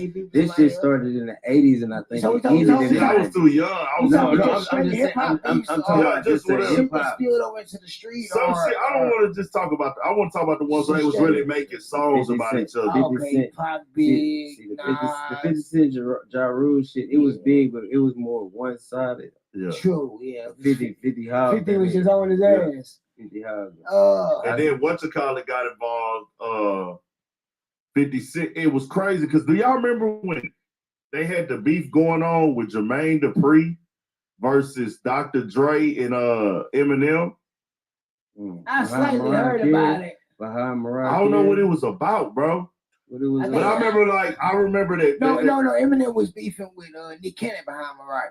No, I'm talking about because I think because they made some music and shit. Right. Oh. And I'm trying to think, was it behind? I think it was like it could have. It was probably like 2001 or 2 when they actually made a song. Eminem and Dr. Dre was dissing Jermaine Dupri, and he responded, and he was like, "You should have never fucked with College Park, you little gay ass Mark." Like he was talking this little shit, but he responded to them niggas though. Came back like He went at them niggas though, bro. You know what I'm saying? I couldn't remember that shit. That I remember when Busta Rhymes got with 50 Cent and Eminem. Did he go at Ja? Busta Rhymes went at Ja, right? I think so, bro. It was a lot of bullshit. I look at it like this. Everybody that aligned themselves with Ja Rule and Murder Inc. and shit, you know what I'm saying? Like 50 was shooting slugs. Wasn't nobody else target. And it's like they said LL Cool Mo Deep back in the day. Right. See, that's that motherfucker. Yeah. They was doing. They had a long. Yeah, it was Hail Mary. Busta Rhymes, 50 Cent, and Eminem. They did the Hail Mary. They so did, bro. Niggas used to do a lot of dissing back in the day, bro. I forgot about used to do a lot of dissing. But what I'm saying though is fucking them niggas, like when the 50 Cent shit was here, it was hard for niggas to stand up against that pressure, bro. Yeah. Cause niggas tried a lot of shit. You had all type of niggas dropping, you know what I'm saying, mixtapes and all type of shit, DVDs and shit. Yep. 50 Cent then got into it with started beefing with like that nigga was on some like fuck everybody from he got into it with Styles P. They didn't really do no musical shit, but he had they got into it like on some radio type shit. Cameron, he got into it with Cameron. Right. The 50 Cent and Rick Ross out-rapped the fuck out of 50 Cent. That's all he did. Just I'm gonna out-rap you, nigga. But Ross had that flow. It ain't even hit though. Which one? The Rick Ross shit. I ain't gonna lie. I'm talking about like that beef. Like that beef ain't really. I ain't gonna lie, bro. To me, that beef made Rick Ross' career, bro. That shit made his career. His back was against the wall, bro. Like if you was watching, like because he was already dropping harder. He was already dropping music. Like I'm talking about that had already kind of like solidified him though. You know what I'm saying? See, because I feel like this is me. I feel like 50 was really just on some. You know what I'm saying? Because Rick Ross was really doing his shit. You know what I'm saying? And then 50 came in on some this nigga low man type shit. You know what I'm saying? Okay. What happened was Ross jumped out there with the mafia music and called out 50 Cent on some just dry shit. Like he never when they asked Ross why he dissed 50, Ross was like, I felt like he was gonna come for me next. He was dissing everybody in the camp. Dissing Khaled, I felt like I was next, so I just went out there on him. He talked about him burning the house down on Mafia music. Right. 50 Cent did not make a song. Like a day or two later, he went directly into somebody knocking at the door. Oh no. Check and see. 50 Cent went directly into flying out that nigga baby mama right after that. It was like 24 hours. Like fucking song, nigga. I'm gonna fly it back. Had his baby mama out in the audience and da-da-da-da. He made one little video talking shit. And then, hey, man, that nigga said, hey, it's up from there. Yeah. Ross kept rapping.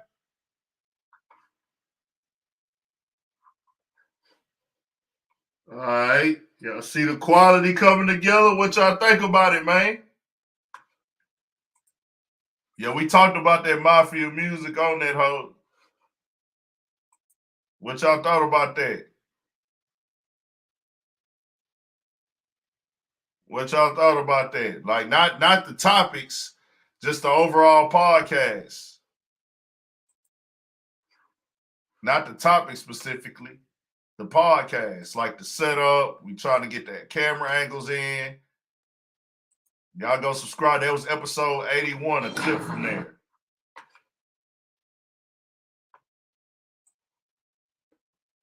Shout out Pete the Mastermind for tapping in on it. Tell me what y'all thought about the quality of it, though. Y'all see the quality coming together. Go subscribe to the Studio 56 podcast, man.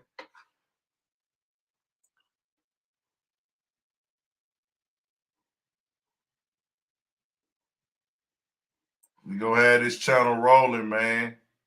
Right, we in a whole new era now. Now back then, like nigga, making it to the league wasn't enough. Like, you know what I'm saying, with Jordan and Isaiah Thomas and all them niggas was playing, even in the 90s, and even the early 2000s, AI, the Kobe's, you know what I'm saying? Them niggas want to mountains and shit. Right, we in a whole new era now. Now back then, like nigga, making it to the league wasn't enough. Like, you know what I'm saying, with Jordan and Isaiah Thomas and all them niggas was playing, even in the 90s, and even the early 2000s, AI, the Kobe's, you know what I'm saying, them niggas want to.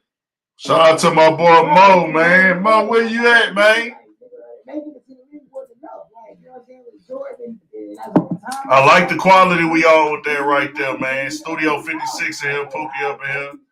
We gonna figure this shit out, man, and have this shit rolling. We got to step up the live quality, and that's coming. And then y'all go to Studio 56 podcast for the clips. It's a lot of content coming out now, man. Hey, let me tell y'all something, bro. This is like a nigga that do what I do, like. Making it to the league wasn't enough. Like, you know what I'm saying, with Jordan and Isaiah Thomas and all them niggas was playing, even in the 90s, and even the early. This 56 Sports Talk Studio 56 podcast content is gonna be on there. I ain't gonna lie though, Pooh, we gotta repaint them little spots on that wall too, man. We got to do that too. Hey, we gotta repaint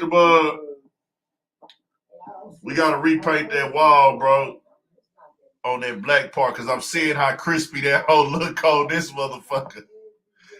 I'm seeing how crispy that wall look with Twan and Chew on that bitch. Got to do that. We got to turn it up, man. If we gonna have that shit looking like this, KT in this motherfucker.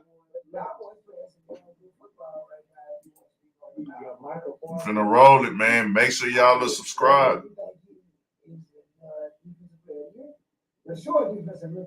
Yeah, go on that channel. On my channel, the live, we finna figure out how to run this live to where the audio is strictly through the microphones, bro.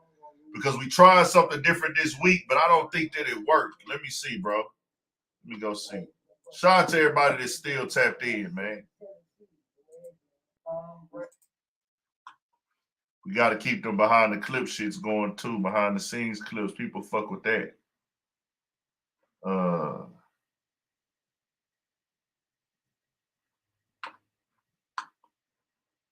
C-Mac before the fame. Somebody found C-Mac before the fame. Boy, I bet you that nigga was wild as fuck. I'm gonna click that on in a second. Okay, episode 81 was 2 days ago. As a producer, bro. Yeah, we got to get that audio. We got to go ahead and get that audio together, man. Y'all, they can hear us, but I want that audio. Hard ass beats and some shit that don't make it. Moments.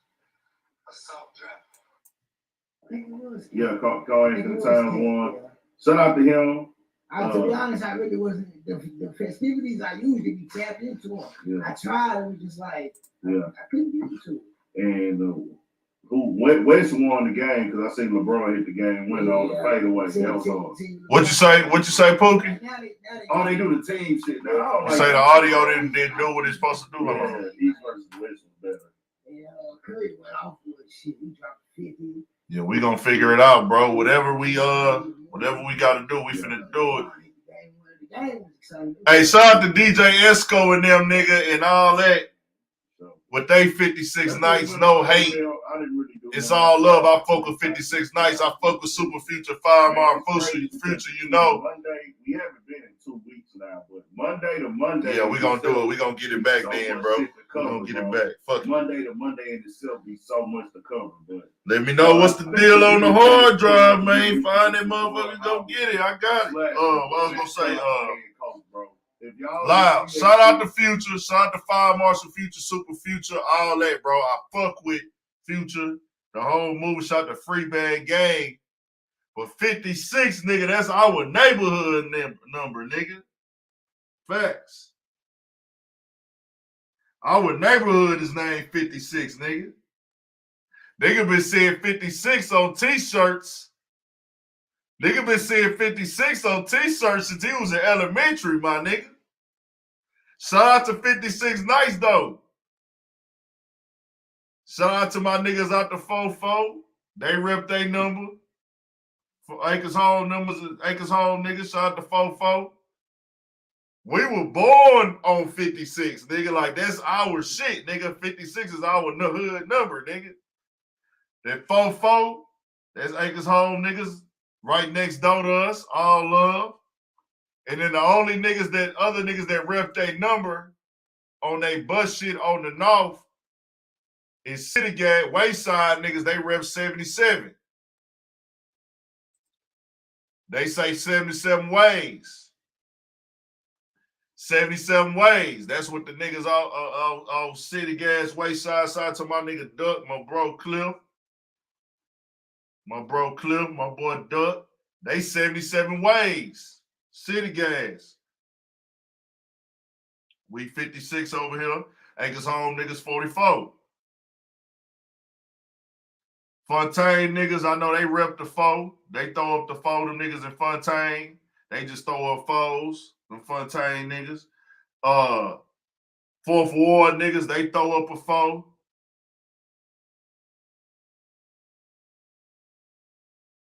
I know Ridgemont in Mo City, they say they Ridgemont foe. I don't know how they shit really work on the number side. Fifth Ward niggas, they say they from the ward or Fifth Ward. They don't really just rep a number like that. We like it's like different in Houston, like, you know what I'm saying? Niggas don't really just, niggas rep blocks, but we don't really rep like street numbers and shit like that.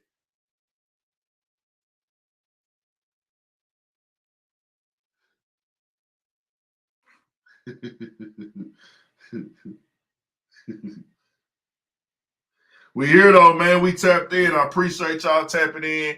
We finna work on upgrading the quality even more on the podcast. We're gonna have to make some adjustments because now the camera shit looking good. So we gotta really like be ready for the camera shit now. We gonna work on that now. And we'll figure it out. We gonna figure the shit out, man. We got more shit coming, more videos. Hey, I'm in Dallas next week, man. I should be in Dallas if everything goes smooth. I was actually gonna hit Dallas today. Shout out to my boy Sperry Springer. My Cash App. What the fuck is my Cash App? I forgot. I forgot my Cash App. Money symbol Big Ant 56. Money symbol capital B, capital A, 56.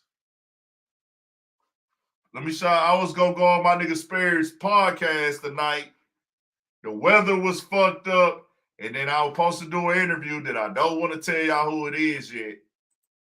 I'm supposed to get an interview out there. Fuck, I fucked it up. Let me put Sperry shit on here. Hello. Shout out to Sperry Springer, man. Am I subscribed to Sperry Springer on this account? If I ain't, let me do so. This ain't the account I see. I'm subscribed to him on this account. Y'all go subscribe to my guy Sperry Springer, man. Undermine your message. And offer rewrite. Sperry Springer, not Jerry Springer. All right, man. We out here. Big Sperry, not Jerry. I fuck with this setup that Sperry got, man. I got it, man. Usual suspects in the building. Got my boy Rico. A1 Rico. Home with everything I said. Hello. And of course, Mystery Man, talks to 2K. Yep. All right, man. So, I mean, I lost the bet off the rip. You know what I'm saying? I already paid that up. But Super Bowl was it epic or was the halftime show more epic? The halftime show was more epic. Just because the Bengals lost. Yeah. I was rooting for Chase and Burrows to get that first one going. Shout out to my guy Sperry Springer. Type in Sperry Springer on YouTube. It's gonna come up. Halftime show. Yeah. Yeah, that's it. It's a capital B and a capital A. Yeah, we're gonna get on this. When Snowfall start? Did it start tonight?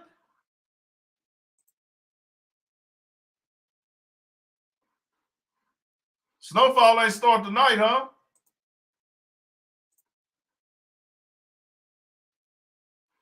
Did Snowfall start tonight?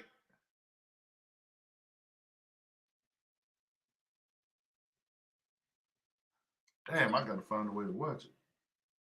Good looking, my guy. Appreciate the donation. Appreciate the donation, my guy. That's love. Shout out to my guy, Quan Boy, man. That's love, gang. Appreciate it. Oh, it came on tonight? Fuck. I gotta find a way to watch it, y'all. I don't know which website to stream that motherfucker on. I had a live ass stream last year. I gotta try to find one because I don't want to know what happened on this first episode. Do not tell me shit. I don't like to be spoiled. Hulu, it don't come on tonight. Hulu don't come on till tomorrow, huh? Hulu, don't you gotta wait like 24 hours or some shit?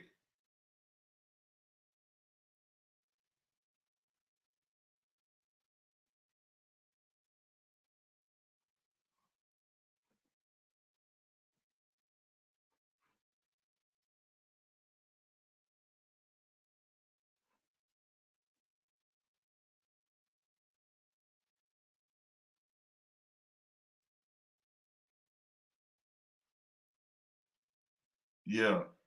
It'll be on Hulu by 2 a.m. I might have to get Hulu then. So Hulu is 2 a.m. or 24 hours? I need confirmation on that because if it got to wait 24 hours, I don't want Hulu. I'm not going to sign up for Hulu and got to wait 24 hours. I stay up till 2, though. Is it for sure going to be 2 or do you got to wait 24 hours? Somebody let me know something.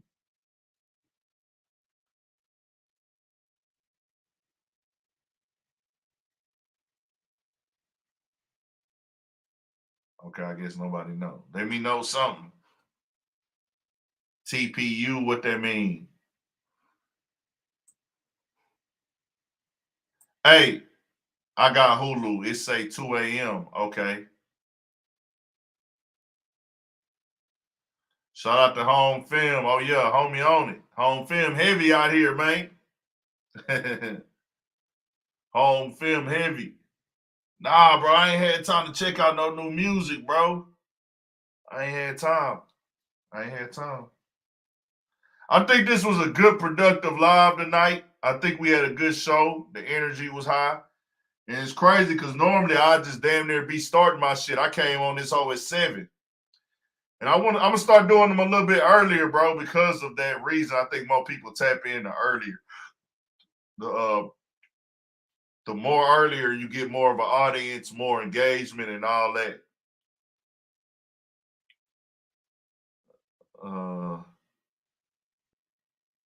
We out though, man. I appreciate y'all tapping in. Do anybody know a website link where I can watch this motherfucking snowfall? That nigga BP used to had a link for me. I think that nigga sleep though. I used to get all my links and shit from that nigga.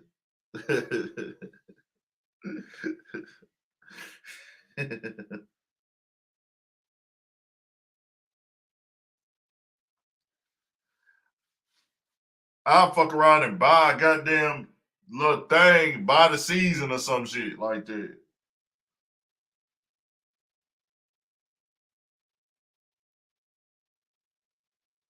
What power come on for FX? I'll fuck around and pay for the FX app or some shit to watch it until the season over and cancel that bitch.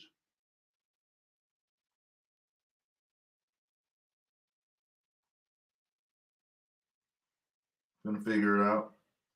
I appreciate y'all tapping in though, man. Appreciate y'all support. If you have not subscribed to this channel, make sure you subscribe to this channel, Studio 56 Podcast.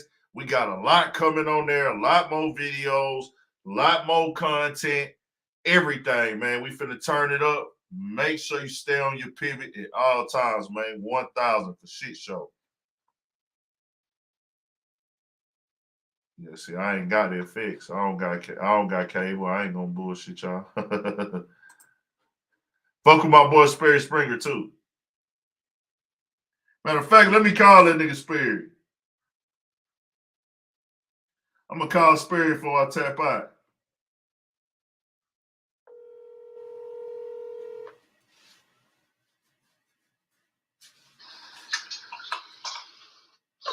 Yo, Sperry, you on the Urban Politicians podcast. Don't say anything incriminating. Nah, that nigga Joe Budden used to always say that shit when he would call somebody on the phone. Nah, for real. I appreciate the warning. Nah, you good? Nah, we was looking at your shit on YouTube right now. Oh, for real? Yeah. You know, I was just looking at that motherfucker telling me just dropped. I was telling them niggas I was trying to get out there this today to go be on that motherfucker. Oh yeah, no shit. We gonna get you on, bro. So whenever you pull up out here, man, shit, we rolling out the red carpet. We gonna have a dope ass episode. Oh yeah, we gotta be turned on that bitch too. It should be next week, bro. Like everything should be played out smooth next week.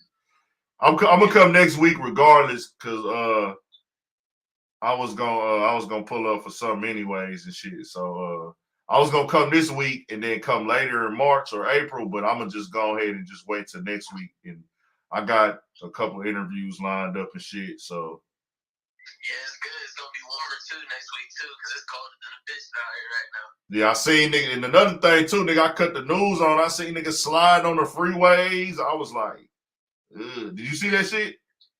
Yeah, it's icy as fuck out here right now. See, I'm glad I can't do that shit. I'm glad. I want the cold, but I don't want the icy shit. Yeah, nah, you made a smart business decision. Yeah, like when it gets cold up here, bro, and like bad weather, like it's like the apocalypse. Like nobody out, and be just different. Got you. I feel you. That makes sense, man. We locked in though. We're gonna be on the Sperry Springer podcast next week. So if y'all watching this right now, man, I need y'all to go subscribe to that. Student Sperry Springer. The podcast is dropping. The podcast is dope. Make sure y'all go tap in for shit show, man. We got more coming. Every week, man, new episode. You're gonna get our politicians on. We're gonna take it to a new level. I'll tell you this, bro, on some random shit, not to keep up your time. Nah, you good, nigga. We ain't rushing. One of the topics we talked about tonight, man, we just be chopping it up, and then we gradually got into some shit. We was talking about overalls, like on some 2K Madden shit, about rappers and shit. Yeah. Shout out to my nigga 2K, the spot that we do it at and shit. But bro, like we couldn't agree on a lot of like overalls and shit. But I'll say the controversial shit that niggas was trying to say. Niggas said that Dolph was like an 88 overall. Niggas trying to say Nipsey was like a 77 overall. We all agreed that Kodak's like a 96 overall. Like, when you think about rappers and like overalls, like, is there certain rappers that you would like, you know what I'm saying, like put at a certain overall? I ain't gonna lie, bro. That's kind of hard. But see, I gotta know like what are the critiques of the rating of the rappers? Like, what are the categories we rate them off of? Like lyrics. I mean, what is it? Like, I think it's just like, you know, the attributes that add to it. So like when niggas said like Nipsey, 2K said Nipsey was like a 77. I felt he was like hating. And then my nigga Rico, he tried to be like Nipsey was like about like an 84 or something. Me personally, I'm gonna give my nigga Nipsey at least an 87, 88. Like niggas tried to be like Dolph was like a Jimmy Butler type of player type shit. Like where it's like, yeah, you're an all-star, but you're not like the top dog type shit. So that's kind of like the way we was looking at it. But that's what I'm saying. But see, when you do that, you have to have. See, that's why I don't be respecting a lot of these lists out here because they don't have any like standards of like what are the categories that y'all are basing this off of. Okay. Like you have to base these numbers. Like what is it based off of? Is it based off of sales, relevance, hit songs, style, marketing, brand, popularity? It's like you gotta have those categories. That's just my personal opinion. You know what I'm saying?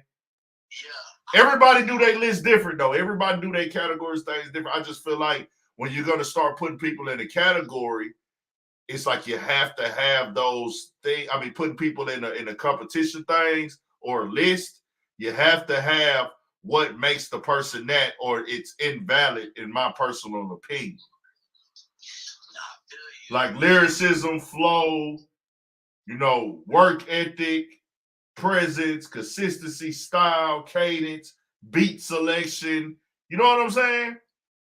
So if I base it, what you was gonna say?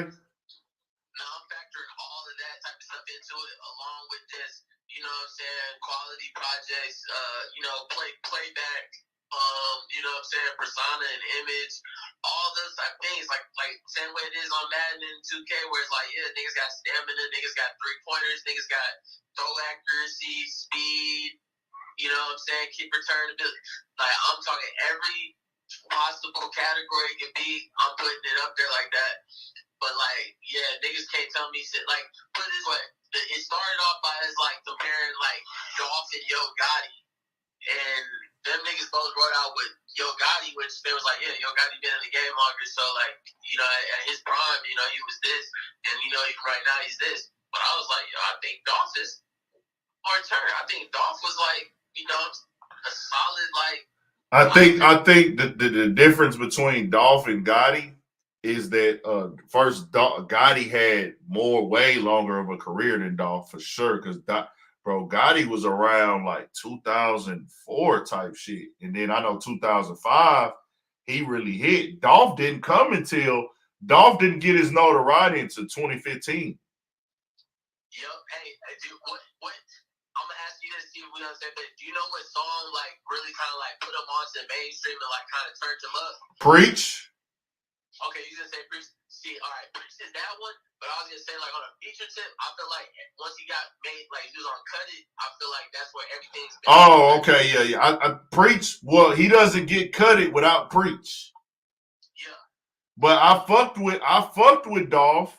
Maybe he does, because I don't know what type of relationship him and OT had. But I say this, that I was fucking with Dolph before that because I was a Gucci Mane fan.